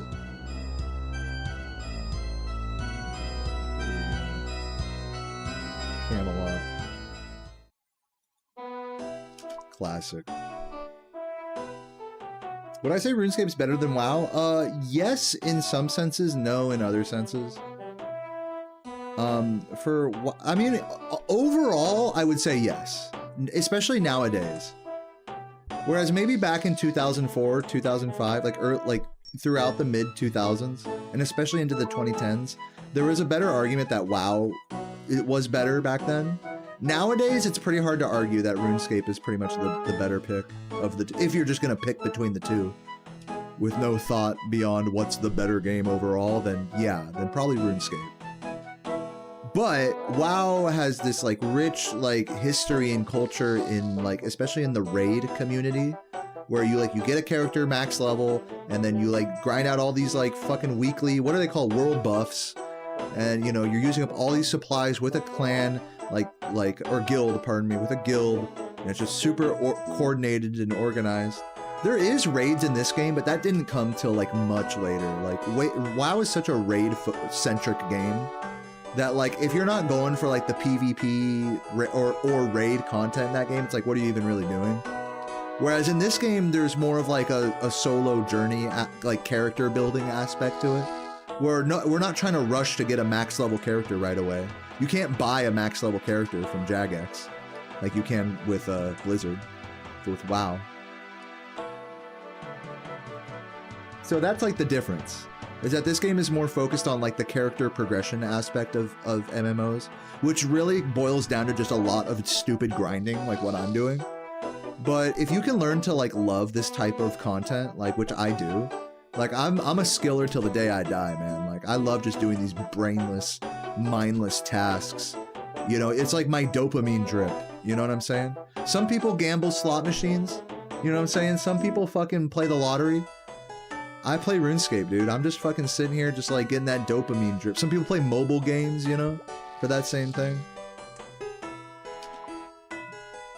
So.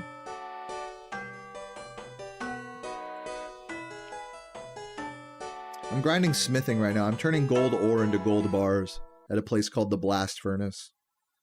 And every time I put the gold ore on, I gotta put on the gold gloves so that way I get 1500 experience.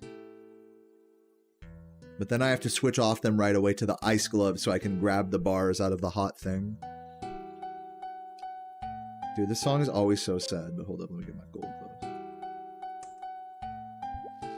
This is like the dude, this song is so weird because this song plays at the fucking, at the Hosidius, what's it called? The Tithe Farm, where there's that big farming minigame.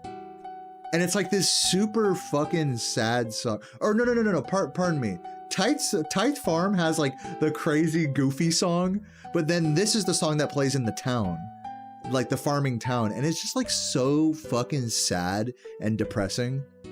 And then you go to the farm and then it goes all goofy circus mode. It's just weird. Like the musical whiplash you get like running around this game is pretty intense. This is a pretty song, by the way. I don't mean to shit on this song. It just isn't like appropriate for the area, I think. It's just so sad for such a nice looking place.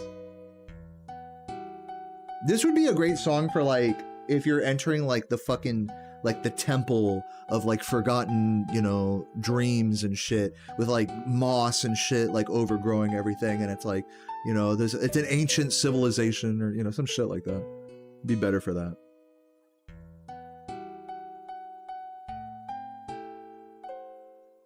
It's Davy Jones' locker.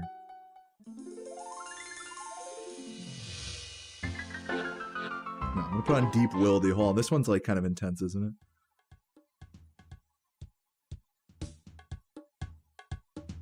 I'm gonna listen to this. I don't go into the Deep Wildy very often.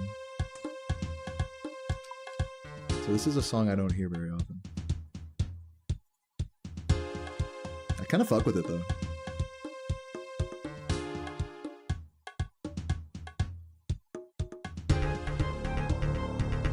Oh, I know this song. I know this song. Yeah, I know this one.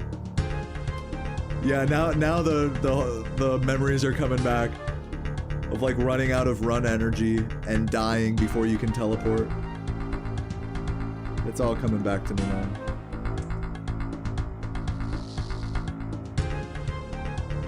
Nut Bandit's meanwhile, dude, the fucking Nut Bandit's going off in the fucking. I'm not even reading half his messages. For the record, I don't condone anything that is said in the RuneScape chat. just for the record, just to the Twitch mod that's watching this. If they start being racist and shit, you know, these guys, I don't know those guys.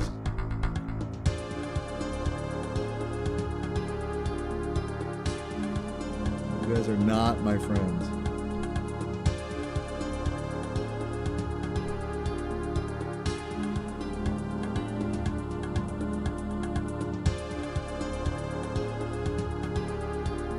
Oh, is my chat bugging? Yeah, I'm seeing like Woo81. Like, what's happening here? Is it like posting messages from like a long time ago? My chat is bugging. Yo, hold on. Let me bring it up over here. I might need to just like refresh the pop-out.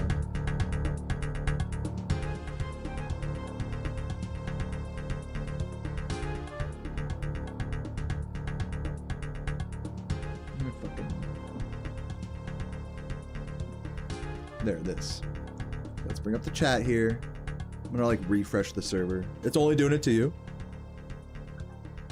There we go. That like refreshed shit a little bit. Let's scroll down. Oh, I don't know. I don't think it was just doing it to you. I think it was doing it to a couple other folks as well. Yeah, I don't know. But it is weird.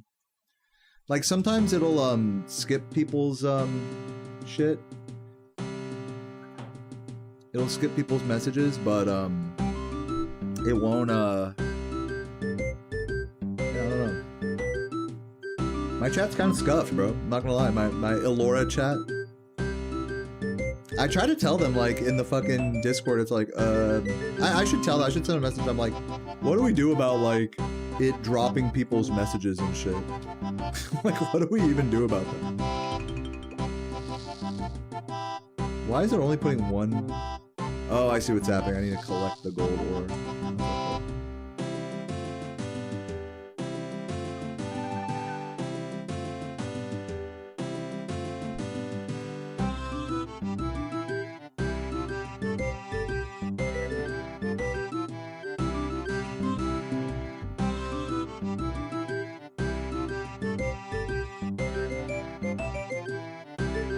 Am I a big GTA fan? Not really. I mean, actually, yes. Yeah, I would go so far as to call myself a GTA fan. Maybe not a big one, but yeah, I'm a GTA fan. I played pretty much every GTA. All the 3D ones. I haven't beaten them all, but... Alright, let's see. Gold ore. Oh, no. I gotta put the gold ore back. We gotta grab the bars. No. Oh, we got another gay guy here. Let's go. I gotta do left click deposit all.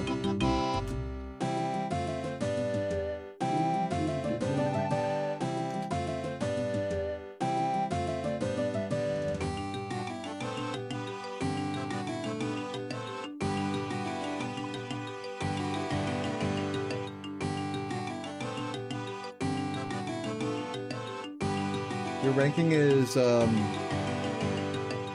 from best to worst, or from worst to best? You're saying San Andreas is the best?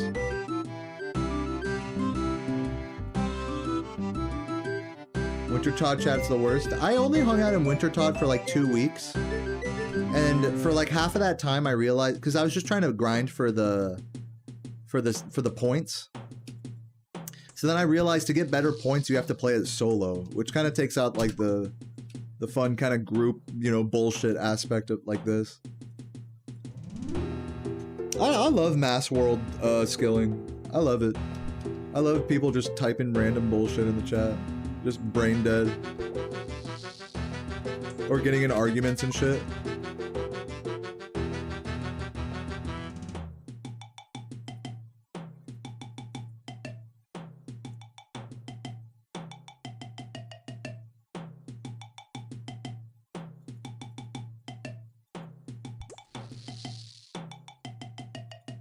Yeah, so you're saying San Andreas is the best? Oh, hell yeah. What's my favorite? Yeah, probably San Andreas is also my favorite. Probably San Andreas, then like a tie between 4 and 5. I'll say let's just go by driving alone. I like the driving in 4 the most. Then probably 5. Then San Andreas, then Vice City in 3. If we're just talking about the driving mechanics. The driving in GTA 4 was so sick. It was slower. It was like more tank-like. It was like you had to really calculate like the mass of your car whenever you'd go over, like around a turn or like over a little hill or a bump. You'd have to think about your car like potentially tumbling over like small like little banks and stuff if you were going fast.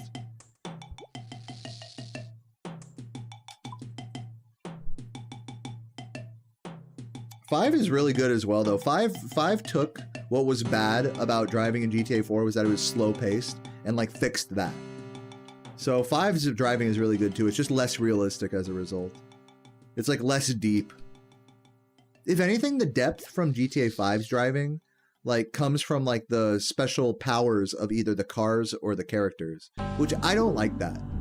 I'd rather it be, like, a more even playing field with, like, the actual capabilities of vehicles. But I can see why they have, like, you know, rocket bikes and stuff in GTA 5. It's just kind of cheap, you know?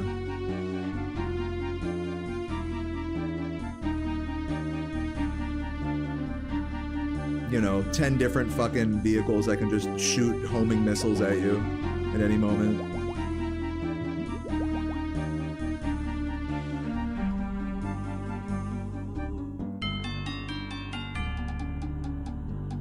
Oh, dude, I keep fucking double barring my shit.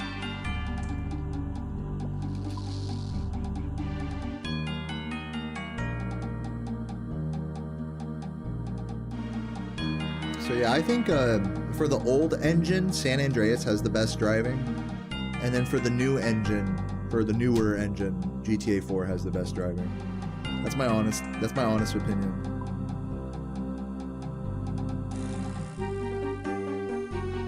But GTA 5 is really not bad either, though. GTA 5 is great. God, just talking about the driving makes me excited for GTA 6. That, like, apparently that game's actually gonna come out at some point, which is, like, kind of cool. You hate Blast Furnace? Dude, I'm vibing here, man. I'm quite enjoying this. Addy plate bodies. Dude, I respect it, man. Hey, I respect it. I was doing dart tips for a while on stream. It was just slow, so I was like, eh. Like, yeah, I could do plate bodies, but whatever. Especially if you've just unlocked like a plate body or a chain body, it's nice to like go bang them out real quick just to try it. Like when I unlock Addy, or how many? Can I do Addy plate bodies yet? Let me see. 88, right? Yeah, 88. But mithril plates, I can do. Yeah, I've been able to do mithril ones. Yeah, Addy is at 88. Also, I like that with blast furnaces, you're just stockpiling gold. You're not worrying about like spending all of your bank on like high level ores or bars or coal. It just like simplifies it, doing gold smithing at the blast furnace. Except when you keep forgetting to switch your fucking gloves like I do. But that's a skill issue.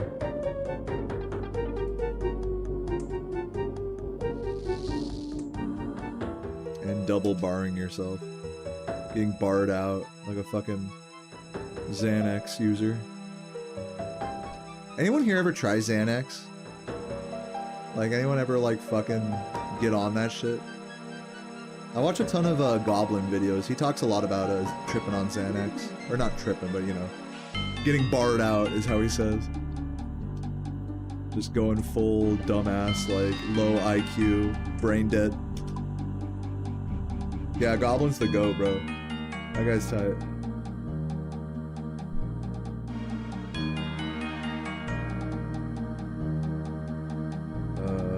Stamina.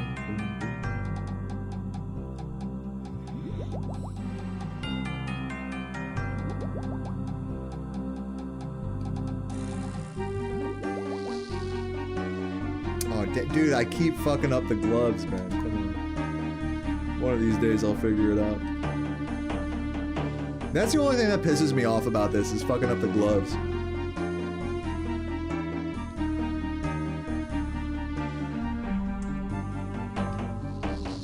Like, if only they made, like, an endless water bucket.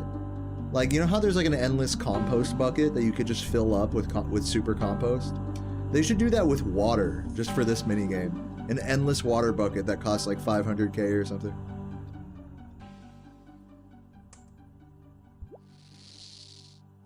Do I know about Molly, like the drug? I've never taken it myself.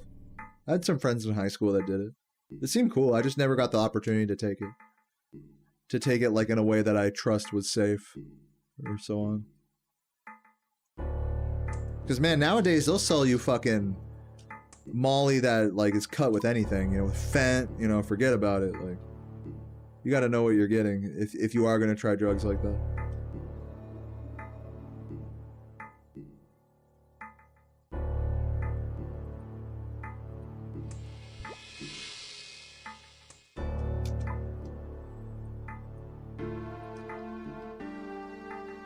And not mix it with anything either. And so at that point, it's like such an undertaking for me, like mentally, to try a drug like that. It's like I gotta go so out of my way to get it. I gotta like really make sure it's legit, and then like, and then what? I gotta make a whole. I can't drink or smoke weed that night.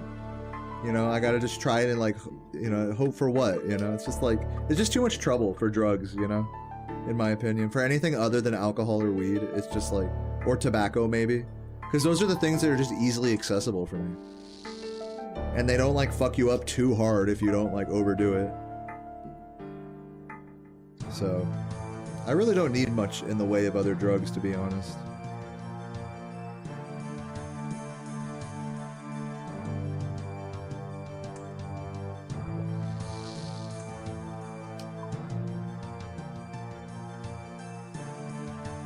Curious if I prefer Spyro 2 or 3 more. Probably Spyro 2.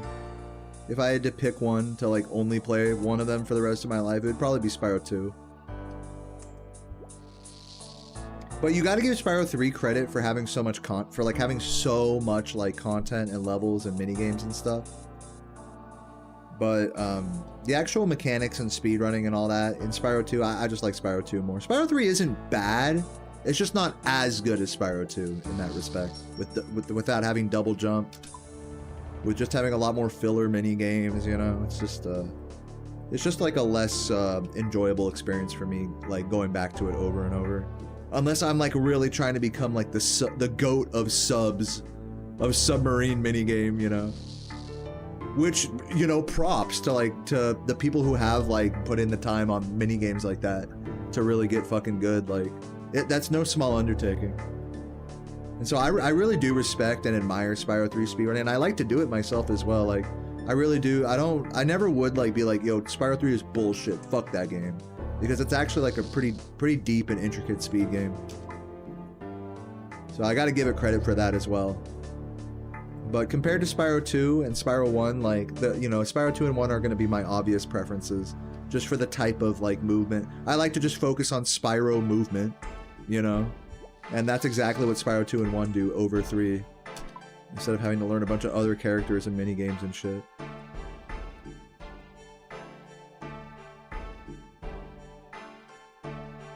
Like the depth of movement in Spyro 1 and in 2 for very different reasons, but like the depth of movement, I think it's just deeper.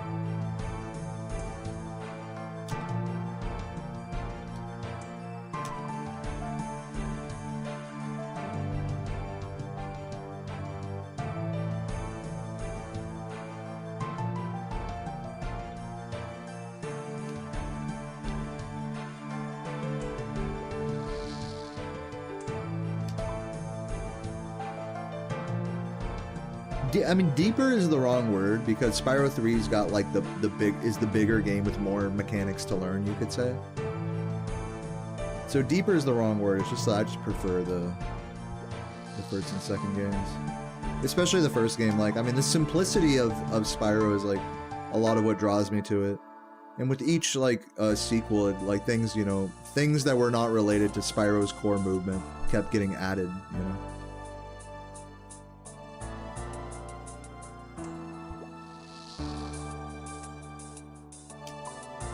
More RNG elements as well, like with boss fights.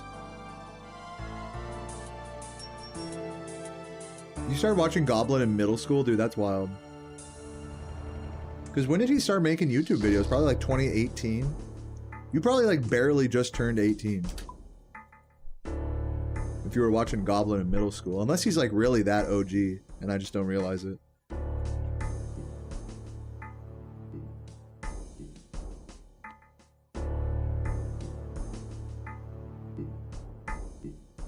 Yeah, I barely just started getting into Goblin's videos recently. Oh my fucking god, bro. Level 82! We did that shit. Let's fucking go. You know?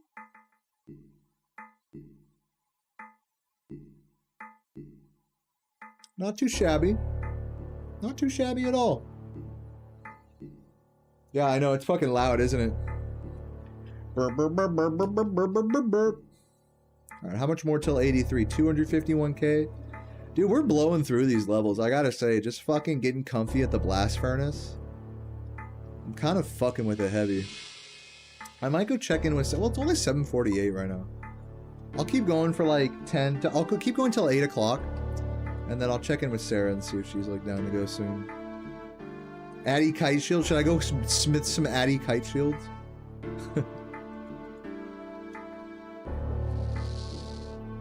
Dude, fuck.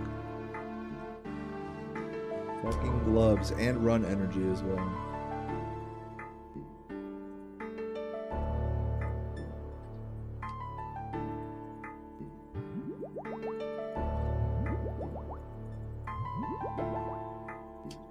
Yeah, I've definitely been RuneScaping for like way too long today.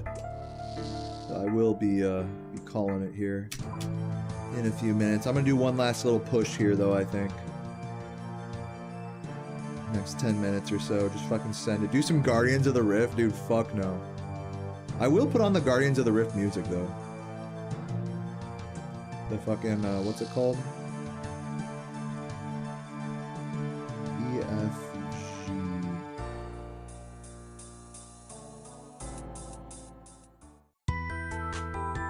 Oh yeah.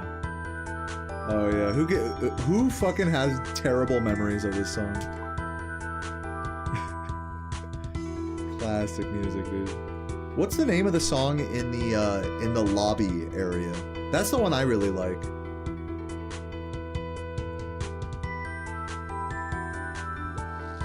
Last track, dude, I'm sorry, I totally forgot. Also, I forgot to switch to my gloves.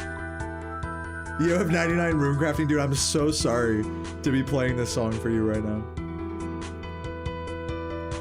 Yo, Steven, what up? I want to look up the name of that song. Hold on.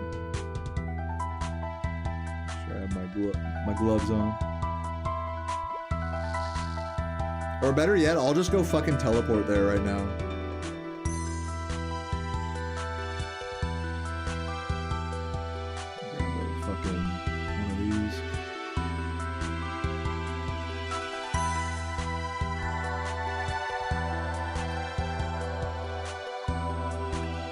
I'm gonna keep vibing with this song for a minute though. I'm gonna teleport over there just to get the song that I was thinking of that plays in the lobby.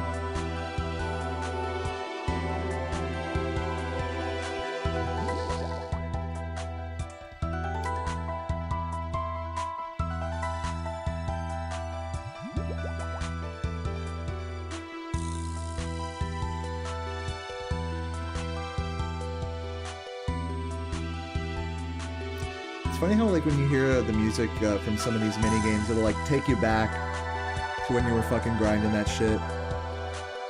That's how this song is for me. I got up to what, like 78 rune crafting? Not that impressive. I should try doing blood runes.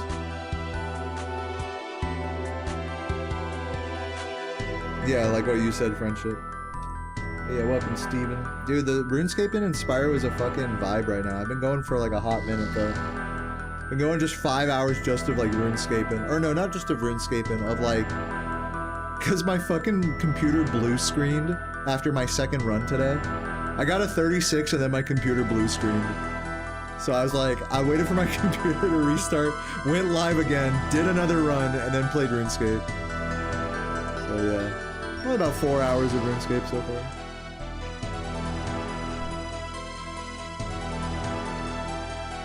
So funny, man. Dude, this song, this is where it gets intense. The part where it sucks is when it goes like burr, burr, burr, burr. I'll point it out when it gets there. But the song is so epic of a build-up up to this point.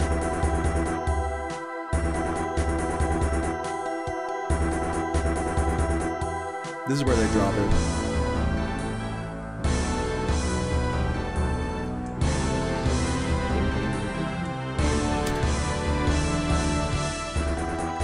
I don't mind it actually. Honestly, I used to hate that part a lot more than I do listening to it right now.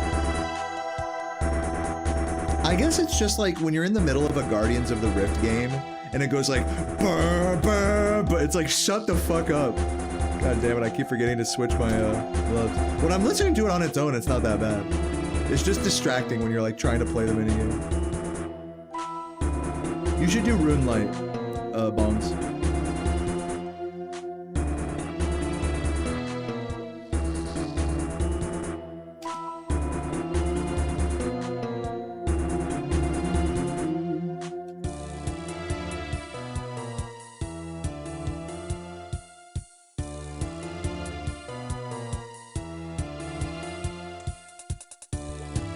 Yeah, that's correct.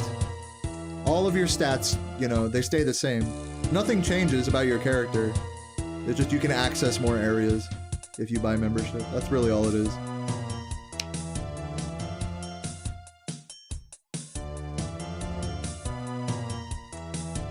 Yeah, they have like free-to-play servers where you can only access so much of the game. And those are the only ones you can play if you're free-to-play. But if you have membership, you can play on the member servers that have the whole game unlocked, basically. Once again, I want to reiterate, like, there's a good amount of free-to-play content in this game. Like, there's a bunch of fucking skills for you to try, bunch of quests to do.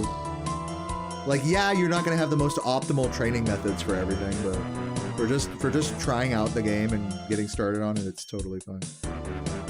And in fact, there's a lot of really fun, like, sub-optimal, like, free-to-play training methods out there. Like, just running around and killing cows for their hides and stuff. Like, shit doesn't always have to be, like, super optimized to have fun.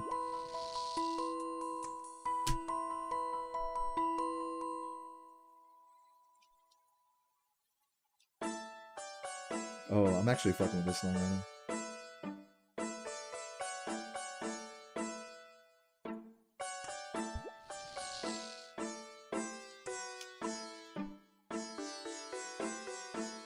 You were in the middle of a game? Oh, nice. What game? Let me guess. Rocket League? Somebody was talking about Rocket League earlier. Yeah, dude, if you are not interested in the gameplay at all, then at least enjoy the music, you know? You don't have to like the game, but you can like the music and the graphics. I think that's like a super valid take.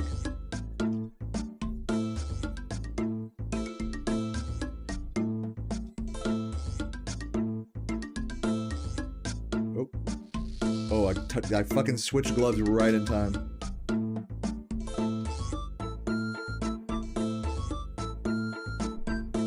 Oh, you're playing Smash, of course, of course. And thank you for the 36, yeah.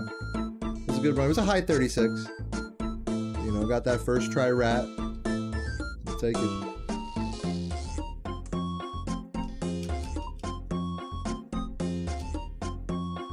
Yeah, it was funny. I got like a 36, a 37, and a 38 today. Not in that order, but just it just so happened to be.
Yeah, I actually have all 4 of my doses on the same tab as my gold. I just forget to grab them. I'm just never looking at my run energy. Let me put some more gold in the coffer. It's cool. I realize that I'm like, you know, oh, oops, I run out of run energy, or oops, I forgot to switch my gauntlets or whatever. It's all good. You know, you don't gotta be perfect.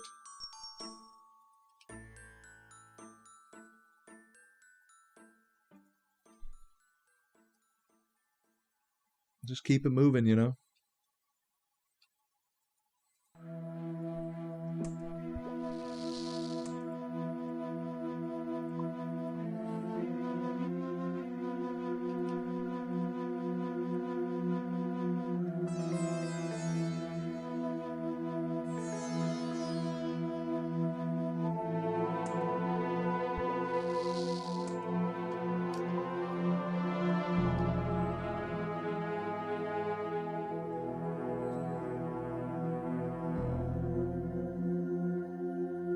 fuck with this music, man. Tomb Raider vibes.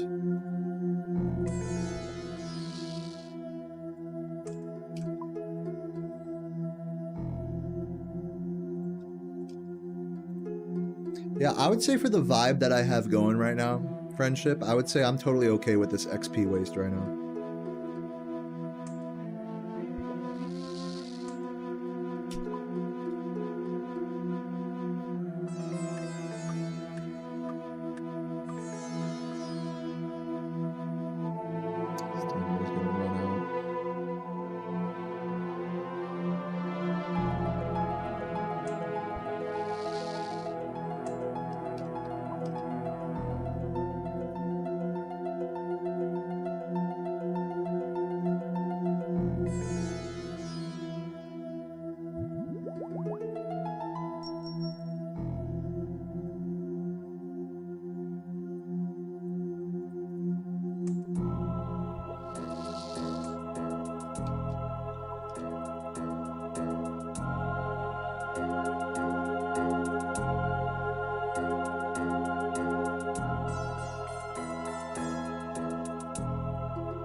You know, it like reminds me a lot of like whenever I'm playing Spyro. Like now that I've started to stream this game more, especially just raw skilling like this, it really reminds me of what it's like when I lock in playing Spyro. It's like I just shut the fuck up and I'm just like, okay, what, boom, this task, boom, that thing, click that, boom, boom, boom, go there.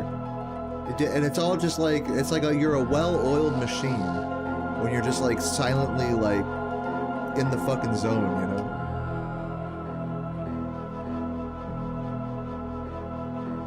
You become one with the shit.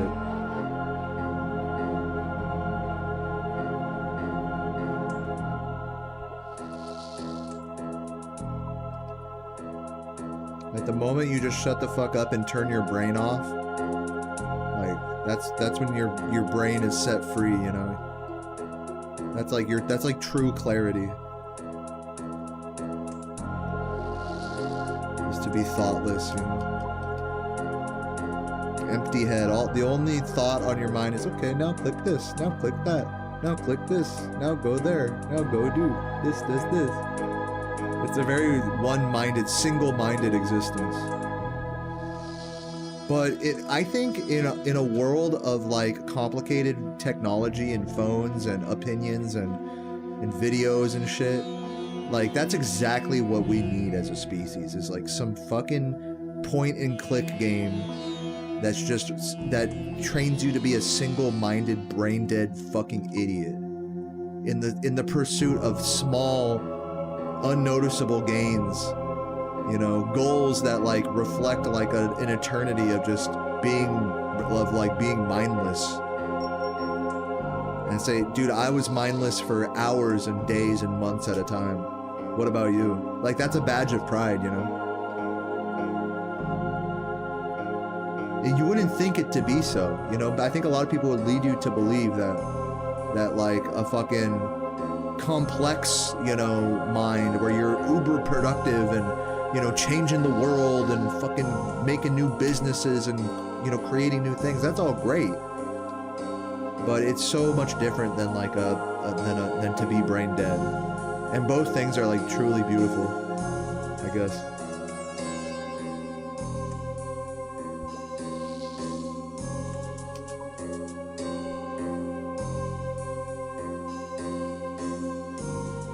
But yeah, I mean, it's easy to look at like productivity like a complex mind frame. You know, fucking like, oh shit, like I gotta do this, I gotta do that. You know, a productivity mindset. You know, a mindset to try to get ahead in life. You can think of that as like that's easy to think of as an admirable mindset, but it's hard to think of a brain dead mindset as something that's equally, if not more so, admirable in today's day and age. With smartphones and stuff.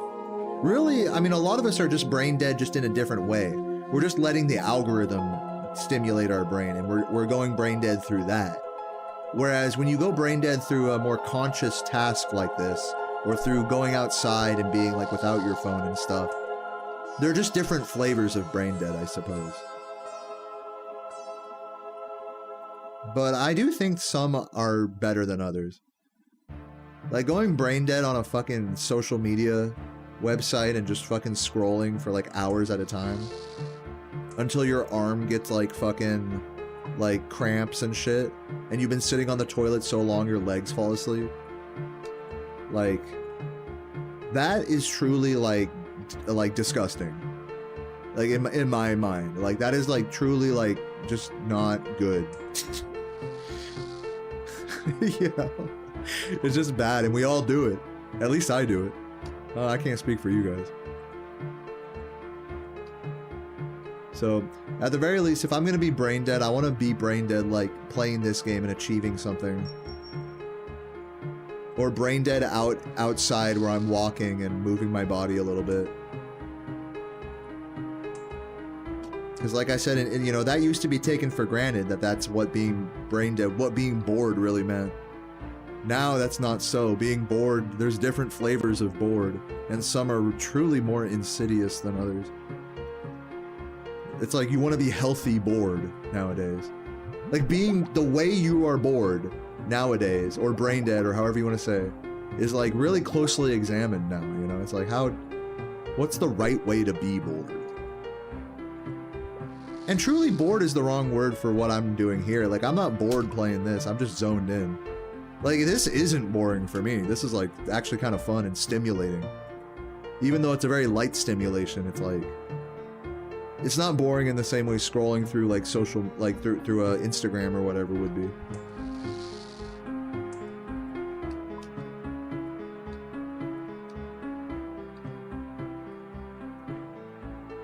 Yeah, like that feeling where you know you gotta take your face off of the fucking screen, but you can't.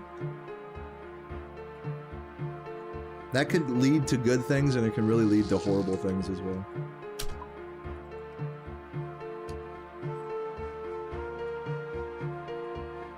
I should go talk to Sarah real quick and see how she's doing.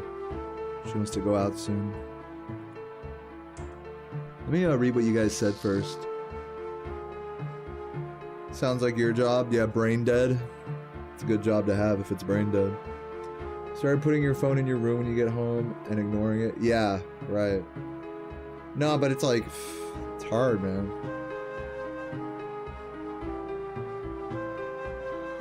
Yeah, that's one like big thing about this game, Friendship, is that like literally everything you do, every skill you work on is like measured and just locked in there forever, you know? So it's really nice. It's like you're working at something and it's like there for you to look at like all the time. You know, this game really teaches you that money isn't forever, but your skills are forever. The things you do like are forever. It's not the money you want. You think when you're new to this game is that you want the money, but really you want the skills. And so you're willing to dump money into skills when you could otherwise be saving it, you know? In my case. And I don't really dump that much money into it. I'm lucky to have a very generous stream in that regard. No, I don't make alts in this game. I always just have played on this account. Oops. Double fucking smelted.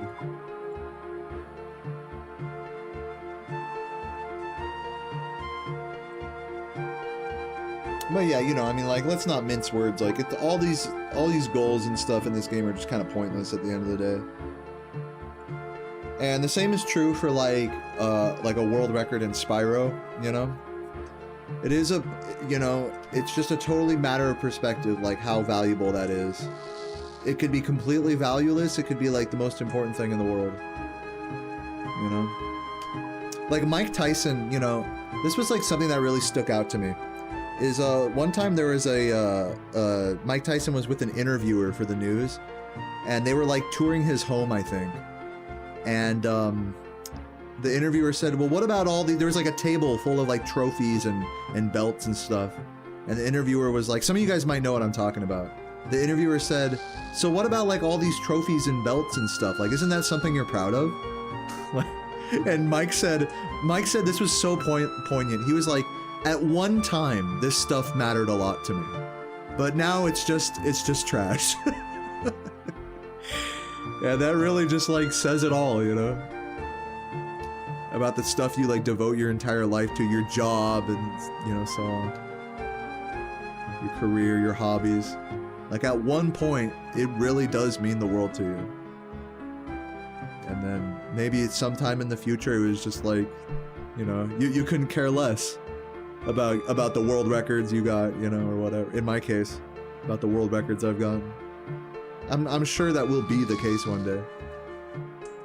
But with that, you know, acknowledged, it's still worth doing it anyways, you know? It's like, what the fuck? What else am I gonna do? What else is there to life than to do some shit that you might not care about later? You know? Something that you're excited about now, that you're willing to put in some work to.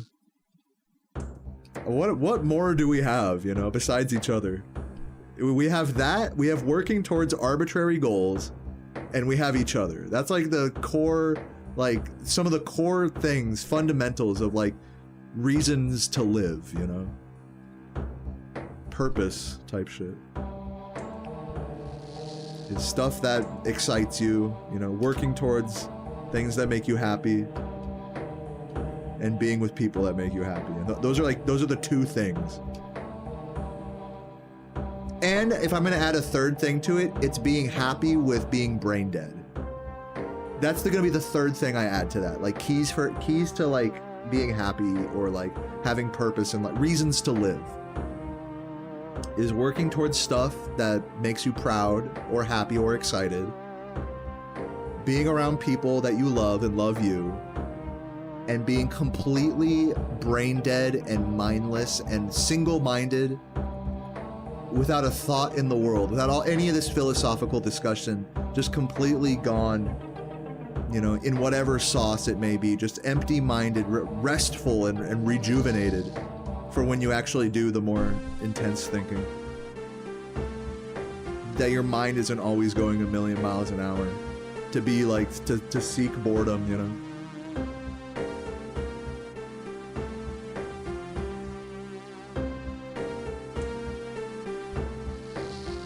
To not be restless, you know?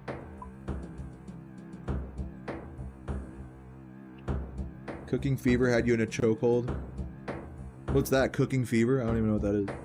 You mean like of cooking in real life? You were like really, you had cooking fever? Or is it like a game? It's an app game? I think I got cooking fever in real life. I fucking love cooking. And I'll spend a lot of money on food, guys. Don't get me wrong, like, you know, I'll save money cooking at home, but not a lot, you know, like, and I'm still going out, like, I'm gonna go out with Sarah tonight before getting groceries on the way home. Like, I don't cook at home as like a flex on saving money or anything.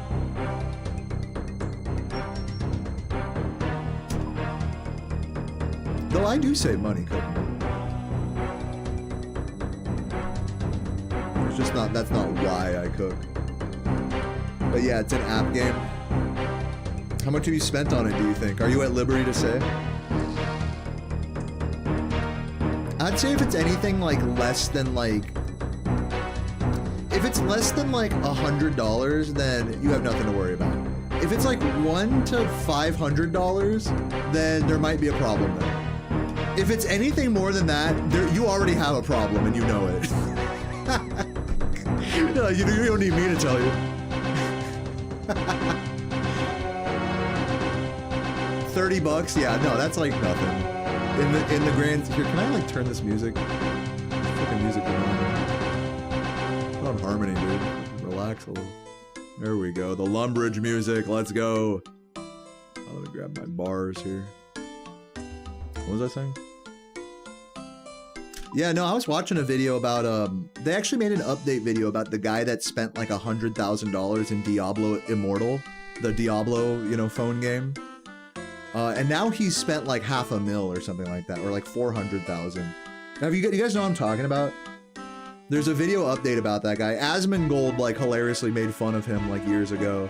And now it's been like a few years, and it's like, now what's going on with like the state of being a whale in a major mobile game? It's intriguing stuff, and hearing what some might call delusion from the guys that like run these like whale accounts, acting like they're completely like unregretful. I believe it. I believe that they fully have bought into their own delusion of like, this is good to do. This is a good thing to spend money on. This makes me happy. I fully like believe that for them. Do I think it's delusional a little bit? Yeah. But does that mean it's not like real? That they actually are like happy with what there might be some regret in there somewhere, but not like how it would be for us. Like they're getting something out of it that I think I couldn't understand. Or in other words, if you want to put it more like judiciously, is that they've bought their own bullshit, you know? And haven't we all? Like, the only difference is that we don't spend money, for the most part, on our own bullshit. I'm spending money on RuneScape. You think I don't spend money on RuneScape membership? I've probably given RuneScape, like, at least a couple $1,000s over the last few years. Or over, like, you know, the last decade or so.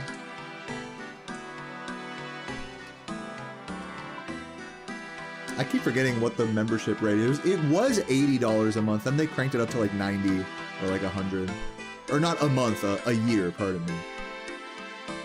I think it works out if you buy the 1 year that it's like less than $10 a month.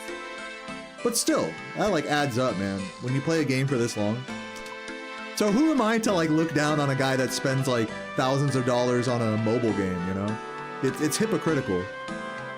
Because these are just things that make us happy. Like, to me, the money I've spent on my membership in this game, totally justified. It made me happy. I mean, that's like the main goal of money, if we think about it. Like, if you just spend it on shit that makes you happy, like, you don't need to be rich. You don't need to save money, you know? Maybe that's not the right advice for people to... Or just in general, like, there's no bad purchase as long as it makes you happy. There's no like, oh, this was not worth it. It's only not worth it to someone who doesn't like whatever the thing is they're buying. I truly do believe money can buy happiness, but not all forms of happiness is the thing. Happiness can take a lot of shapes and a lot of feelings and a lot of forms. So obviously money buys like the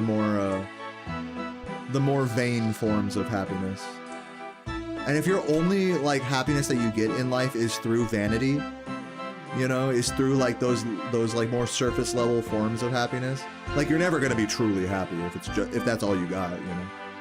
If all you got is money and people that like you for your money and stuff. So conversely, you know, if you're not super rich and you spend some money on like a phone game or a video game or whatever, and you got some entertainment out of it, shit, that's money well spent in my book. I'll pay $60 just to have car insurance, you know, like. I pay $1,000 to $1,500 a month just to have a fucking shitty 2-bedroom apartment. This one's not shitty. I like this apartment. But, you know, it's like, the amount of shit we spend money on, like, when you really put it in the scope of stuff, it's like, did it make you happy? It's like, yes. Alright, it was worth it.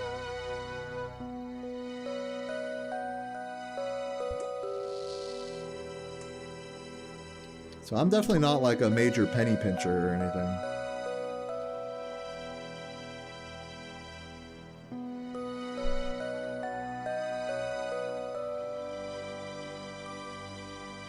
Am I streaming Spyro tomorrow? Yeah, probably.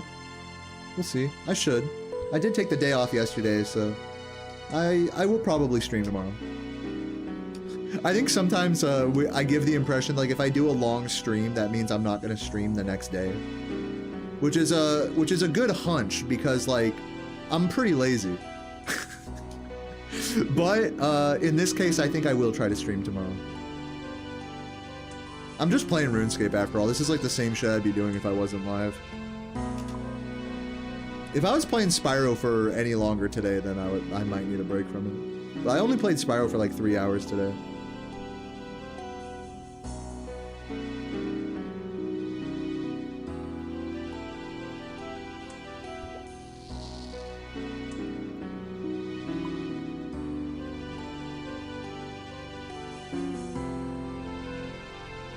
Alright, so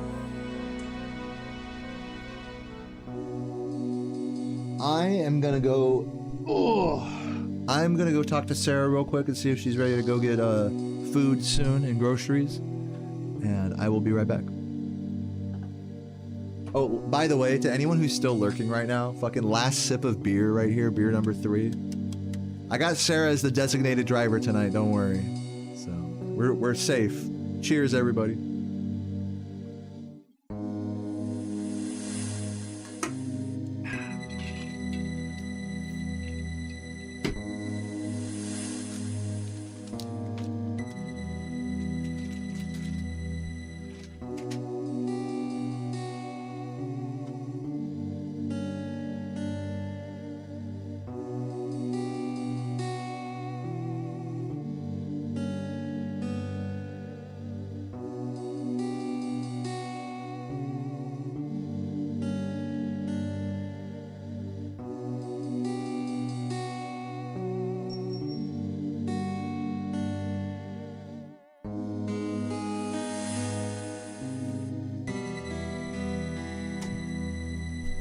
Alright.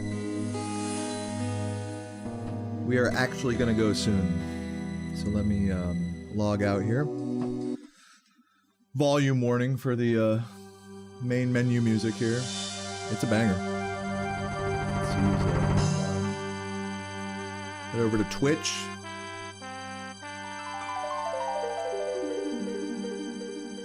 Is that Kylie on the Games Twin Sanity thing? That's Kylie, dude. I get sushi with her. It is surprisingly pretty good about inputs. I'm gonna raid Games Done Quick for Kylie. I'm gonna do it.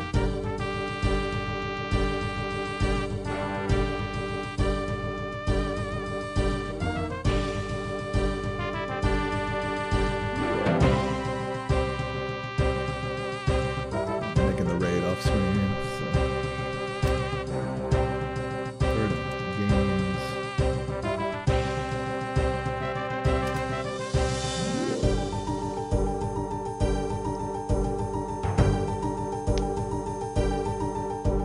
My little baby raid to Games Done Quick. I never raid Games Done Quick, but my friend is doing a run right now. Crash to Insanity. So gotta hype it up. Anyways, have a beautiful day, everybody. I'm gonna go eat some fucking margaritas and ceviche and fajitas, and then get some fucking eggs and milk from the store. America. It was a fun stream today. I am still bleeding subscribers, so I'm definitely going to be live tomorrow. I'm going to try to do a little sub goal, get back up to 800 sub points.